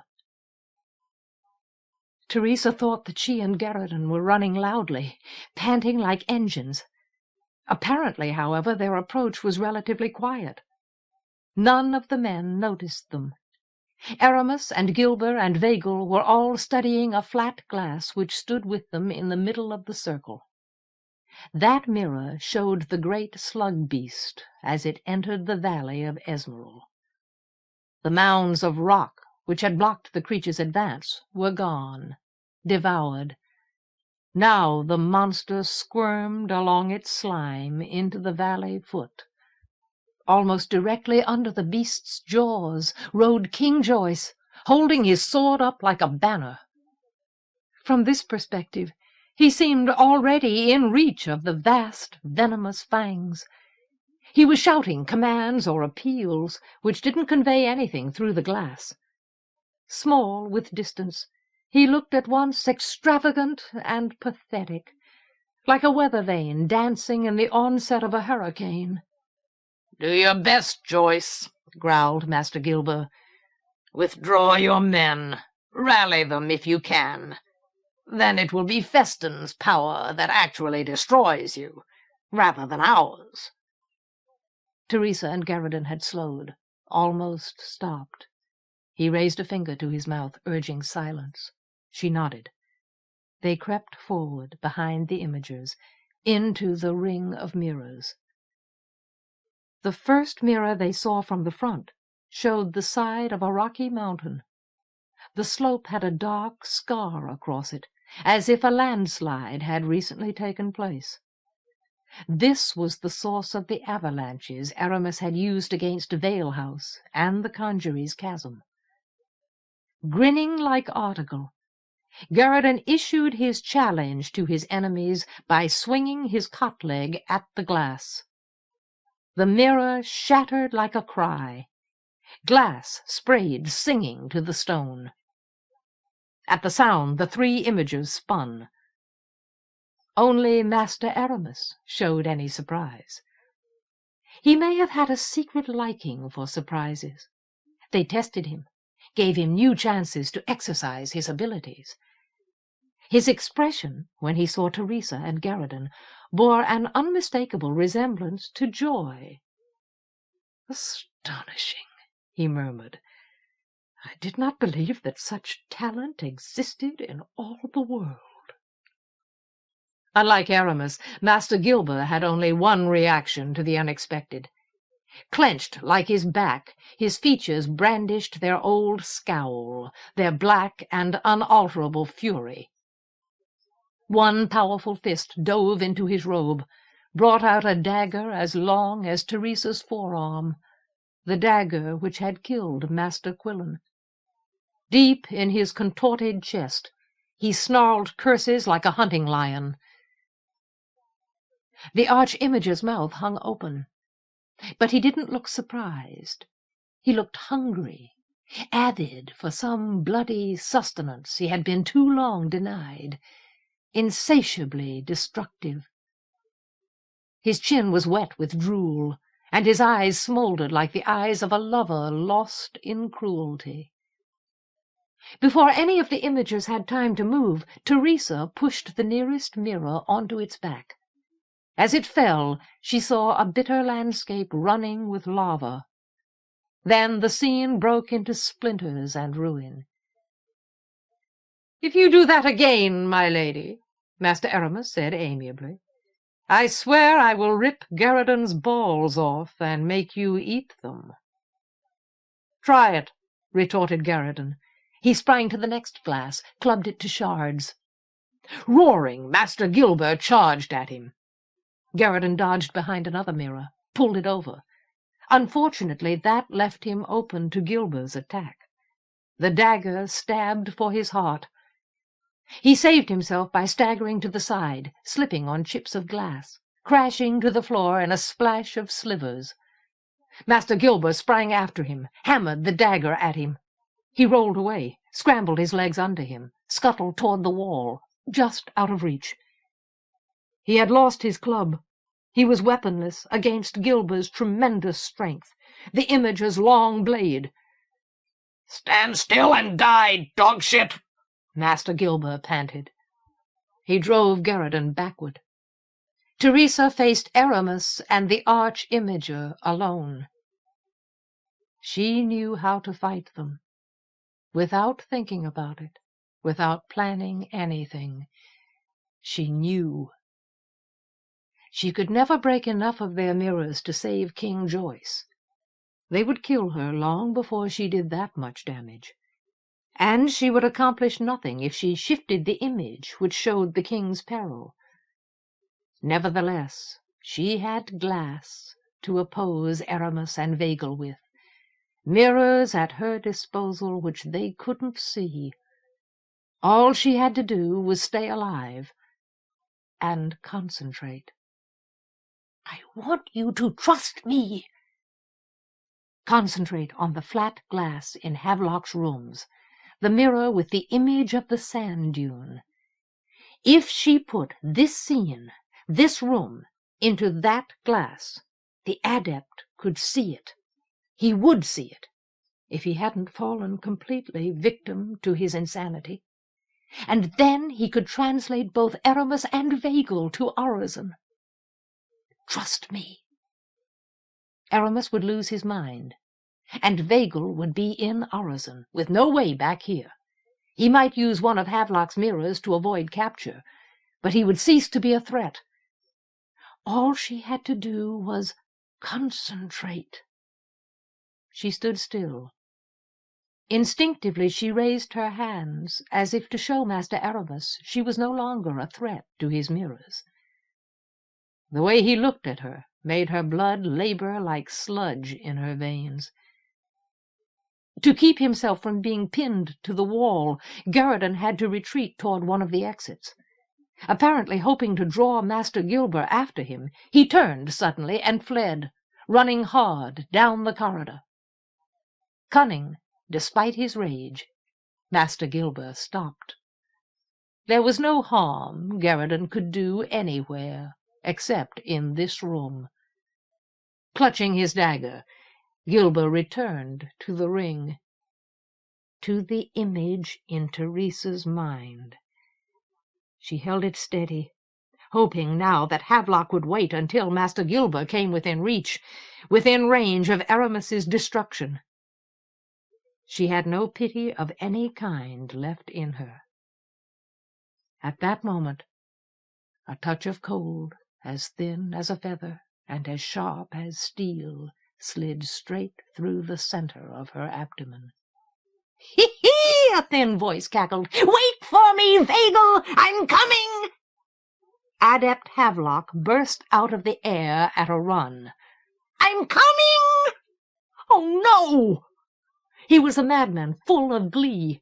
His feet seemed to find the stone without any possibility of misstep, as if losing his mind made him immune to all the other hazards of translation. His apron flapped about his ankles as he ran. As swift as joy he sped for the arch-imager.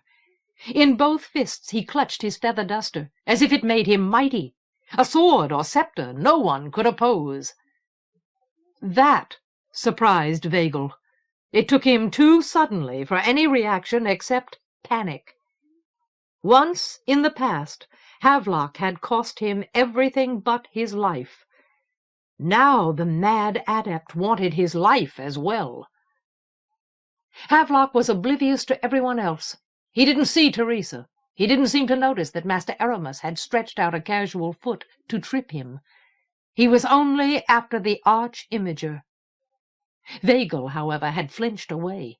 He headed for one of the exits with all the speed his old legs could produce. Veering to follow, the adept unconsciously avoided Aramis's foot. "I'm coming!"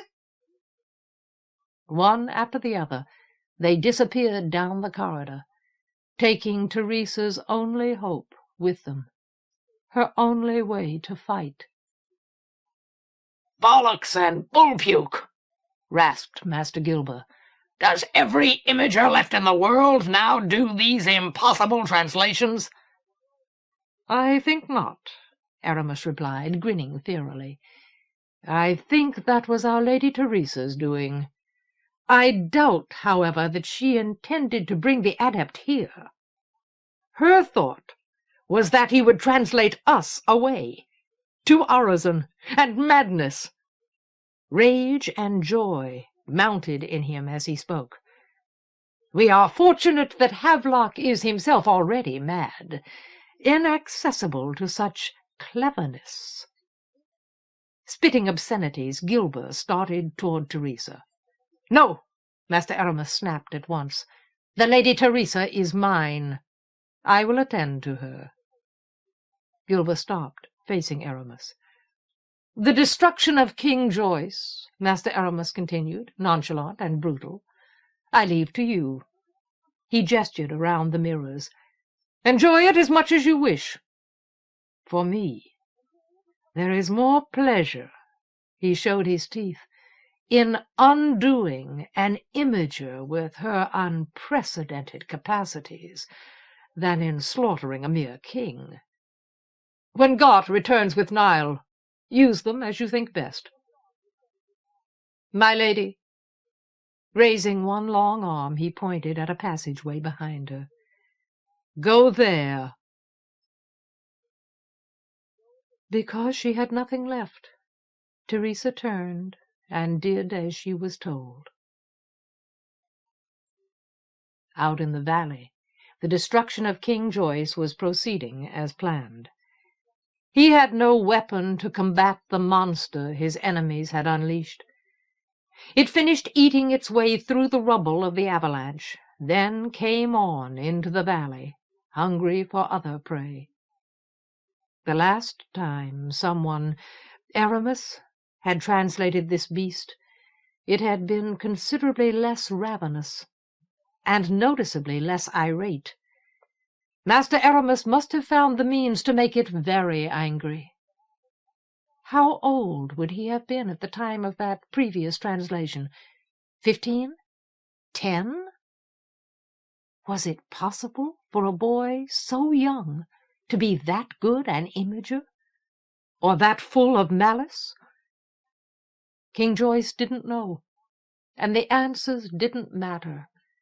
What mattered was the army, his men and Prince Cragan's. They were going to die quickly and horribly if he couldn't wrestle them back under control, quench their panic. And they were going to die anyway, unless someone found a defense against this creature. One thing at a time. Death later was preferable to death now. During the interval between now and later, anything might happen. Someone might think of a way to hurt the beast, or it might accidentally get hit by a throw from the catapult, might change direction, or it might die of old age and indigestion. The army had to be saved now. So he drove his charger as close to the monster as he dared, so close that his mount snorted foam and quivered, so close that he could feel the beast's breath sweep over him, could smell its intense, rank stink. And there he raised his voice like a trumpet against the hoarse screaming and the panic, the white-eyed and unreasoning dread.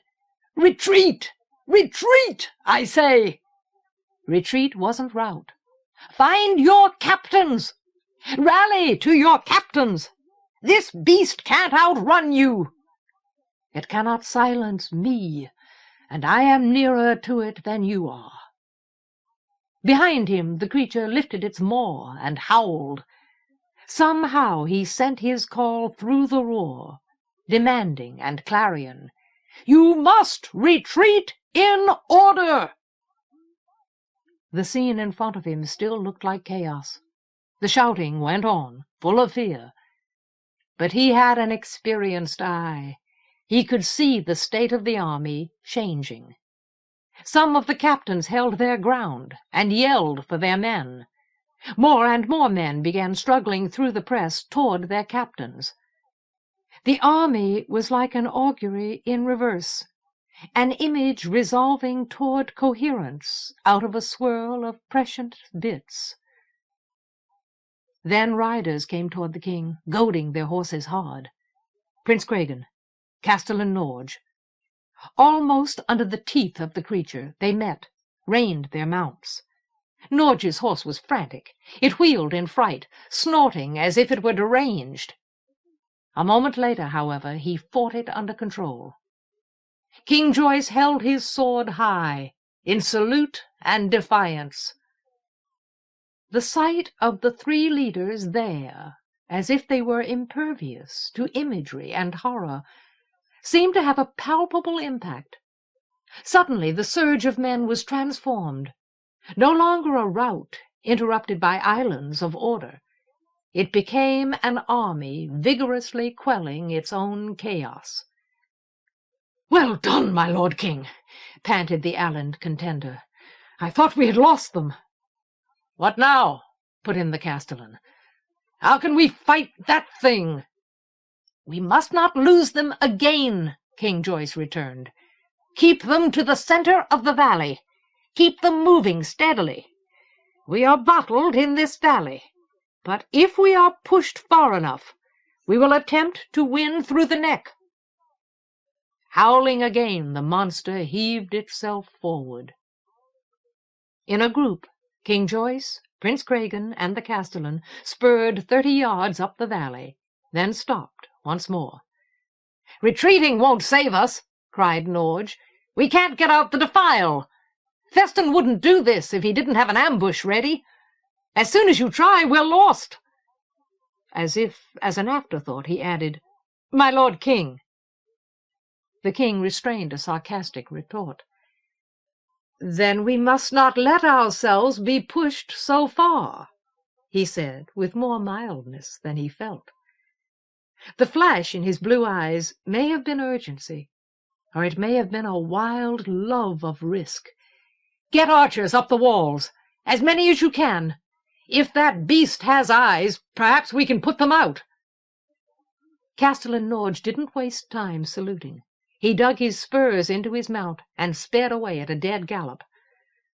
"A thin hope, my lord king," Prince Cregan commented tensely. "I am aware of that," King Joyce allowed himself to snap. "My lord prince." Then, however, he moderated his tone. "Suggestions are welcome." Prince Cregan scowled over his shoulder at the beast. "If the Congery cannot save us, we cannot be saved." King Joyce nodded grimly. "Then may the stars send Master Barsonage inspiration, or everything I have loved must perish." His eyes continued flashing. After a moment, Prince Cregan caught the king's mood and smiled himself. Watching their father and the Alland contender from the distance of the pennon, the ladies Epilogue and Mist stood like reflections of each other, holding their breath together when the monster roared or moved, exhaling in shared appreciation of what King Joyce and the prince accomplished. As the army fought down its panic, Epilogue murmured, "I did not believe that we would ever see him like this again." "I hoped for it," replied Mist softly. "I could not bear to give it up. That is the difference between us. I cannot live without old hopes. You are willing to let them go in order to conceive new ones." At the moment, Epilogue had no idea whether she considered this an accurate observation or not. "Wouldn't catch me doing that," Darcent commented sourly. He stood a step or two behind Mist, apparently watching for threats in all directions. "Haven't got the guts. Fighting I can do, but stand like that so the men won't panic. Make myself a target." He seemed to be talking primarily to himself. Nevertheless, Mist turned to hear him. "Maybe that's what went wrong on Pithys," he added. "Couldn't rally my men." "It was a different situation," said Mist, "in a different place. You did everything any man could have done there." Darcent looked at Mist strangely. He took no discernible comfort in her words. Epilogue had the impression that Mist had unwittingly aggravated whatever troubled him. "That's what you people do, isn't it?" he muttered like a distressed songbird. "He does it. Both of you. You do everything." "We would if we could," answered Epilogue, more for her own benefit than to argue with him. "Unfortunately, we're women." Down the valley the monster surged forward. She thought both the king and Prince Cregan would be taken by those appalling fangs. But they rode out of reach in time, keeping themselves like a bulwark between the beast and their army, a defense which had nothing to do with physical force. "And even if we could fight like men," Elige continued, "even if we were allowed, we couldn't do anything against that creature. If it is to be stopped, the masters must do it." Master Barsonage had already informed her, however, that he had no hope left. A short way below her, on the hillside, he had set up the mirror which had translated Teresa and Garradon away, the glass full of ocean. Eventually he would try to hinder the beast with a rush of water, but he didn't expect much success, and none of the other mirrors remaining to the Congery could do anything against a creature that size. As for Teresa and Garradon, where they were concerned, Elige would have been glad to hope, but she didn't know what to hope for. Her lack of confidence in Garradon was lifelong, hard to change, and Teresa also was no fighter. Darcent made an uncomfortable noise in his throat, as if she had offended him somehow, or frightened him. "It is not your burden," Mist whispered to him gently. "You have already done more than we could have asked, more than most of us would have believed possible, and your rifle is exhausted. Doubtless that is the reason Master Aramis decided to risk his monster." This observation didn't comfort the champion much either. Elige was watching her father and Prince Cregan so hard, focusing on them so exclusively, that she almost didn't see what was about to happen to them. A shout of warning jerked her attention back a step, widened her angle of vision. With a cry she didn't hear herself utter, she saw riders come up both sides of the monster into the valley, dozens of them, hundreds, riders with red fur and alien faces, with 4 arms and 2 scimitars, their blades raised for blood, mounted creatures like the ones which had once attacked Teresa and Garradon, riding now to sweep around in front of the slug beast against King Joyce and the prince. "Father!" Mist wailed into the turmoil. But she only had one man to lose, only her father. Elige was going to lose Prince Cregan as well, and then the High King's victory would be assured, regardless of whether or not the army relapsed to panic. Norge had men moving back down the valley, back toward the prince and King Joyce, but they were too slow, too late. For a moment, Elige's vision went dark around the edges. She had the distinct impression that she was going to faint. Then Darcent's mettled hand caught her by the shoulder, turned her. She couldn't see his face. She was trying to pull away, trying to watch the foot of the valley. Yet he held her. "Protect her."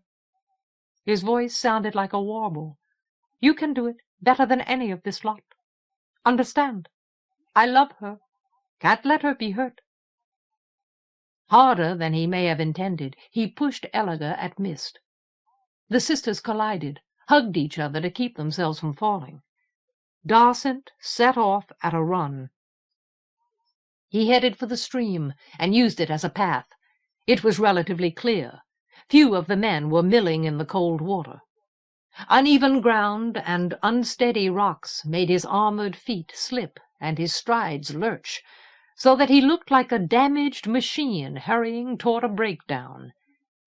Nevertheless, the power still in his suit was enough to give him speed. He ran as fast as a horse. Not fast enough to save King Joyce and Prince Cregan, of course. At that pace, however, he might reach the foot of the valley in time to help avenge them. Unfortunately, the Cadwalls at the last catapult saw what he was doing. They threw scattershot at him as soon as he came within range. Stones caught the sunlight, the bright metal. Soundless amid the shouts and clamor, they hit hard. In spite of his armor, he went down on his face in the chuckling brook. King Joyce and Prince Cregan wheeled when they heard the shout which had warned Elige. Cregan spat a curse at the sight of the red-furred creatures. Their hate was vivid, even through the monster's loud advance. And they were so many. He and King Joyce would never be able to get away. And the men Castellan Norge had already sent to rescue them had too far to come. But the king smiled, and his eyes grew brighter. "As I said," he remarked in a voice only Prince Cregan could hear, "the High King grows desperate.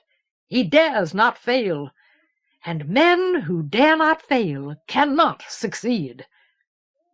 Prince Cregan considered this a foolish piece of philosophy, and gratuitous as well, but he had no time for it.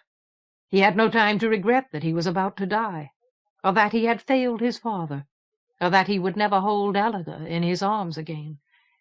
His hands snatched out his sword as he kicked his charger into a gallop, heading not toward the impossible safety of the army, too distant to do him any good, but rather straight at the nearest creatures, the front of the attack.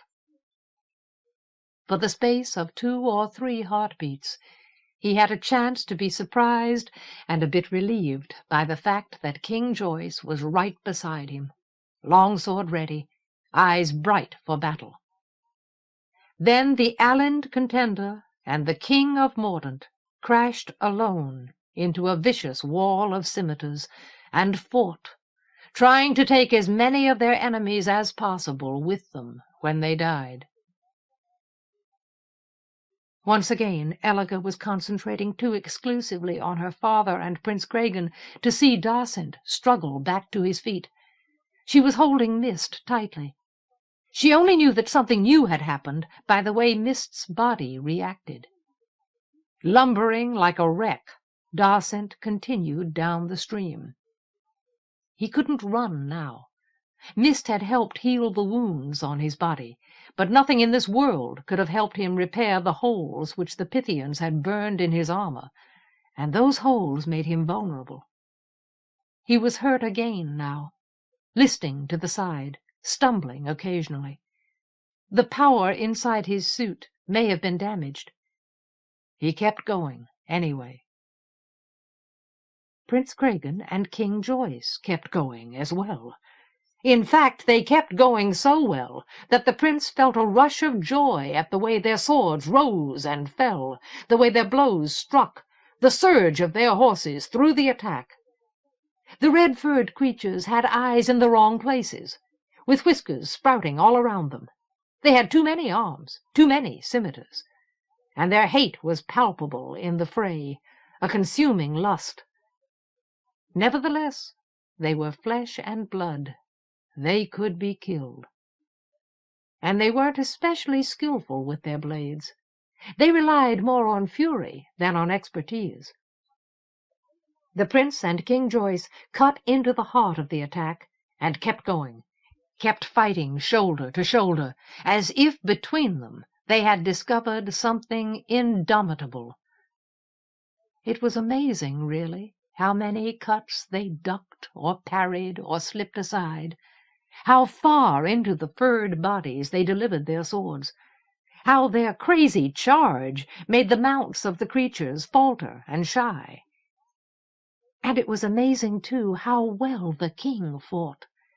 Prince Cregan himself was much younger, presumably much stronger.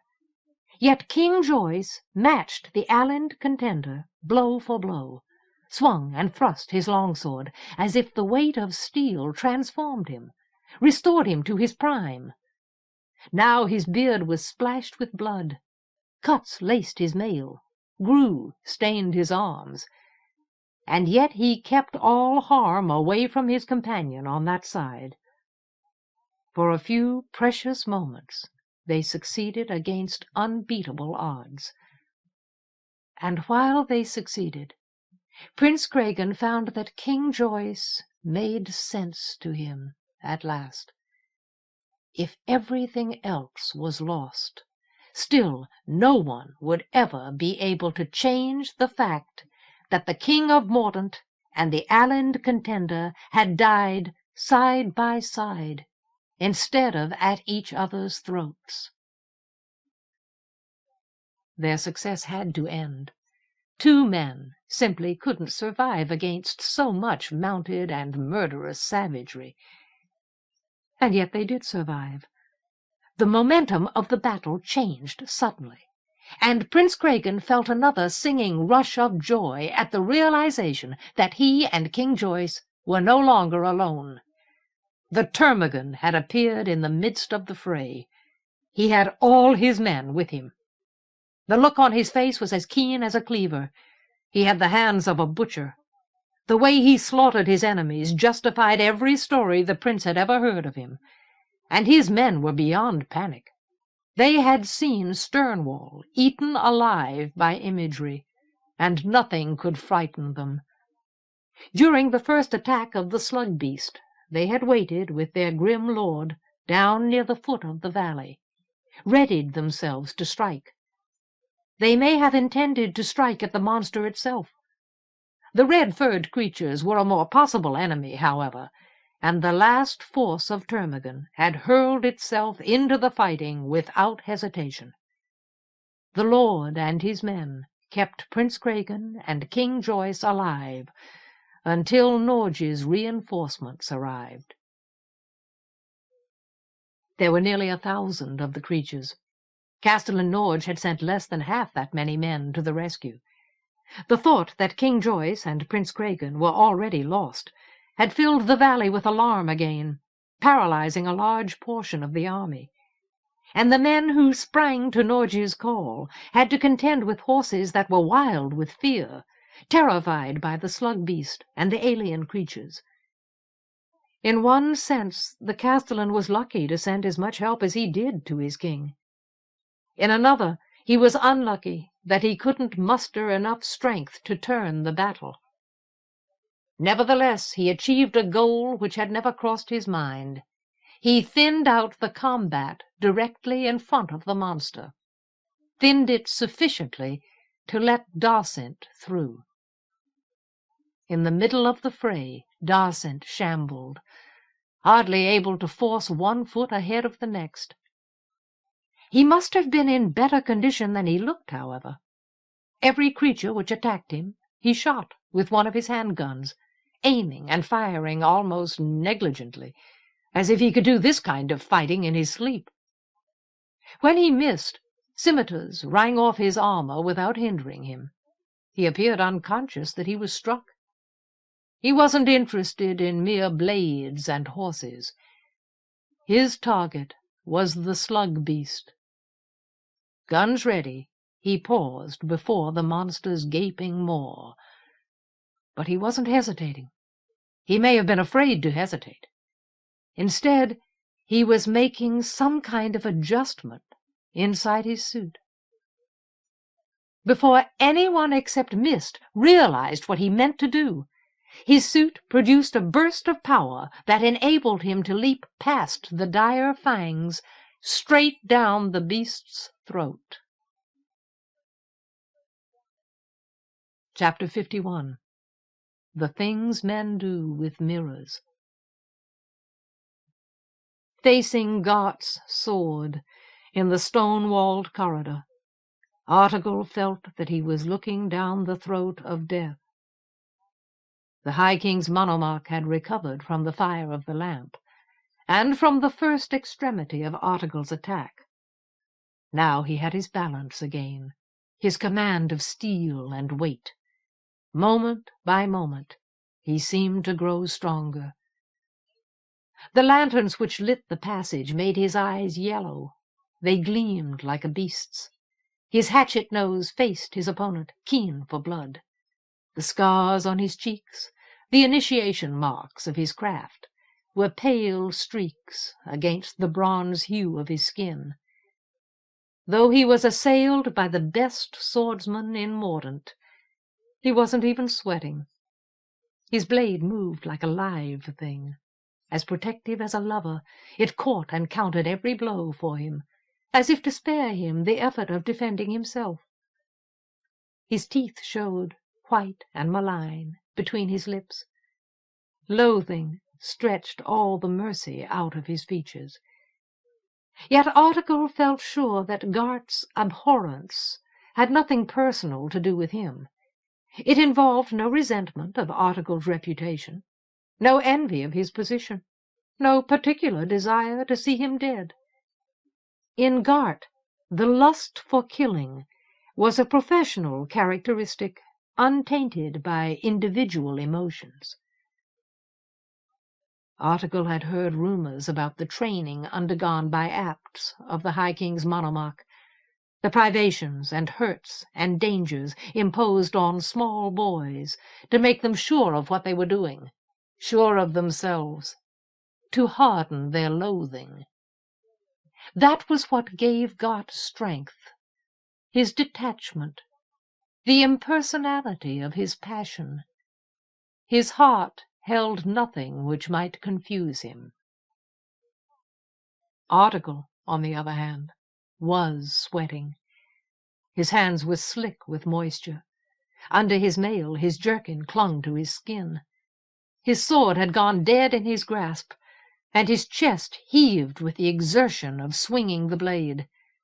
The tightness in his side had become a band of hot iron, fired to agony, and that pain seemed to sap the resilience from his legs, the quick tension from his wrists, the life from his weapon.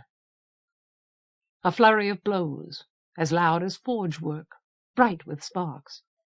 A measuring pause. Another flurry. There was no question about it.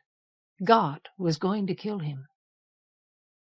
Article didn't face this prospect with quite the same approval Lebec had felt.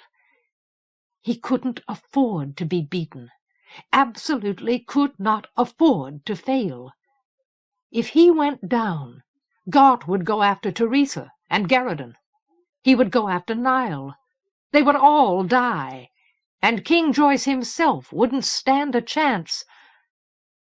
But when he thought about Niall, remembered what had been done to his brother, his heart filled up with darkness, and he flung himself at Gart, wildly, inexpertly. Only the sheer fury of his attack saved him from immediate death. Fury was all that kept him going. Nothing but fury gave strength to his limbs, air to his lungs, life to his steel. A quick, slicing pain brought him back to himself. A cut along the bunched muscle of his left shoulder. He recoiled from suicide as blood welled out of the wound. A minor injury. He knew that instinctively. Nevertheless, it hurt. It hurt enough to restore his reason. Not this way. He was never going to beat Gart this way. The truth was obvious in the effortless action of Gart's blade, the feral smirk on his face. It was unmistakable in the glint of his yellow eyes. In fact, Article was barely able to keep Gart's sword point out of his chest as he retreated down the corridor, gasping for breath, battling to recover his balance. The monomach's blade wove gleams and flashes of lantern light, as if his steel were somehow miraculous, like a mirror. All right. Article couldn't beat Gart this way. Actually, he couldn't beat Gart at all. But he had to prolong the struggle as much as possible, had to buy time. Time was vital. So he needed some other way to fight. He had to start thinking like Garridan or Teresa, but not about Niall. No, don't think about Niall. Don't give in to the darkness. He had to do something unexpected, something to ruffle Gart's detachment.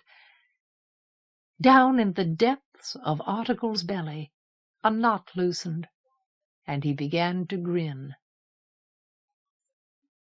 Garridan wasn't grinning. When Master Gilbert didn't follow him, he wasn't surprised, just disappointed. He had no idea in the world what he would have done if the master had chased him.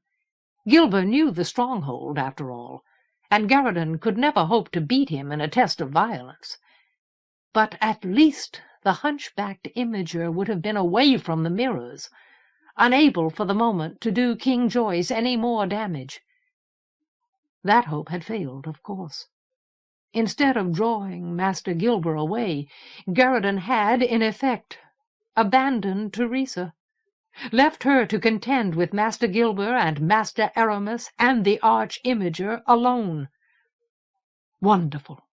The perfect climax to a perfect life. Now all he had to do was blunder into a squad of guards somewhere and get himself uselessly killed, and the story of his life would be complete. "Now it's your turn," the Dominie had said. "Make us proud of you. Make what we're doing worthwhile." Garradin had succeeded brilliantly. He couldn't resist thinking like that. He had suffered too many accidents. The logic of mishap seemed irrefutable. Nevertheless, he was too stubborn to accept defeat. He loved Teresa too much, and his brothers, and the king. "In the name of sanity, remember to call me Da." As soon as he was sure Master Gilber had given up the chase, he turned down a side passage and began to double back toward the image-room. Unacquainted with the stronghold, he spent several maddening moments hunting his way. Where were the guards? Surely Master Aramis had guards, servants of the High King, if not of Aramis himself. Why hadn't he encountered them already? At last, however, he reached another of the entrances to the image-room. From the entryway he saw that Master Gilber was the only one there. Just for a moment, while his heart lurched in his chest and a cry struggled in his throat, he thought, "Teresa! Teresa!" Master Aramis and Vegal had taken her to rape and torture her, just like Nile, just like Nile.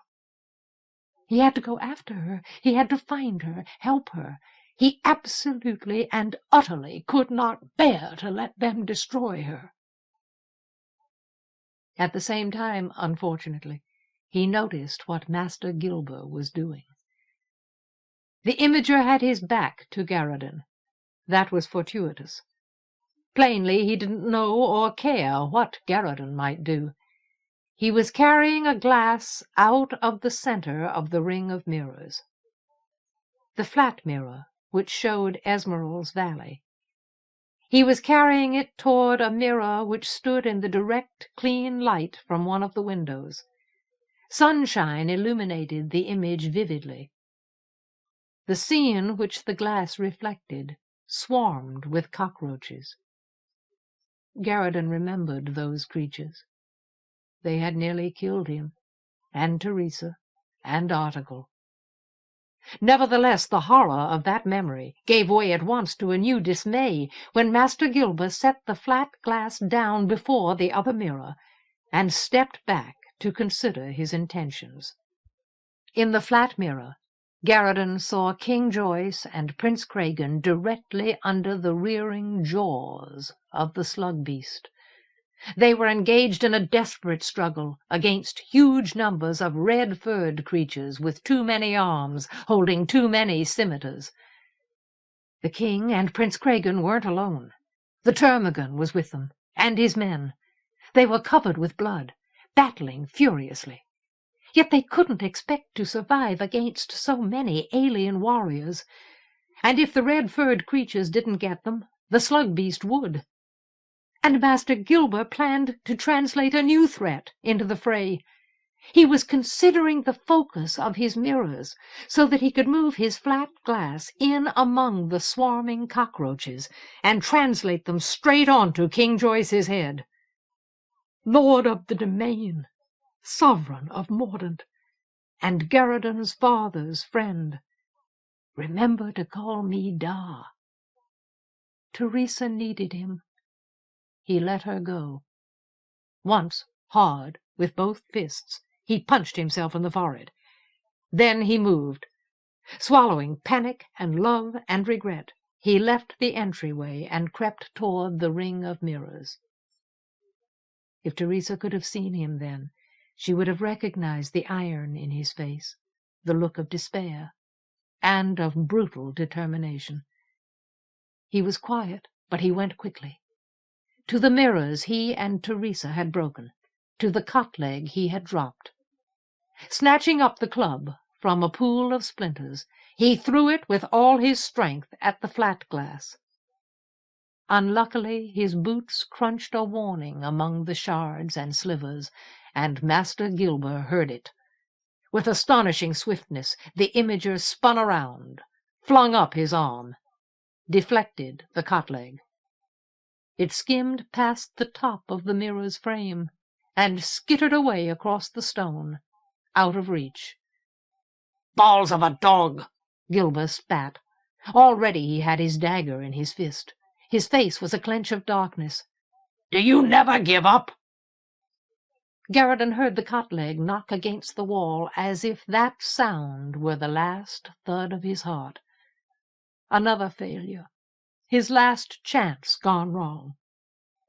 Now he wouldn't be able to help King Joyce or Teresa, and they would both be lost.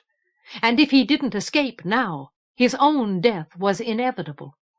No matter what happened, he would never be able to outfight Master Gilber.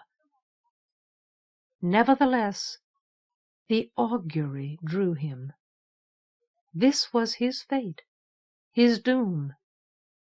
Instead of fleeing, he stepped forward into the ring of mirrors until he was surrounded entirely by mirrors, all of them reflecting scenes of violence and destruction against him. There he stopped. "Why should I give up?" he asked, as if he were just making conversation. "Why should I want to make it easy for you?" Master Gilber snarled an obscenity. Cocking his dagger, he prepared to charge. At once Garridan barked, "I wouldn't do that if I were you." In surprise, the master paused. "I don't have anywhere else to go," Garridan explained. "I don't have anything else to hope for. Oh, I suppose I could run away. I could try to hide somewhere. You don't seem to have any guards. I might be able to stay alive for a while, but I'll never escape. I'll never find Teresa. If you chase me, I'll just break as many mirrors as I can before I die. You've already lost 4. How many more are you willing to risk? Do you think there's a chance I might be able to get them all?" Obviously, Gilber's first impulse was to attack. That was plain in the way his teeth showed through his beard, the way his knuckles whitened on his dagger. Almost immediately, however, he appeared to grasp the other side of the situation. Someone was bound to come soon, and then Garridan was lost. In the meantime, why risk damage to years of powerful work? Instead of charging, he lowered his blade. "You are wrong, puppy," he rasped. "We have guards. They will be here in a moment." "Oh, I don't think so." Garridan fought to keep any hint of relief out of his voice. Time. That was all he wanted. A respite for King Joyce. A chance for something to happen. "I'm sure you have them. Plenty of them. But I'll bet they're all outside, protecting this place just in case someone tries a sneak attack. Watching the defile. You and Aramis and Vagel are so stupidly sure of yourselves. You never expected to be attacked from inside." Then, because he wanted to see how far he could goad the imager, he asked, "Where's Gart?" Master Gilber's eyebrows knotted involuntarily. "Do not look behind you, pig-shit boy. He may be there already. He has gone to fetch your dear brother Niall, who, I may say, has given me considerable pleasure during his visit here." The flat mirror's image showed the great monster writhing in a paroxysm of rage and hunger. "I don't think so," Garridan repeated. "Niall." He wanted to laugh, so that he wouldn't do anything foolish, wouldn't go mad and try to attack the imager, but he could barely keep himself from snarling. Teresa and I already rescued Niall. We did that first. If Gart isn't here, the men we brought with us must have got him. If Gart isn't here, Article must still be alive, still be fighting. Or else High King Feston has plans he hasn't told you about. You must have noticed that his reputation for treachery is older than you are." Unfortunately, Master Gilber was able to laugh. "Pure vapor," he rasped, with a guttural chuckle. "Mist and moonshine." He took a couple of non-threatening steps, not toward Garradon, but to the side, away from the flat glass and the cockroaches. "You have not rescued Niall. You do not know where he is. The room where I have enjoyed him is kept dark. You have never seen it. Therefore you could not find it, or translate him away. Gart will join us soon." "Believe that if you can," retorted Garradon. He believed it, and the thought made all his muscles feel as weak as water. Yet he kept his gaze and his voice steady. "Just tell me one thing. Those red-furred creatures—" They continued pouring around King Joyce and the prince, hacking savagely. The Termagant's men and Norge's appeared vastly outnumbered. And the slug beast. You didn't just translate them this morning, did you? How did you get them mounted? How did you get them to serve you? The slug beast had reared up as if it strove to stand on its tail. "No, we did not," conceded Master Gilber maliciously. "In that, at least, you are right. Those things, they call themselves Calat. Aramis has worked with them at some length. They have become what you might consider his personal guard. A complex and difficult negotiation was required before he agreed to commit his Calat to Feston's support." Too late, Garradon realized what the Imager was doing. In the flat mirror, the rearing monster came down like a tower, crashed straight and limp to the ground. Its maw seemed to miss King Joyce and Prince Cregan. Some of the Calat were caught by its weight and crushed. But through the glass, the reverberation of impact had no sound. And the beast made no effort to surge forward, devour more prey. It lay still, with a strange curl of smoke rising between its teeth. Master Gilber reached one of the other mirrors in the ring. He grasped its frame with his free hand, began snarling nonsense. Out of the glass, like shot from a catapult, came hurtling a gnarled black shape, no larger than a small dog, with claws like hooks at the ends of its forelimbs, and terrible jaws which filled half its body. Master Aramis did like surprises. In a sense, he even liked unpleasant surprises. They raised the stakes, increased the challenge. They made him show what he could do. But there was nothing unpleasant about Teresa's unexpected arrival, or Garradon's either, for that matter. Master Gilber could handle Garradon. And Teresa was beaten. He had seen her defeat in her eyes, had seen the light of intelligence and determination start to fade. She was his at last, his, and every spark of resistance left to her would only increase the fun of possessing her. As he directed her toward his private quarters, watching from behind the way her hips moved inside her uncomplimentary garments, remembering the sweet shape and curve of her breasts, and the particular silken sensation between her legs, he thought that she would be more satisfying than any woman he had ever destroyed. Sadith's death had been satisfying, of course. Deft, inescapable, and almost infinitely clever. Nevertheless, it had lacked the personal touch. He hadn't destroyed her himself. He had only arranged events so that she would suffer and die. On the unfortunately frequent occasions when he had found it necessary to make love to her, the exigencies of his plans had required him to treat her gently, almost kindly, so that she would believe he might help further her social ambitions. He was man enough, however, to meet even her boring tastes in fornication. And with Teresa there would be no limits. Nothing would inhibit the extravagant flavors of pain and debasement he meant to elicit from her. He felt so primed and poised that he could hardly refrain from dancing as he followed her toward his rooms.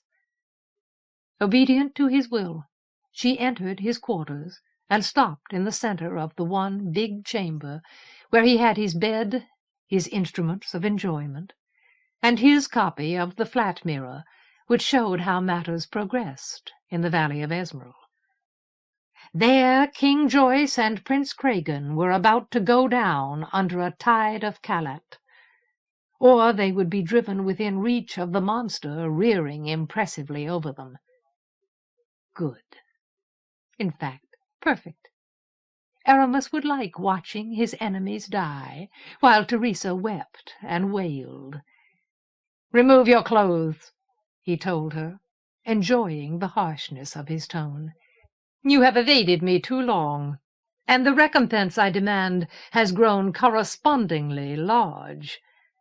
If he took off his own clothes, she would see just how large it was.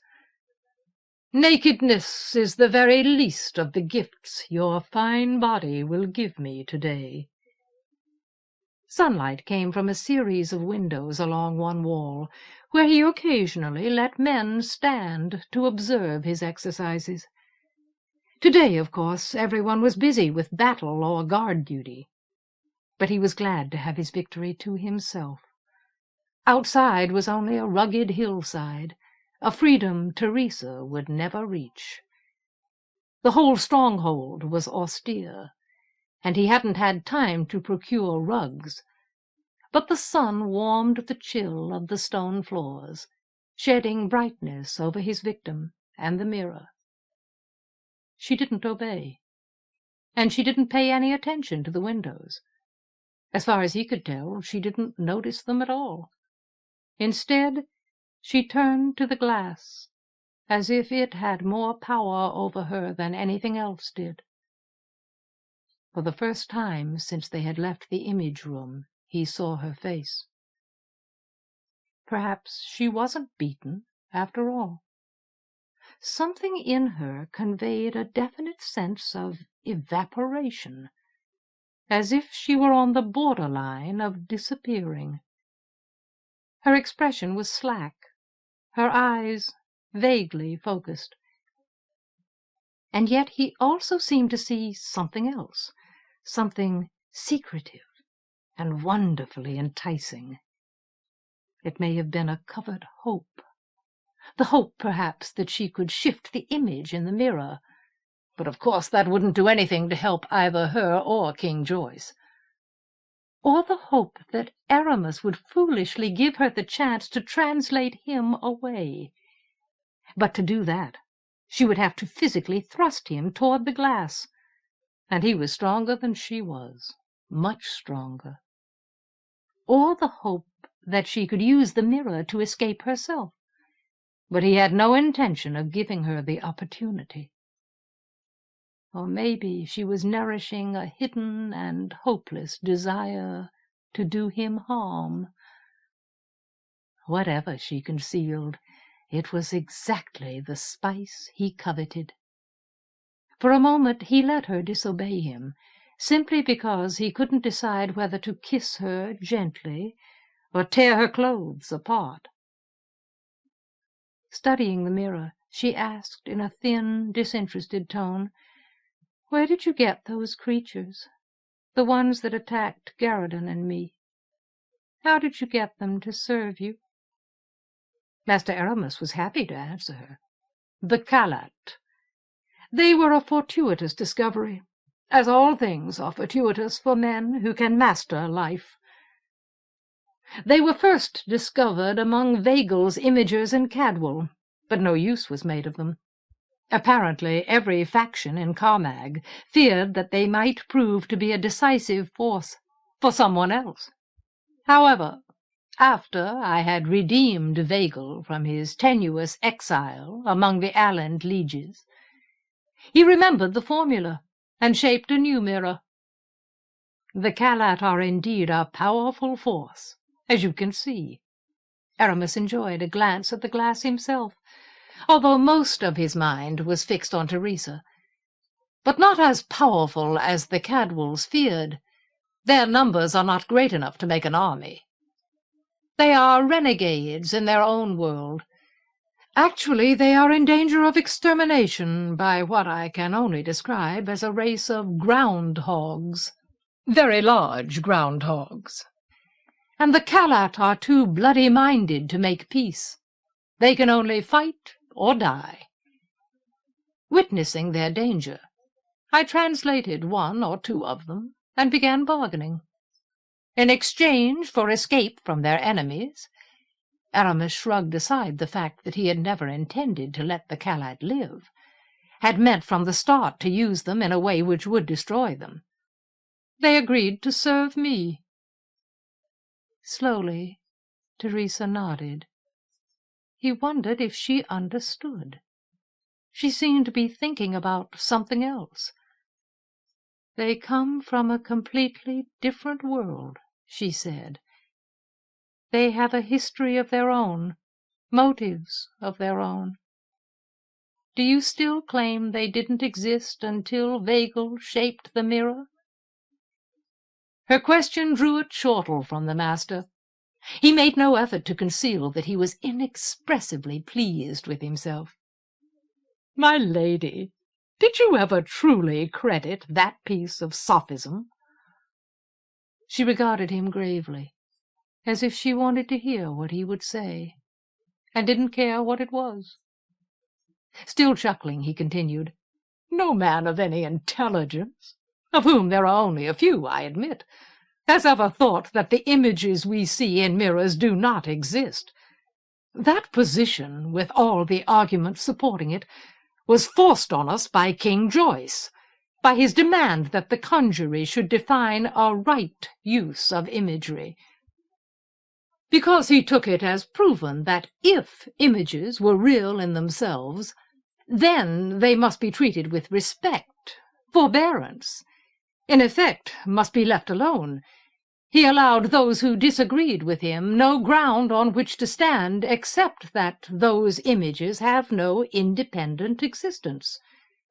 But of course his central tenet is so foolish that it is also unanswerable. He might as well claim that we must not breathe, because we should not interfere with the air, or that we must not eat, because we should not interfere with plants and cattle. The truth is that we have the right to interfere with images because we have the power to interfere. It is necessary to interfere. Otherwise the power has no use, and it dies, and imagery is lost. That is the law of life. Like every other thing which breathes and desires and chooses, we must do what we can. Aramis licked his lips. "Teresa, I have sampled your breasts, and they are delectable. You must have an exceptionally vacuous mind if you ever believed that you do not exist. I told you you were unreal, only to make it as difficult as possible for you to discover your talent." As he spoke, he studied her, looking for her secret reaction, the truth she wished to conceal. Her eyes were too dark, too lost. They didn't betray anything. As far as they were concerned, she was already gone. But her pretty cleft chin tightened, as if she were clenching her teeth. Delighted by this evidence of anger, he reached out and bunched his fists in her unflattering leather shirt. He regretted, really, that she hadn't had a chance to wash her hair, but everything else about her was perfect. He was going to tear the shirt away. Then, before he began to hurt her, he would do things to her breasts which would make her ache for him in spite of her secrets. He would surprise her with the pain, as she had surprised him. For some reason, however, she had turned her face away. She wasn't even afraid enough of him to watch what he was doing. Instead, she gazed darkly at the mirror. Unintentionally, he glanced there, in time to see the slug beast come down from its full height, collapse like soundless thunder in the valley, and lie still. Involuntarily, he held his breath, waiting to see the monster move again, waiting to see it pounce forward and devour King Joyce and the arrogant Alland contender. But the beast remained as limp as a carcass. Odd smoke curled briefly out of its maw and drifted away along the breeze. "Excrement of a pig," Aramis breathed. Forgetting Teresa, he turned to the mirror, gripped the frame with both hands, studied the image intently. "That is impossible! You doddering old fool! That is impossible!" "Interesting," Teresa remarked, as if she had never been less interested in her life. "Maybe all things aren't as fortuitous as you think." Aramis thought he saw the image of the valley begin to waver around the edges, thought he saw the rampart walls and the last catapult start to melt. That also was impossible. He wasn't sure of what he was seeing. He didn't delay to be sure.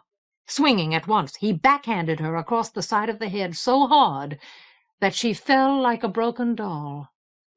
She lay on one side in the warm sunshine, huddling around herself, with her hair spread out on the stone, and one hand cupped weakly over the place where she had been hit. She may have been weeping. "If you try that again," he spat, "if you touch that glass with one more hint of your talent, I swear I will call Gilbert here and let him rape you with that dagger of his." Perhaps she wasn't weeping. She didn't make a sound. After a moment, however, she nodded her head, one small, frail jerk, like a twitch of defeat. Despite his monster's unexpected demise, Master Aramis recovered his grin. Article 2 was grinning, but for an entirely different reason. Despite the blood which streamed from his cut shoulder, he beat back the hot steel lightning and force of Garth's next attack. That defense cost him an exertion which seemed to shred his wounded side. Twice he only saved himself because the corridor was too narrow for perfect sword work, and he was able to block Garth's blade away against the stone. But at last he managed to disengage. Before the High King's monomach could come at him again, he retreated several quick strides, then relaxed his stance and dropped the point of his sword. Garth paused to scrutinize him curiously. Trying not to breathe in whooping gasps that would betray his weakness, Article asked, "Why do you do it?" Garth cocked an eyebrow. He advanced a step. Article put up a hand to ward off the monomach. "You're going to kill me anyway. You know that. You can afford to send me to my grave with my ignorance satisfied. Why do you do it?" Swayed, perhaps, by the admission of defeat, Garth paused again. "Why do I do what?" With an effort which felt desperately heroic, Article tried to laugh. He failed, of course. Nevertheless, he did contrive to sound cheerful as he said, "Serve." The tip of Gart's blade watched Article warily as the monomach waited. "You're the best," Article panted. "The best. You lead and train a cadre of apts who all want to be as good as you, and some of them may even have almost that much talent. You could be a power in the world. I'll wager you could unseat Festin any time you want. You could be the one who decides, instead of the one who serves. Why do you do it?" Gart considered the question for a moment. "That is who I am," he pronounced finally. "But why?" demanded Article, fighting for a chance to regain his breath, his strength. "What does Festin give you that you can't get anywhere else? What does being the High King's monomach get you that isn't already yours by right? You could choose who you're going to kill. If I were you, I'd be embarrassed by the amount of time you've spent recently trying to kill a woman. Whose decision was that? Why did you have to demean yourself like that?" A snarl pulled tighter across Gart's teeth. "I tell you, you could be a power. Don't you have any self-respect?" The monomach came at him like a gale in the constricted passage, suddenly, without warning, and the only thing that saved him was that he wasn't surprised. He got his long sword up, parried hard, tried to riposte. Gart slipped the blow aside and swung again. Article felt steel ruffle his hair as he ducked. Gart's blade rang off the wall. Article hacked at the monomach's legs fast enough to make him jump. Somehow, not stumbling, not clutching at his torn side, Article disengaged again, retreated down the corridor. "That," said Gart, as if he had never been out of breath in his life, "is who I am." "But the point is you serve," protested Article. "You're nothing more than a servant, a weapon." "Listen to me," Gart articulated dangerously. "I will not say it again. That is who I am." "With your abilities?" Article's voice nearly rose to a cry. "I don't believe it. You're content to be a servant? You're content to be used like a thing with no mind, no pride? Aren't you a man? Don't you dream? Haven't you got ambitions?" It was probably madness to goad the monomach like this, but Article didn't care. For the first time since their contest began, he was having fun. "No wonder you're so hard to kill. Inside, where it counts. You're already dead." In response, Gart whirled his blade with such speed that the steel blurred into streaks of lantern light. "Oh, I have dreams, you fool," he rasped. "I have dreams. I dream of blood." So fiercely that nothing could stop him, he hurled himself at Article. Now Gart was the mad one, the frenzied attacker, swinging as if he were out of control. Article was the one who couldn't do anything except parry and block, and try to keep his balance. Unfortunately, the monomach's fury only made their struggle more uneven. He wasn't wounded. He hadn't been weakened by a long convalescence. And at his worst, he never forgot his skill. As if by translation, cuts appeared on Article's mail, his leggings. A lick across his forehead sent blood dripping into his eyes.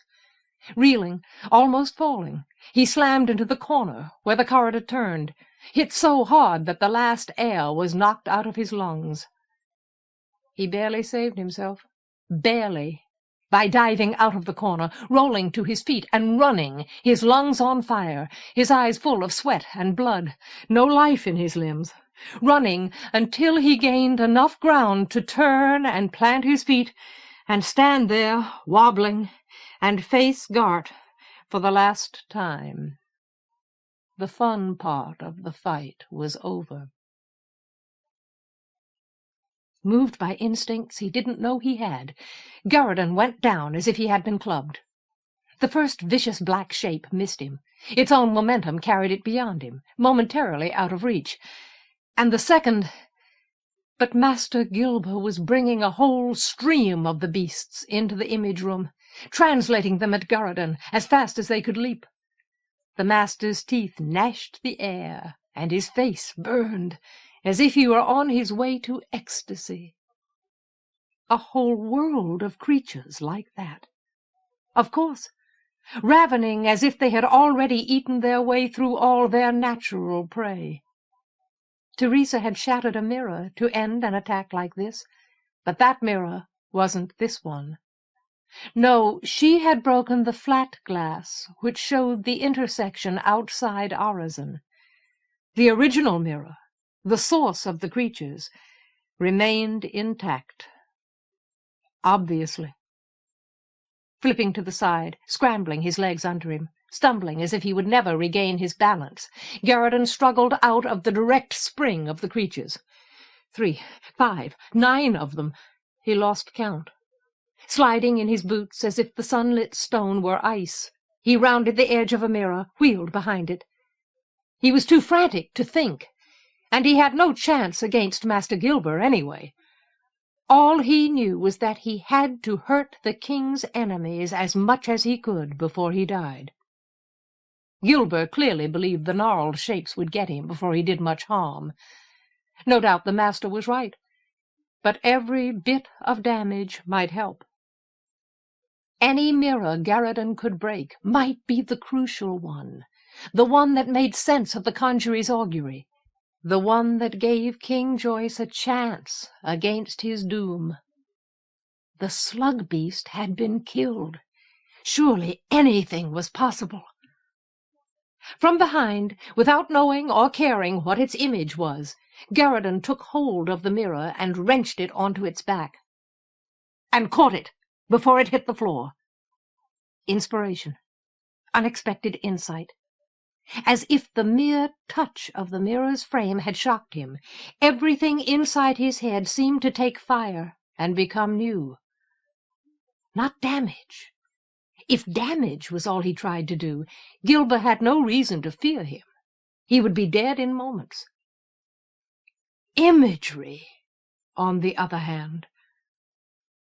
The first black shapes were already scrabbling over the stone to fling themselves on him, and more came furiously, avid for flesh. Master Gilber turned his mirror in order to translate the creatures straight at Garradon.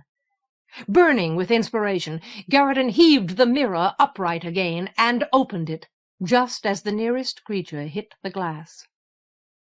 Gone, as if the shape had never existed. Translated somewhere. He had no idea where. He still hadn't had a chance to so much as glance at the scene in the mirror. Another, and another, in rapid succession. Gone. The gnarled creatures seemed to have no minds, or at least no sense of danger. Their hunger overwhelmed all other instincts. Maybe they were starving to death in their own world. They hurled themselves into the glass as if it were Garradon's flesh. The fire blazing up inside him felt like joy and triumph. 4, 5, 6.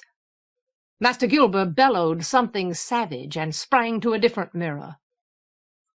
The last few shapes came at Garradon madly, their jaws stretched open, and Master Gilber brought wolves rushing into the image room. Wolves with spines along their curved backs, and malign purpose in their eyes. Wolves that were too big for Garradon's shield, and would be forced by their sheer size to attack him over or around the mirror. And at that moment, Garradon made the mistake of realizing what he was doing. He was doing something worse than the translation of alien evils into his own world. He was translating them somewhere else, into a place completely unready for them. Completely innocent.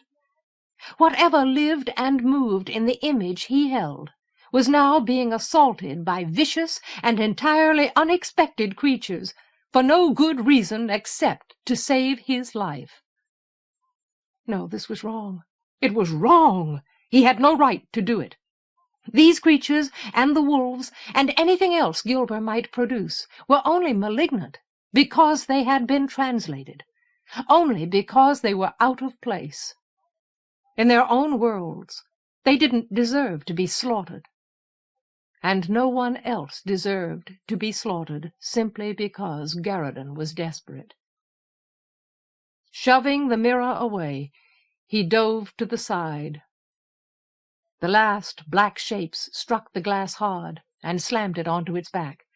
As they bounded up from the splinters to continue their attack, they left behind a shattered image of their fellow creatures dying horribly in the acid of bitten ghouls.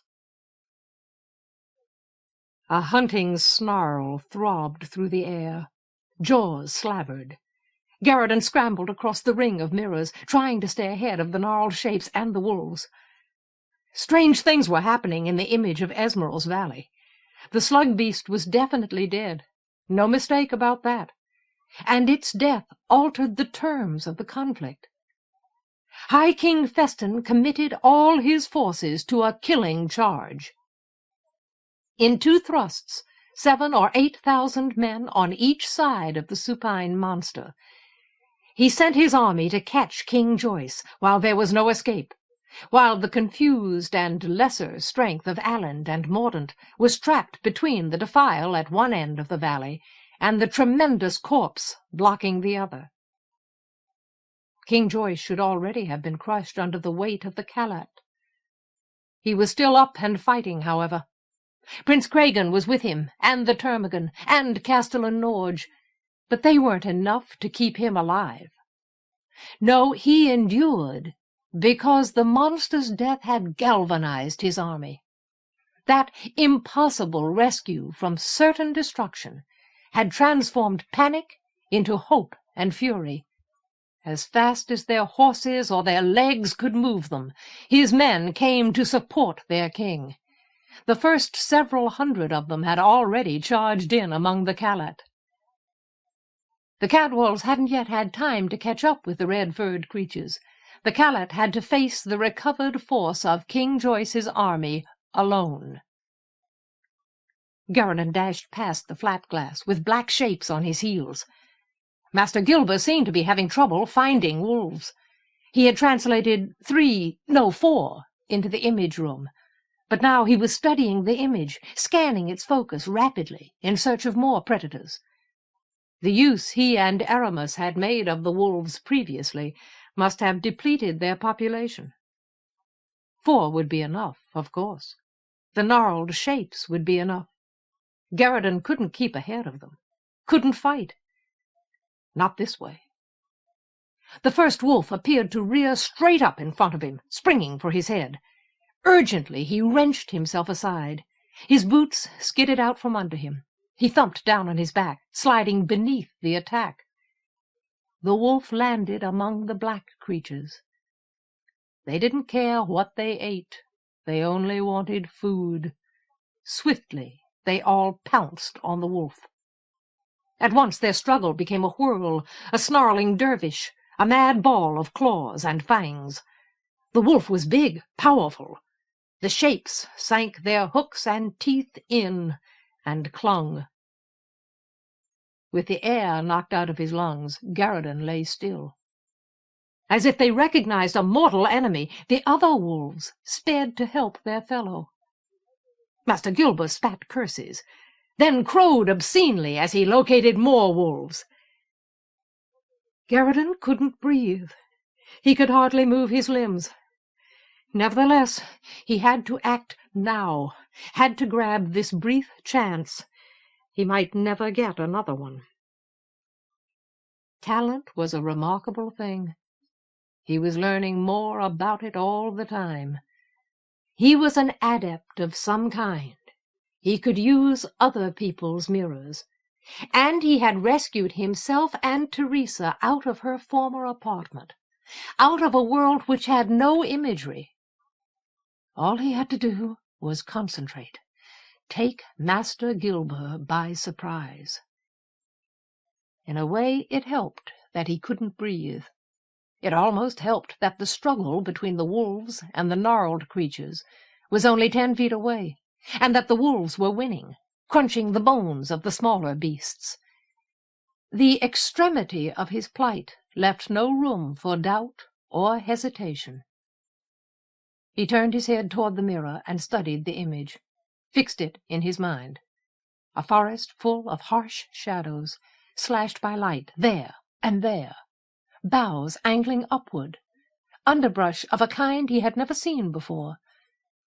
During the spaces between his heartbeats, he memorized the scene. Master Gilber hunched beside the mirror, clutching the frame with one fist, crooning to the glass. A feral ecstasy lit his features, as bright as fire, as consuming as lava.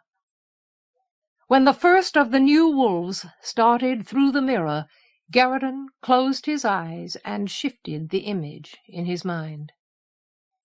And the image in the mirror shifted. He didn't know what he shifted it to, and he didn't care. Instinctively, he must have selected some place or vista to fill the mirror. He couldn't imagine a blank glass. But that detail was unimportant. What mattered was that he could reach out with his talent, that by surprise, if not by strength, he could break Master Gilber's hold on the glass. It worked. The image melted while the wolf was still caught in the prolonged instant of translation. The wolf was cut in half. The mirror shattered. Gilber wheeled to confront Garradon. For a moment the brutal imager actually gaped. Then rage knotted his face, and he let out a roar which seemed to strike the air dumb, leaving the battle of the wolves without a sound. He turned to the next mirror in the ring. From its dark depths he brought out a burst of lightning so hot that it scorched the stone floor. A blast of thunder so loud that it thudded in Garradon's tight lungs. A wind so hard that it seemed to hammer him down even though he hadn't tried to rise, hadn't tried to move. The imager was translating a storm into the chamber, using it to buffet and confuse and overwhelm Garradon until Master Gilber could get to him and drive a dagger into his heart. Now that he had Teresa down on the floor and hurt, Master Aramis thought he would begin to take advantage of her. He found, however, that he had trouble pulling his attention away from the mirror. He liked surprises. They were tests, opportunities. Yet the death of the slug beast nagged at him. That was an unforeseen development. Of course, the creature could have collapsed for any number of reasons which had nothing to do with the battle. Nevertheless, its demise suggested that he had underestimated his enemy's capabilities. And King Joyce's forces were rallying now. That was perfectly predictable, but still frustrating to watch.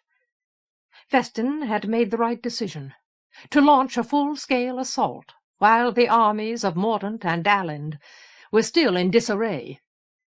Unfortunately, his men were too far away to save the Callet, and King Joyce and Prince Cregan were doing entirely too good a job of pulling their forces into order to meet the Cadwal charge. Soon the battle would degenerate into a simple contest of steel and determination. King Joyce would lose, of course. Festin had him heavily outnumbered, and Gilber had an impressive array of mirrors at hand. Yet Master Aramis wasn't pleased. On the scale of armies, Gilber's remaining resources were relatively minor, and if the Cadwal victory weren't ultimately achieved by imagery, the High King would become more difficult to rule in future.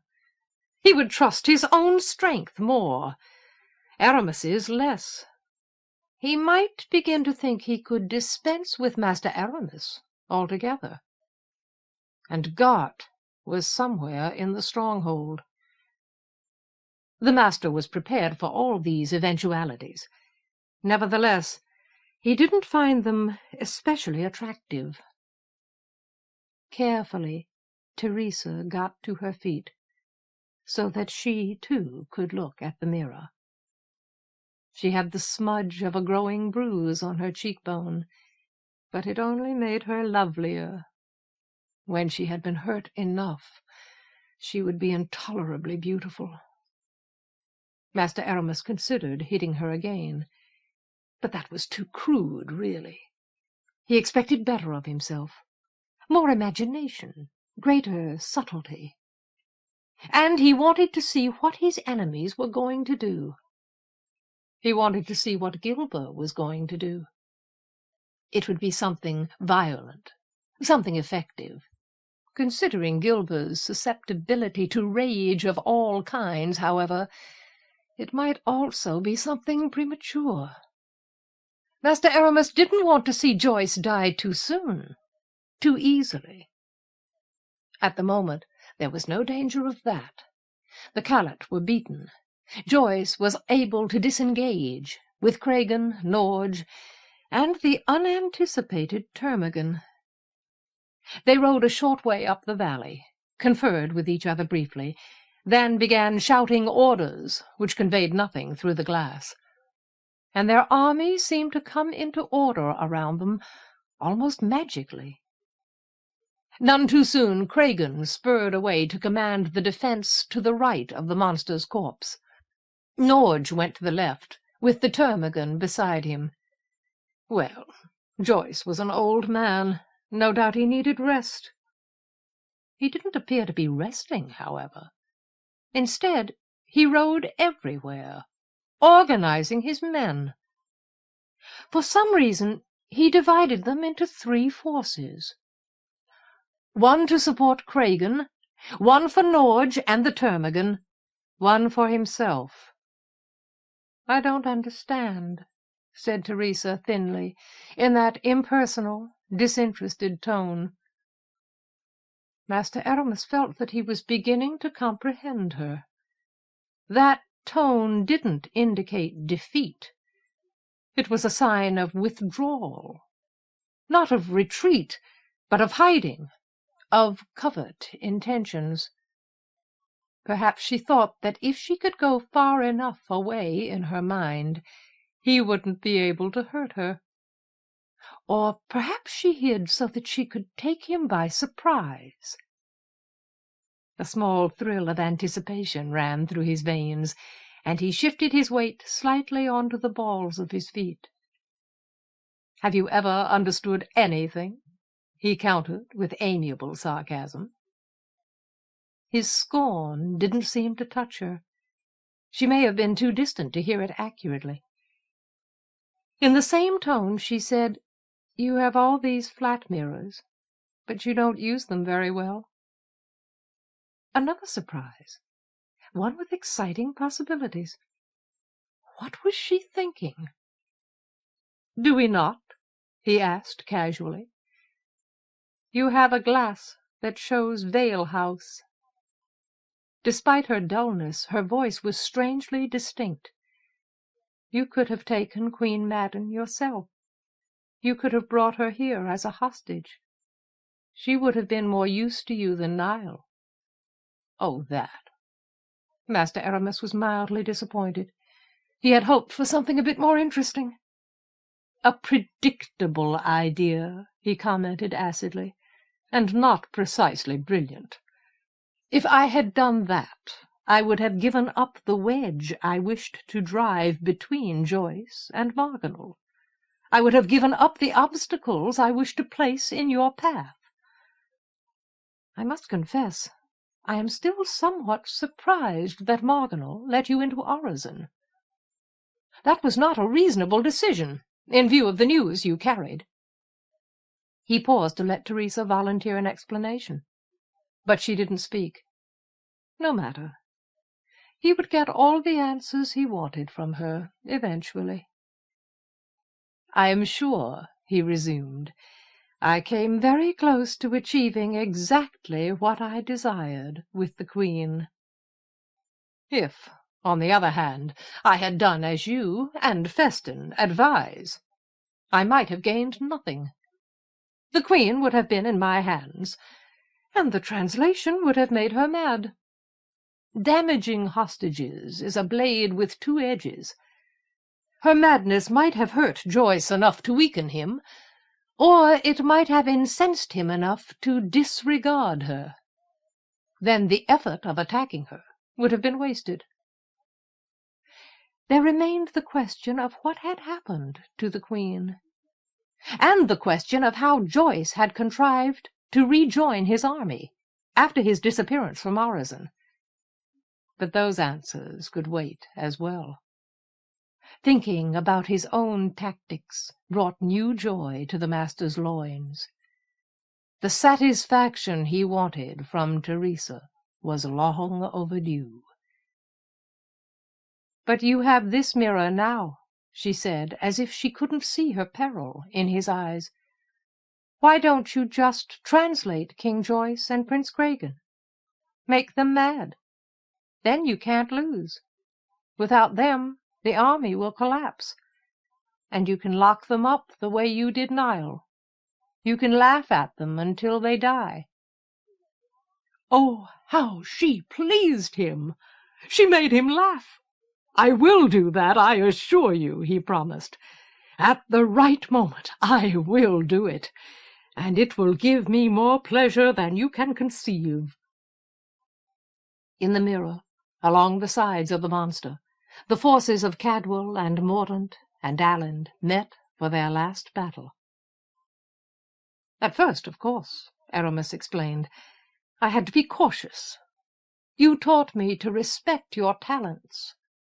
If I had given you the chance, you might have broken my mirror. But that danger ended when you came here, when you gave yourself into my power."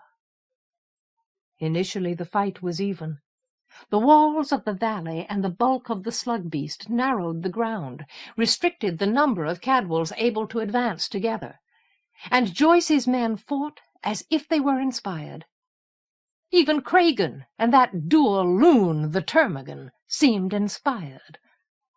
For a time, at least, Feston lost a lot of men and gained nothing. Now I wait only to let these armies do each other as much harm as possible. Joyce cannot win, but before he dies, he may give Feston a victory as costly as any defeat.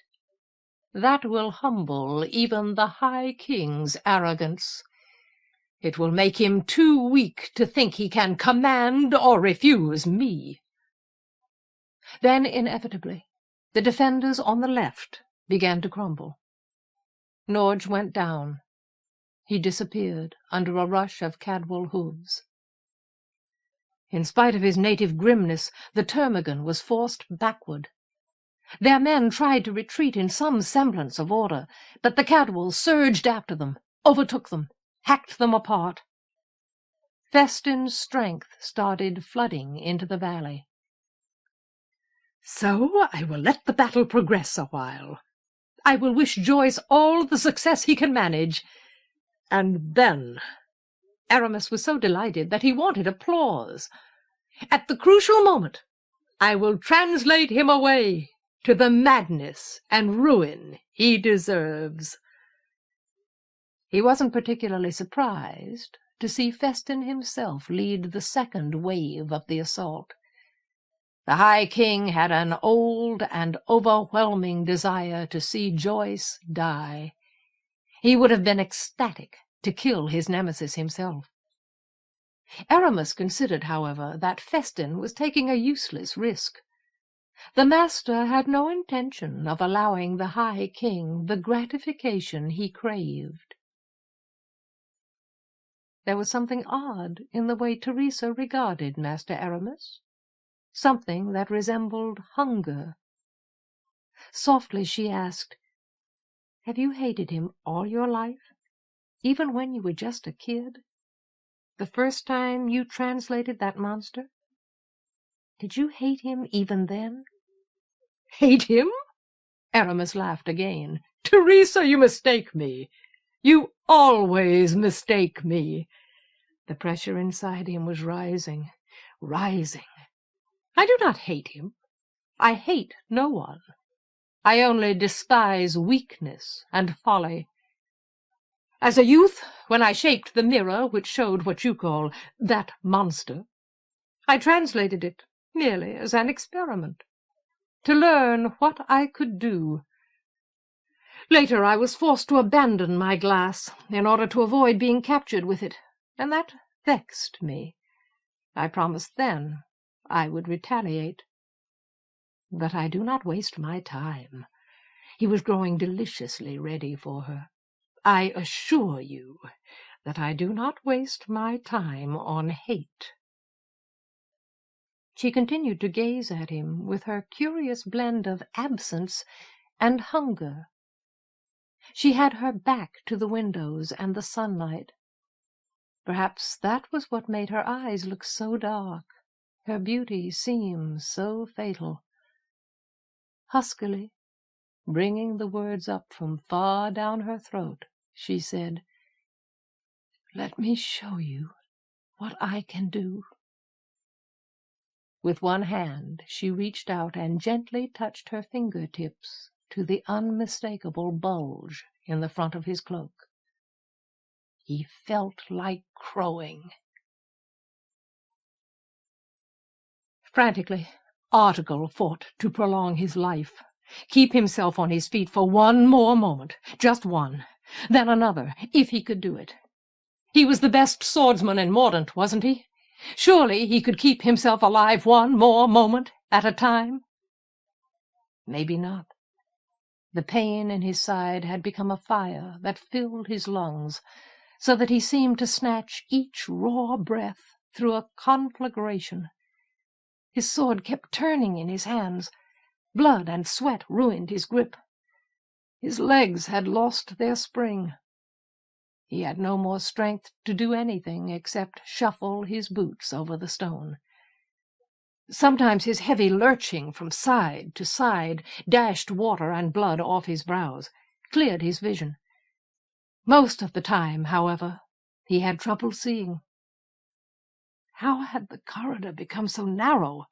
He couldn't seem to get a full swing, no matter what he did. Gart, on the other hand, didn't appear to be experiencing any difficulty. His brief, wild fury had faded. In fact, the pace of his attacks was slower now, more deliberate, more malicious. He was toying with his opponent. Yellow glee shone in his eyes, and he grinned as if he were crowing inside. What a way to die! No, worse than that. What a way to be beaten! Article was a fighter. He had lived most of his life in the vicinity of death. For him, it was at once so familiar and so unimaginable that he couldn't be afraid of it. But to be beaten like this, utterly, miserably. "Oh, Garridan, forgive me." If only, he thought dumbly, if only he hadn't been hurt the last time. If only he hadn't spent so much time in bed. "Teresa, forgive me." But it was stupid to wish for things like that. Foolish regret, a waste of time and energy and life. Gart had beaten him the last time, too, and the time before that. I will regret nothing. He retreated down the passage, past more doors than he could count, stumbling, barely on his feet. By bare will he kept his sword up for Gart to play with. If anybody thinks he can do better than this, let him try. That was enough. As unsteady as a drunk, he stopped. He locked both hands around his wet sword hilt. I will regret nothing. Almost retching for air, he jerked forward, and did his absolute best to split Gart's head open. Negligently, Gart blocked the blow. Article's eyes were full of blood. He couldn't see what happened, but he knew from the sound, the familiar echoing clang after his swing, and from the sudden shift of balance, that he had broken his sword. One jagged half remained in his fists. The other rang away across the floor, singing metallically of failure. "Now," Gart breathed like silk. "Now, you fool." Involuntarily, Article went down on one knee, as if he couldn't stay on his feet without an intact weapon. The High King's monomach raised his sword. Between streaks of Article's blood, the steel gleamed. For some reason, a door behind Gart opened. Niall came into the passage. He looked like Article felt, abused to the bone, exhausted beyond bearing. But he held the chains of his manacles clenched in his fists, and he swung the heavy rings on the ends of the chains at Gart's head. The instincts which had made Gart the High King's monomach saved him. Warned by some visceral intuition, some impalpable tremor in the air, he wrenched himself aside and started turning. The rings missed his head, came down on his left shoulder. They hit him hard enough to strike that arm away from his sword. But he did most of his fighting one-handed anyway, despite his weapon's weight. While his left arm fell numb, maybe broken, his right was already in motion, bringing his blade around to sever Niall's neck. "Niall!" In that moment, a piece of time as quick and eternal as a translation, Article brought up the last strength from the bottom of his heart and lunged forward. With his whole body, he drove his broken sword through the armhole of Gart's armor. Then he and Niall collapsed on Gart's corpse, as if they had become kindred spirits at last. He had the peculiar conviction that he needed to prevent Gart from rising up after death and shedding more blood. A long time seemed to pass before he recovered enough sanity to wonder whether Niall was still alive. The crash and burn of Master Gilber's storm seemed to blot out Garridan's senses, smother his will. He couldn't remember the last time he had taken a breath. On the other hand, air wasn't especially important to him at the moment. Lightning struck the stone so close by that it nearly scorched him. He could feel the shock like a tingle in the floor. Darkness swept the sunlight away. Thunder tried to crush him. Well, the storm daunted the wolves, held them at bay. That was some consolation. And if it continued to mount in this enclosed space, it would begin to topple the mirrors. Master Gilbert didn't appear to care any longer what might happen to his mirrors. He was roaring like the blast, and his hunched back strained to lift his head as high as possible, gnash his jaws at the ceiling. With a massive concussion, all the windows blew out. At once the pressure around Garridan eased, and he started breathing again. Too bad. The loss of the windows might save the mirrors, unless the roof came down. Gilbert had to be stopped. Garridan had the distinct impression that the imager was going mad, transported by power. A storm like this, constricted like this, could conceivably level the whole building. Garridan had done it once.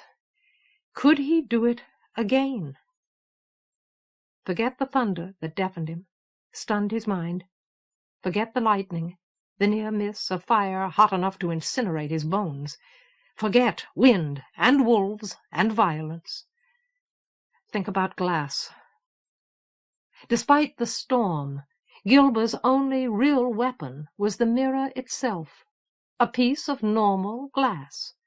It had a particular hue blended of sand and tinct, a particular shape created by molds and rollers and heat. His talent had made it what it was. His talent opened it, like a blown-out window between worlds. But Garridan also had talent. He could feel the mirror, see its image in his mind, as if, by the simple intensity of his perception, his imagination, he made it real.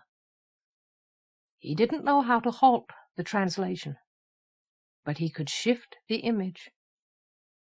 No, Gilber was resisting him. Forewarned by what had happened to the mirror of the wolves, the imager clung to this glass grimly, forced the translation. Don't give up. Don't get confused.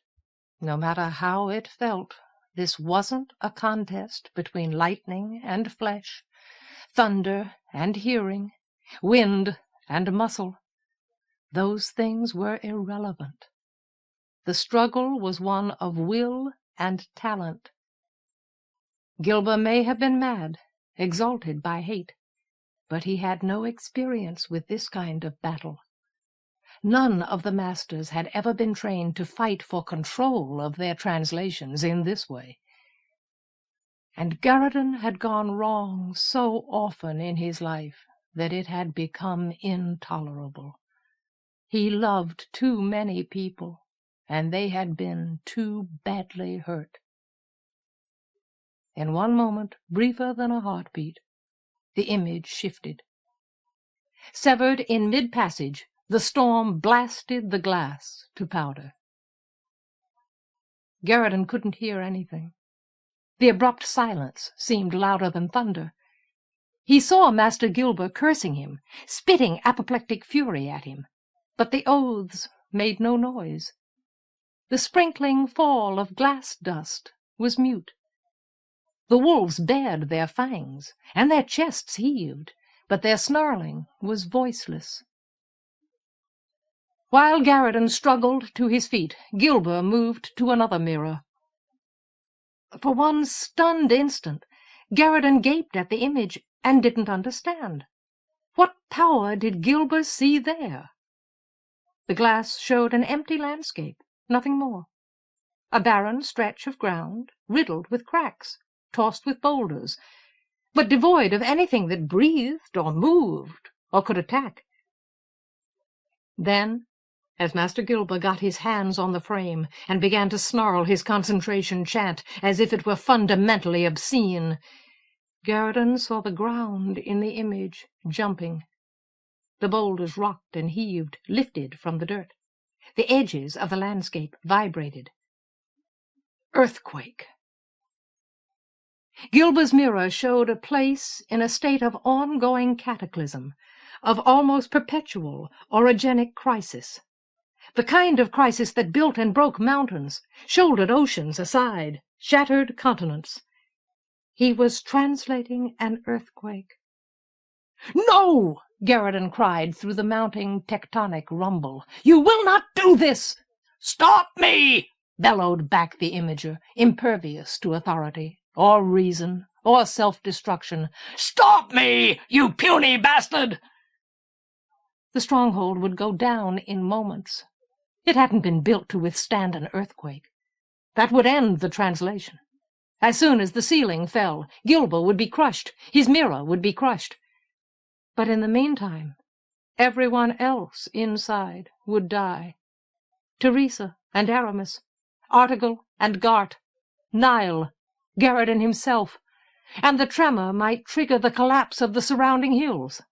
The devastation might spread for miles before it faded. "Yes!"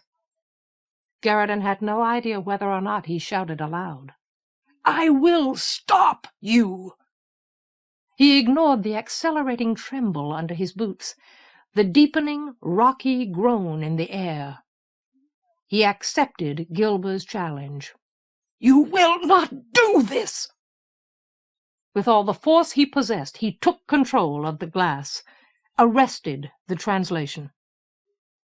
This time Master Gilber was ready for him, braced and powerful, completely insane. The virulence of the image's will to open the mirror shocked through Garradon, burned him like fire, nauseated him like poison. The mirror itself was merely held, locked between opposing talents, but everything Gilber brought to the battle seemed to strike straight into Garradon. Rages he had never felt, needs he had never understood, lusts he had never imagined, loathsome things, destructive things, fears so inarticulate and consuming that they deformed the master's essential being. Long years ago, before King Joyce brought him to the Congery, Gilber had been an imager living alone in the Armagate Hills, interested only in his own researches. But he had been attacked, and in the struggle the roof of his cave had fallen on him, pinning him under a block of stone. He had lain there for hours or days, until Aramis had rescued him. During that time he had suffered like the damned. Excruciating pain in the long, lonely dark, a horror of death elevated to agony by every terrible fear he could imagine. Screams no one would ever hear, even though they went on for the rest of his life. He had come through that experience mangled in spirit as well as in body. It had made him who he was, hungry and violent, eager for power, devoted to Aramis. Many times since joining the Congery, he would have gone amok if he hadn't been restrained by Aramis's presence, or crippled by the suspicion that it was Aramis who had attacked him in the first place. Now he hurled all his twisted needs and desires into his translation, hurled them all at Garradon. They should have been enough to make Garradon quail, but they weren't. In an odd, unforeseen way, he was prepared for them. He, too, had once been buried alive, under the rubble of Darcent's escape from Orizon. He had tasted pain and horror, hopeless suffocation. And now, as then, other people's needs were more important to him than his own. If Gilber's translation succeeded, Teresa and Article and Nile would die. Everyone in and around the stronghold would probably die. Without the help Garradon and Teresa could give, King Joyce might die, taking Mordaunt and eventually Aland with him. So Garradon ignored the harsh anguish Gilber sent at him. He closed his mind to his visceral fear of trembling stone. He shut the wolves out of his awareness. Will to will, he met Master Gilber's madness and held the mirror, sealing the glass in the onset of translation, keeping the earthquake back. That was Gilber's chance.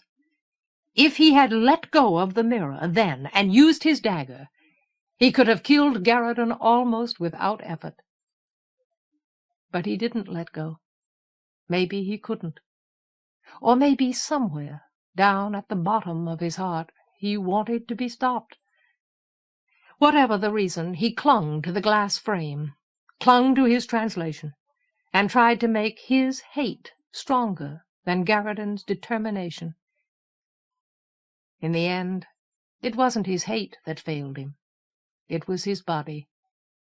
Without warning, while he strained and raged, a pain as heavy as a spear drove through the center of his chest. He blanched. His hands slipped from the mirror. Involuntarily he clutched at his heart. Slowly his jaw dropped, and his eyes began to gape. Reaching for air he could no longer find, he stumbled to his knees, as if the ground had been cut out from under him. His whole face twisted, as if he wanted to curse Garradon before he died. but he had lost his chance. He was already dead as he toppled to the stone. The wolves would have killed Garradon then. He was too shaken to defend himself, too deeply shocked. Artegall and Niall arrived in time to save him, however. Artegall was exhausted, of course, hardly able to lift his arms. But he had Gart's sword, and it seemed to give him strength, and Niall swung his chains crazily, which made one or two of the wolves hesitate, giving Artegall the opportunity to dispatch them. The three brothers hugged each other long and hard before they went to look for Teresa. No. Master Aramis caught her by the wrist and pulled her hand away from him. Not yet.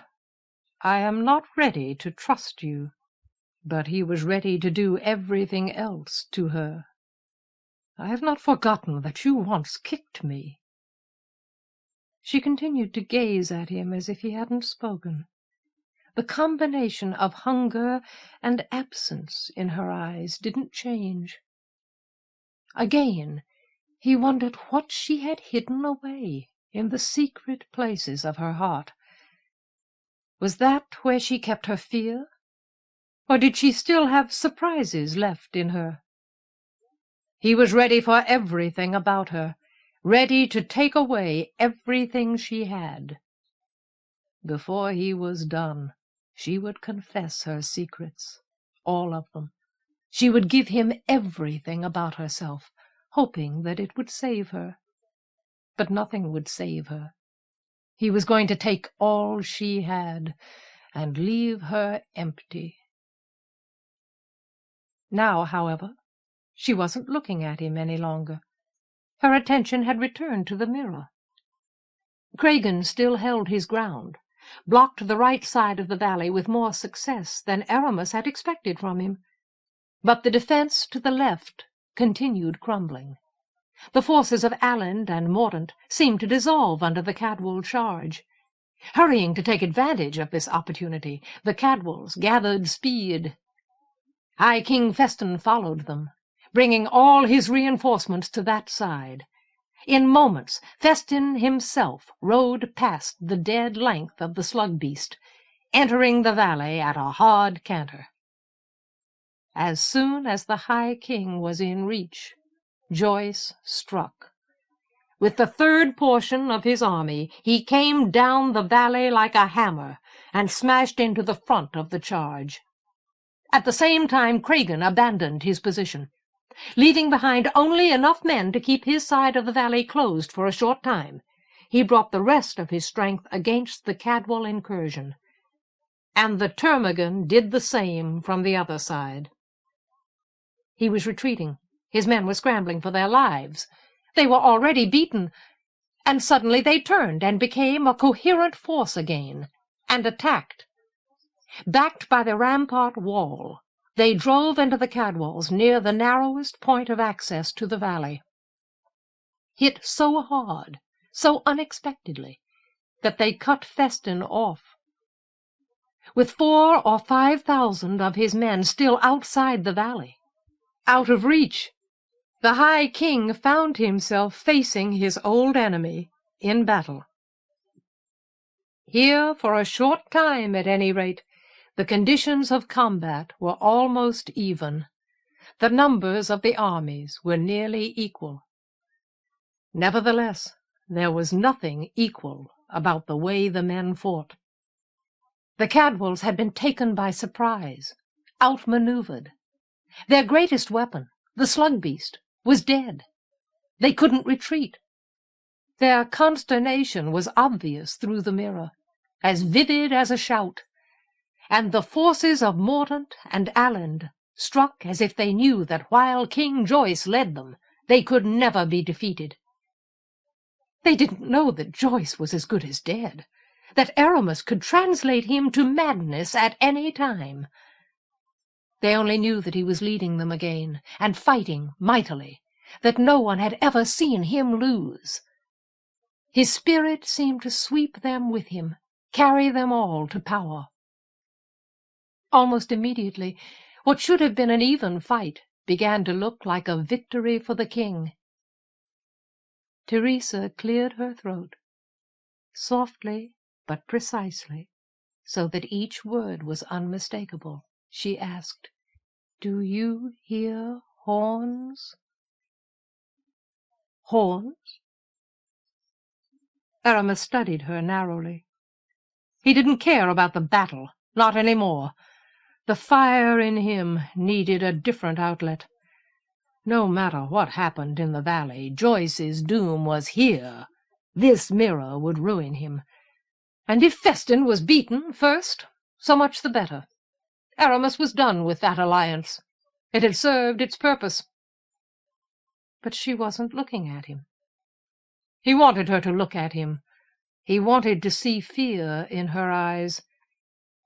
With his hands on her shoulders, he turned her. Still, she wasn't afraid. The hunger she had revealed earlier was gone. Blankness filled her gaze. "No, Teresa," he promised. "There is no escape that way. There is no part of you so secret that I cannot find it and hurt it." To get her attention, he unclasped his cloak and let it drop, then undid his trousers, so that she could see the size of his passion against her. Still her eyes showed no fear. She looked past him or through him as if she had gone blind. Fiercely he caught hold of her, closed his arms around her, sealed his mouth on hers. He meant to kiss her until she resisted or melted. But she was already limp. All her muscles had gone dead. Her lips felt cold, as if the blood in her heart had become ice. He gripped her brutally, so furious at her for defying him this way that he wanted to break her back, punish her at once, absolutely. He was strong enough. He could do it. Crushing his forearms across her spine, he tried to find the place where she could still feel pain. An unexpected movement caught the corner of his eye. She turned her head toward it, as if she knew what it meant. Before he had time to think, he looked at the mirror. The movement was there, but it wasn't the movement of armies. It wasn't in the image. The image itself was moving, modulating. While he watched, the scene which the glass reflected became a large room with a bed and instruments of enjoyment, stone floors, sunshine. At the center of the scene, facing Aramis, stood a tall, naked man with a nose that was too big, cheekbones that sloped too much toward his ears, a thatch of black hair too far back on his skull. Despite their usual intelligence and humor, the man's eyes were wide, almost gaping. His arms held an unattractively dressed woman. Her body sagged against him as if the last of her strength had faded away. Her eyes, on the other hand, they were no longer blank. She had gone so far down inside herself that she had reached a place of unexpected power. Darkness seemed to spill from her gaze like a void overflowing, a black emptiness reaching out to gather him in. He was seeing himself and her. That was his own image echoed in the flat mirror. It had a luminous quality, a precise perfection which startled him like a revelation, as if it were all he needed to know. "Let me show you what I can do." The last thing he felt before his mind vanished into eternal translation was a sense of complete astonishment.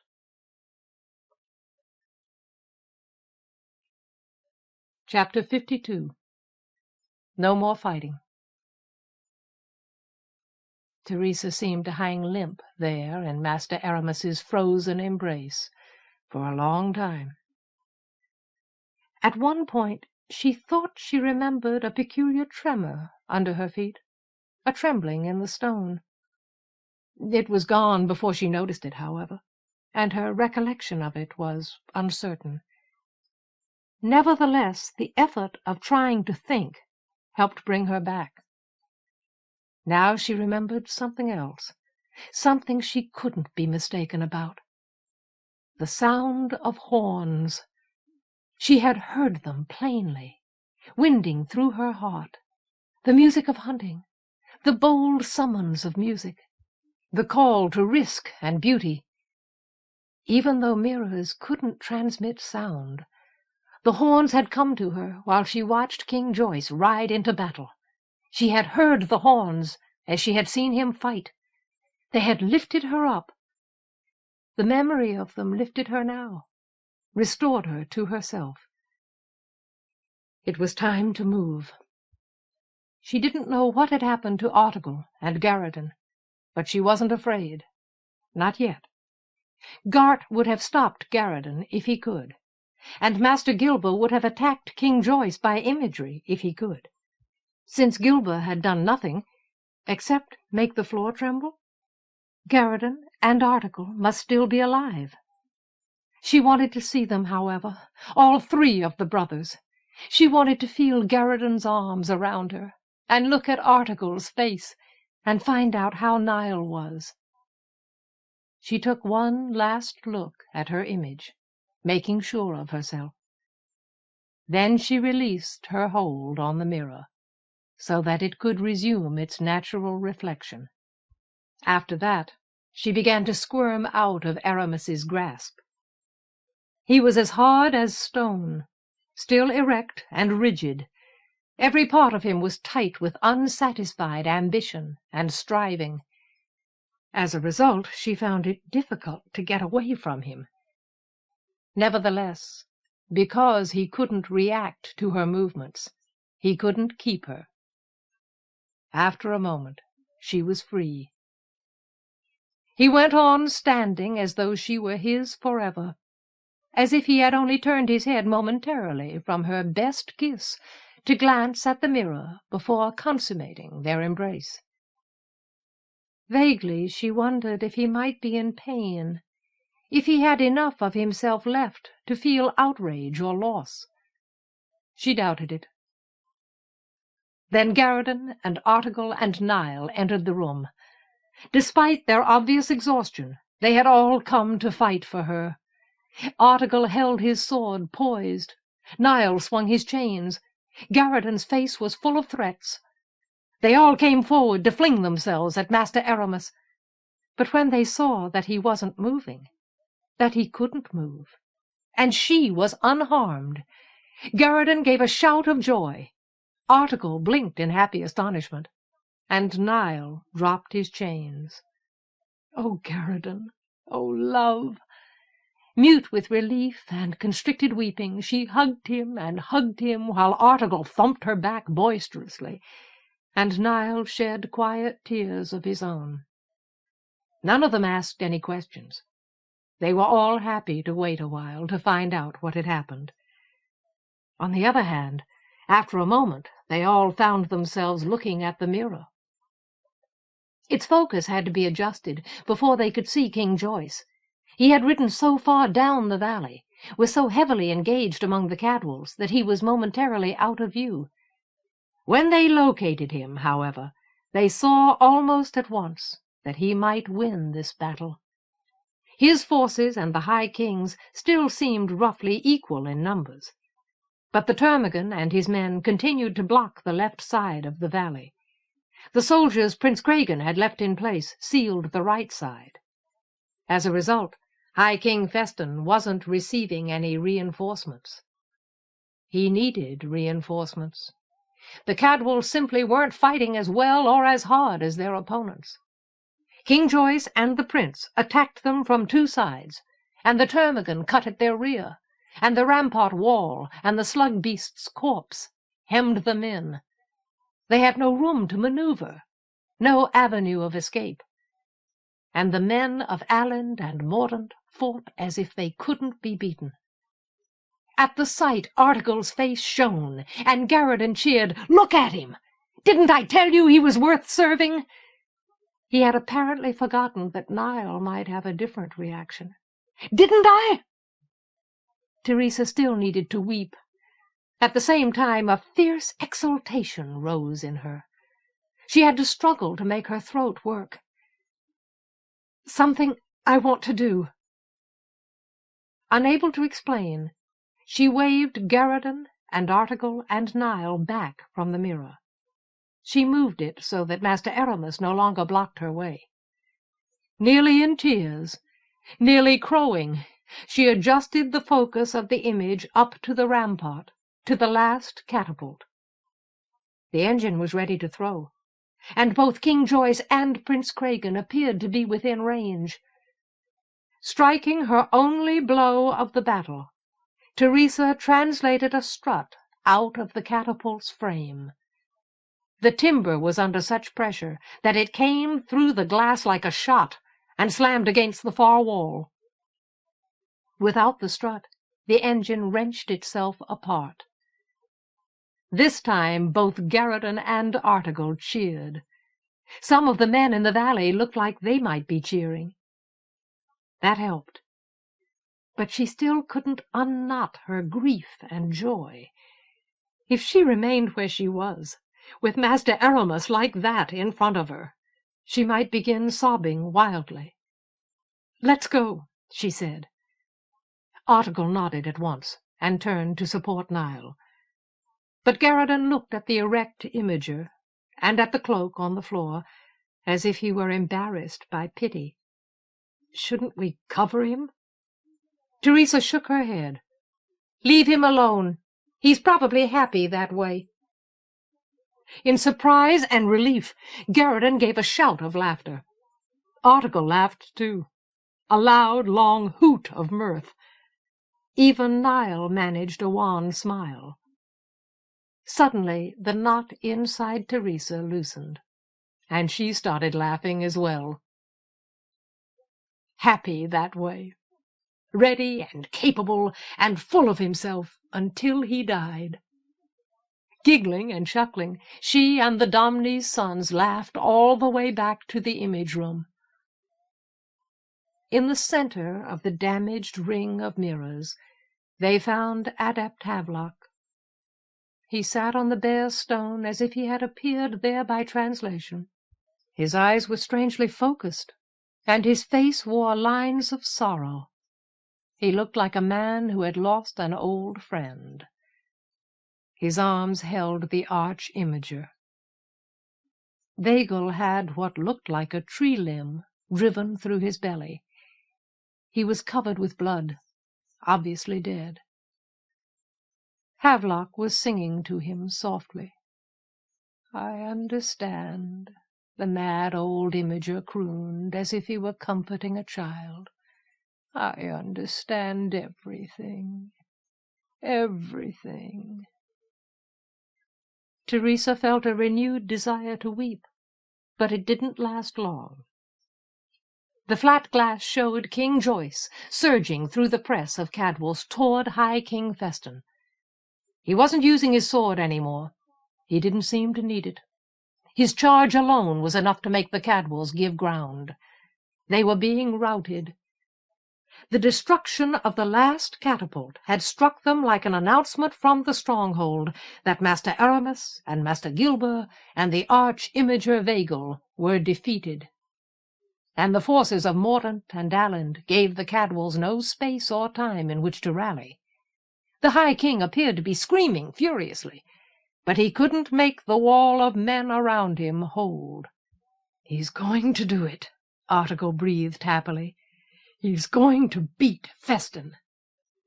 "With Prince Cregan," Teresa said for Niall's benefit, pointing out the alliance between Mordaunt and Aland. "They're doing it together." Niall stared as if he couldn't trust his eyes.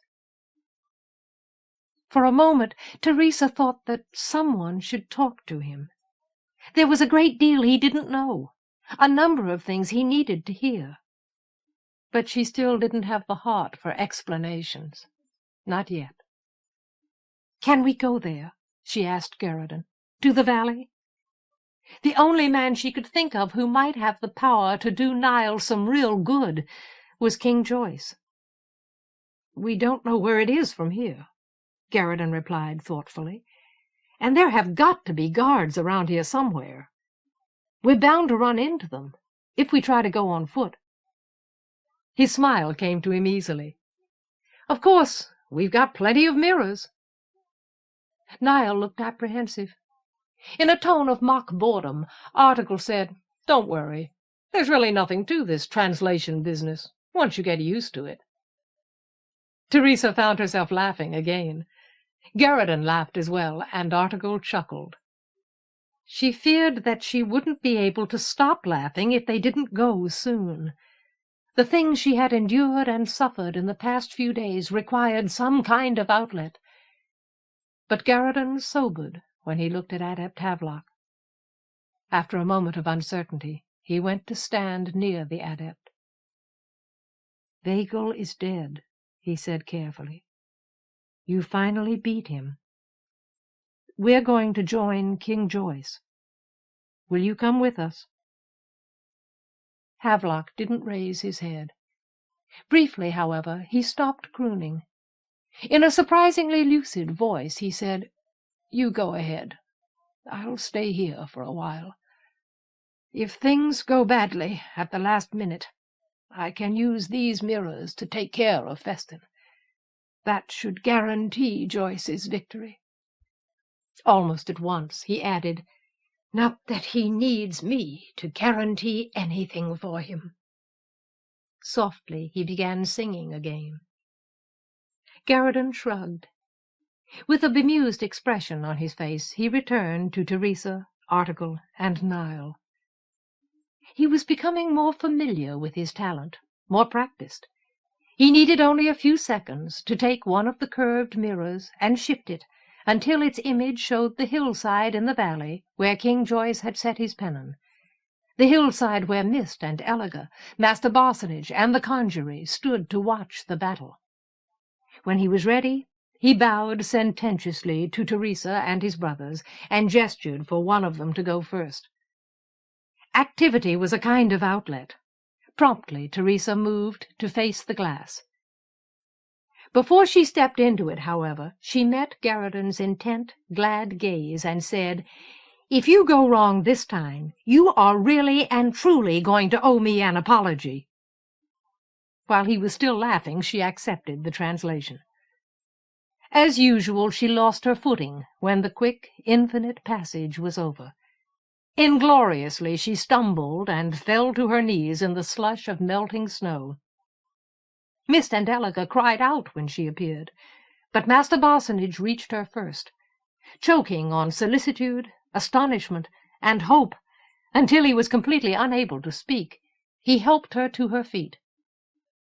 She had time to see the fierce triumph on Epilogue's features, the vindication and the dark loss in Mist's eyes. Then Niall and Article appeared beside her and had to be helped out of the muck. At once Article whipped out Gart's sword and held it high. "The blade of the High King's monomach!" he shouted. The guards around the pennon started cheering. To the accompaniment of hoarse cries, fervent applause, Garridan arrived. He fell flat on his face, as if the slush were a pig wallow. This time, however, the Lady Epilogue helped him regain his feet. She beamed at him. At last she had learned how to ignore his minor mishaps. For some reason the chagrin in his smile seemed wonderful to Teresa. It seemed to suggest that he had come through his experiences with a whole heart. Then other cheers echoed up from the valley foot. King Joyce had reached the High King.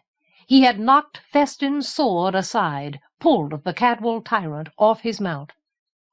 Frantically the High King's men began to surrender as fast as they could. They had good cause.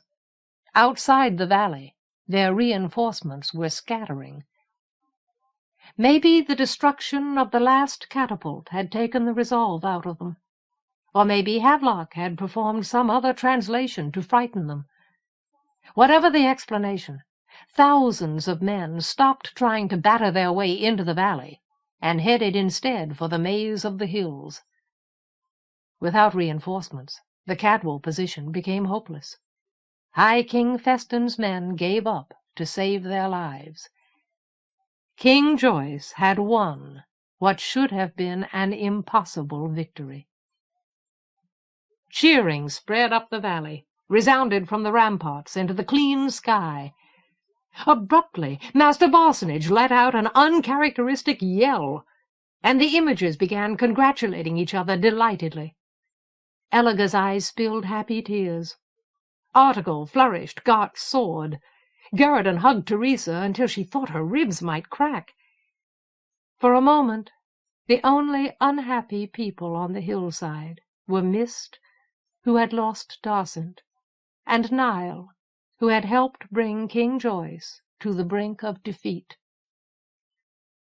Almost at once, however, an unexpected silence followed the shouting up from the foot of the valley.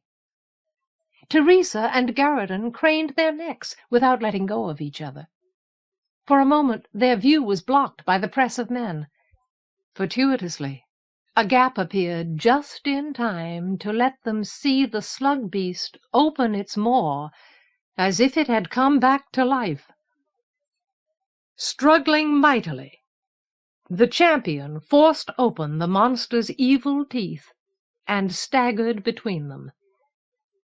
Immediately he wrenched off his helmet and flung it aside. For a while he stood gasping, as if he had come close to suffocation.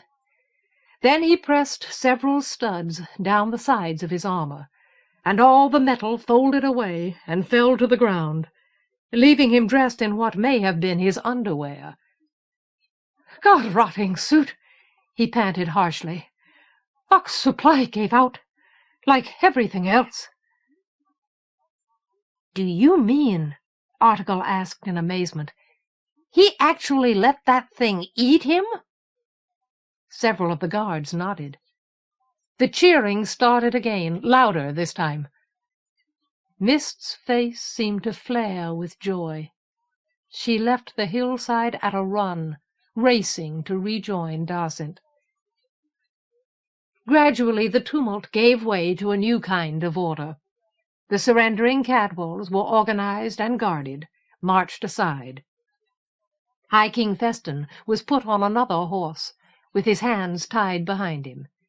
He had lost his golden helmet. Without it, he appeared much smaller. Between King Joyce and Prince Cregan, with the termagant beside them, he was brought up the valley to the hillside, and the king's pennon. Teresa had never seen King Joyce seem more like a man who deserved horns. He wasn't alone in his triumph, however. Prince Cregan had come through his personal doubts and risks to a look of achievement nearly as sharp-edged as the king's, and the termagant positively glowered with satisfaction. In fact, the battle and its outcome had done him so much good that he couldn't contain himself. As soon as he and his companions reached the hillside, he ignored protocol and common sense by surging ahead of King Joyce and Prince Cregan. He brought his charger directly to Teresa and Garridan, did a curvet that nearly knocked them down. Then he settled his mount. "You gave me good advice," he said loudly, so that everyone could hear the Lord of Termagant approach as close as he was able to an apology. "I should have listened sooner." Garridan laughed again. "You listened soon enough, my Lord Termagant." The Lord's flinty features almost grinned as he withdrew to let King Joyce and Prince Cregan speak. The prince didn't seem particularly interested in speaking. He had already jumped off his horse to embrace Elaga. He was too busy hugging her to think about anything else for a while. From horseback, regally, King Joyce faced Teresa and Garridan, Article and Nile. "You have a story," he said, "which I am eager to hear. For the moment, however, Tell me only the result. What have you accomplished?" "My lord king," replied Artegall at once, "the High King's monomach is dead." "And Master Gilber is dead," Garradin said. A moment later he added, "Adept Havelock has killed the arch-imager Vagel."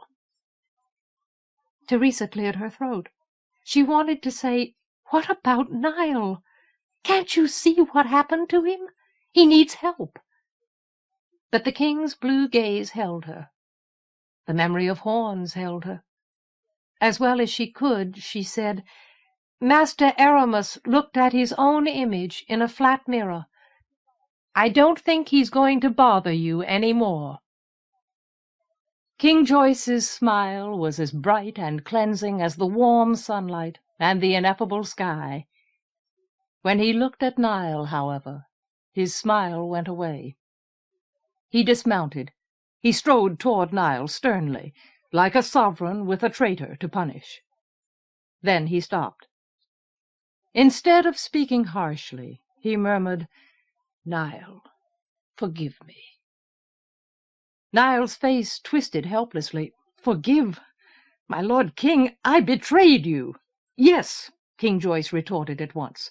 "You betrayed me, as my daughter Epilogue betrayed me, as the Congery betrayed me. And because I was betrayed, this victory became possible. Everything you did against me, you did out of love and honor.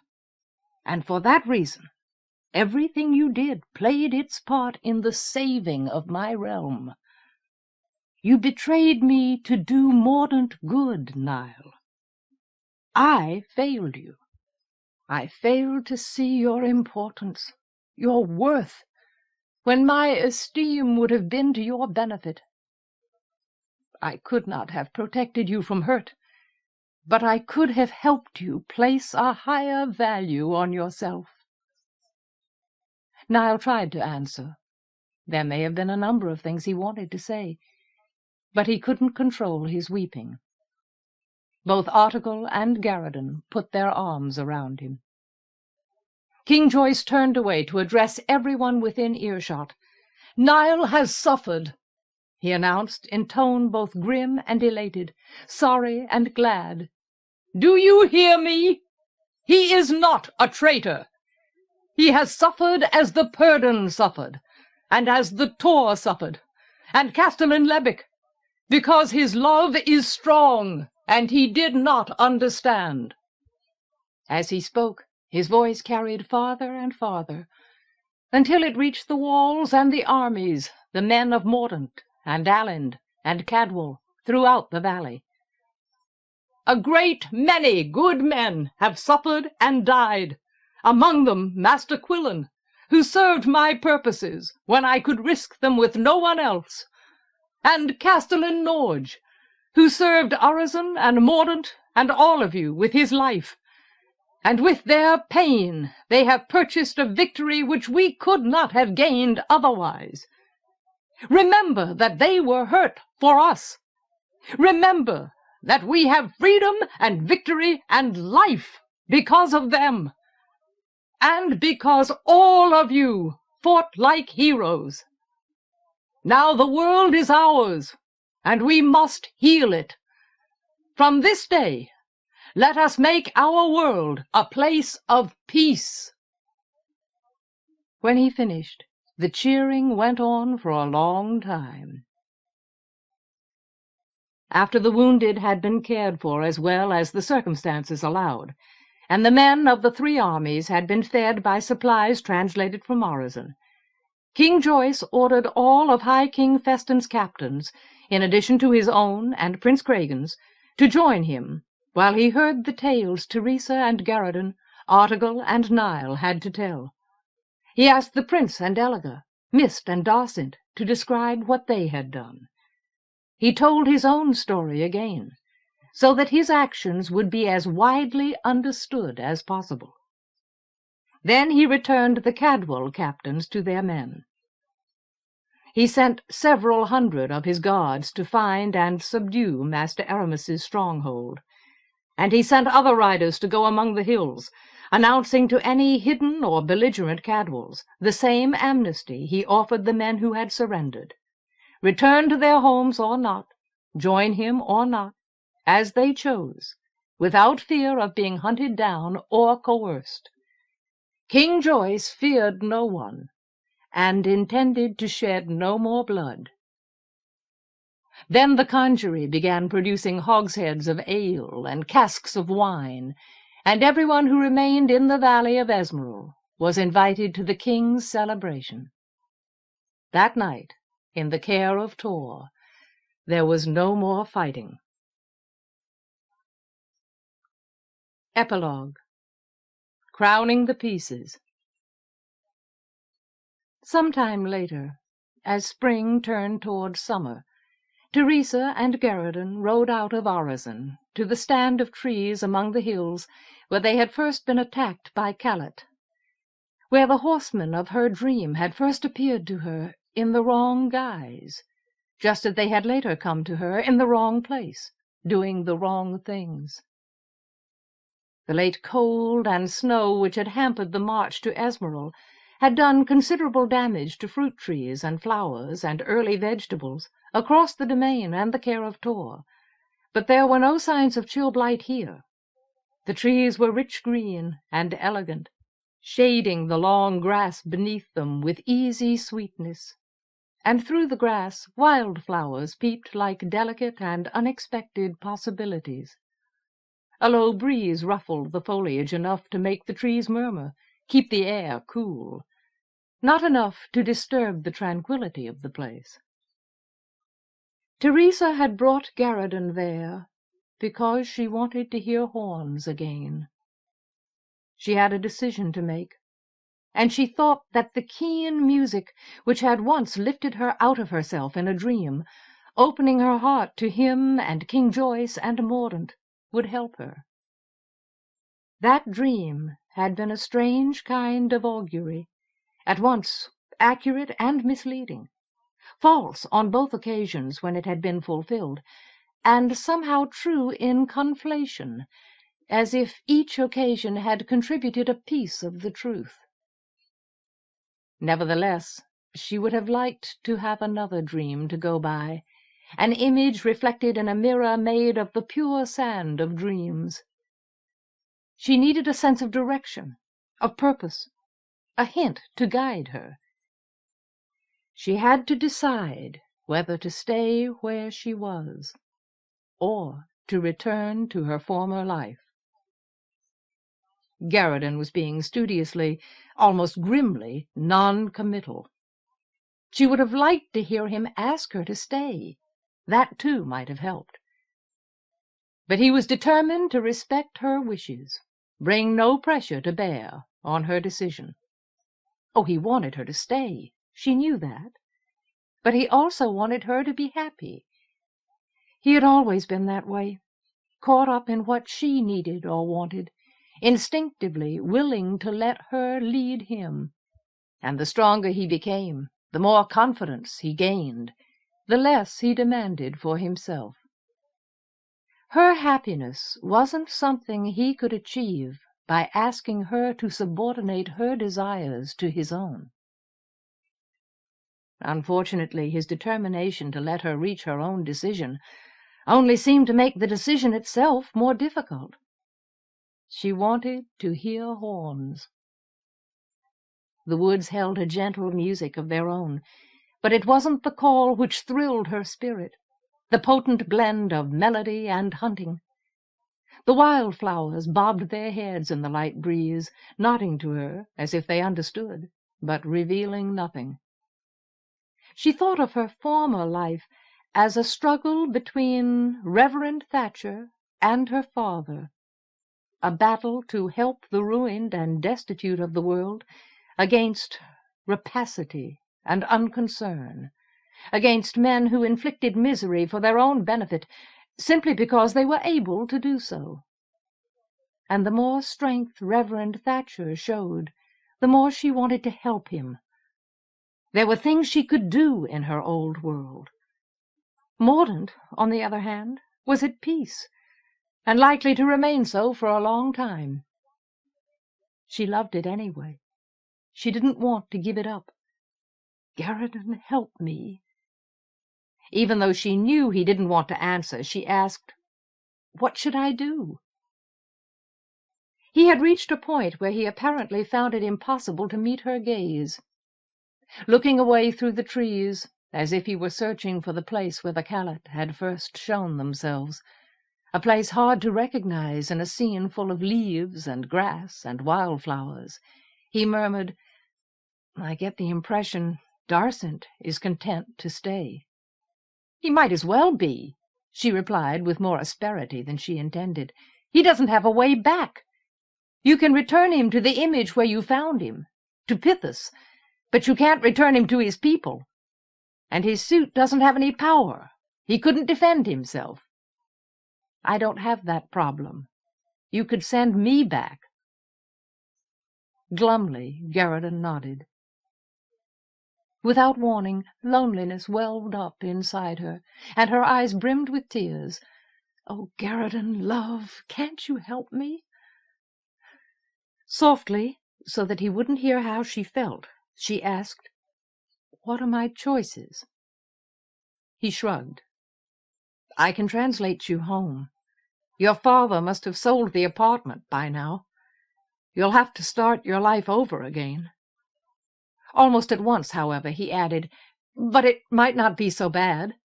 I could visit you sometimes. You could visit me. We know how to do that." His voice faded into the rustle of leaves. "Or," she insisted, "or you can stay here."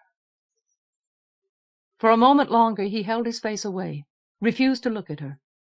But then, like a man who couldn't stop himself, he turned toward her. "You can stay here and marry me." Through her tears, his eyes looked abashed and brave, accessible to joy or pain, troubled, sweet, and precious. And when he gazed at her like that, she heard the unmistakable sound of horns. So they were married in high summer, in the great ballroom of Orozen, the hollow hall which had seen no use for years until the masters had turned it into a staging area for supplies during the march to Esmeralda. As if regretting the neglect of those joyless years, King Joyce made the ballroom festive for the occasion. The walls were decked with banners and streamers. Fragrant rushes were strewn upon the floor. Fires and fine braziers gave the air a sheen of gold, while flames in the huge hearths took the old chill out of the stones. Musicians arrayed themselves along the balconies, practicing flourishes and dances, until every corner of the place seemed to sing and tremble. All this was organized by the Lady Tarrant. She was still shy. The dangers and privations she had endured to help rescue her mother hadn't changed that. But she had discovered in herself a reflection of her mother's firm will, as well as the organizational skill to make people and objects come together at the right time. Like her sister Mist, she had rapidly become Teresa's friend, and they had spent many happy hours planning the wedding, to Garridan's alternating chagrin, amusement, and delight. Nonetheless, she was still baffled by her new status. She hardly knew what to do with the fact that King Joyce had proclaimed her his heir and successor. Her talents, he declared, were the ones Mordaunt would need most when he was gone. Publicly she demurred, claiming that she only wished he would live forever. Privately, however, she found that she had a number of ideas about how Orozen and Mordaunt should be ruled. But even more impressive than the color and music and celebration which Tarrant produced was the list of personages who came to the wedding. Naturally, King Joyce and Queen Madden presided. From time to time they held hands. And the Queen seemed to dote on Teresa and Garridan as if one of her own children were getting married. According to rumor, however, their reunion had been a stormy one. for a long time after her return to Urizen. She was said to have been furious at his treatment of her, his refusal to share his secrets with her, to involve her in his plans, and all his protestations and explanations had just made her angrier. This was only rumor, of course. It was true, however, that he had sometimes emerged from their private rooms looking like a man who would have preferred almost any warfare to this peace. Nevertheless, by the time of the wedding they had resolved or accepted their differences, and had begun to enjoy each other's company again. Perhaps he had aided their reconciliation by naming Torrent to succeed him. From their raised seats at one end of the ballroom, they smiled approval at the assembly and at each other, and were satisfied. First among the guests, not in nominal rank, but in actual status, were Prince Cregan, the High Regent of Cadwal, and his consort, the Lady Epilogue. As a couple, they were the basis on which King Joyce and the Alland monarch had built their new alliance, their new peace. In an effort to ensure that no new tyrant came to power in Cadwal, and that the three kingdoms would be held together by bonds of authority and family, as well as of common interest, the monarch's son and the king's daughter had been set on Feston's former seat in Carmag. This arrangement had been Joyce's idea, but Margenal had accepted it readily enough. He was learning to understand the way his old enemy thought, and he had ideas of his own. Blind, weary, content, and unwilling to face the rigors of a second journey to Urizen, the Alland monarch had sent his new contender to stand in his place at the wedding, a man who now could claim precedence over everyone in Urizen except King Joyce and Queen Madden, because of his position as Margenal's representative and potential successor. The new Alland contender was Niall. Arriving for the ceremony, he still appeared perplexed and a bit daunted by his circumstances. But when Cregan had been installed as High Regent in Carmag, Margenal had needed another contender, and the Alland monarch had sensed in Niall a man with a newborn but almost ferocious instinct for caution. Caution, the monarch had declared, was the fundamental requirement for anyone who meant to rule over Scarab and the Alland lieges. Cregan had shown himself altogether too prone to risks, and Margenal wished to replace him with someone who lacked that flaw. Niall had refused the honor, or the responsibility, at first. He didn't deserve it. He wasn't worthy. Eventually, however, King Joyce had confronted him with a royal command, and he had felt himself forced to acquiesce. The reports which King Joyce had since received from the Alland monarch indicated that Niall was proving to be exactly the contender Margenal wanted, despite his self-distrust. Behind the Alland contender, and behind the High Regent and his consort, stood Castellan Darcent and his new bride, the Lady Mist. King Joyce and Queen Madden would have gladly combined the marriage of Darcent and Mist with that of Teresa and Garradon, but Darcent had flatly declined a public ceremony. On the other hand, he hadn't hesitated to accept the place of Castellan.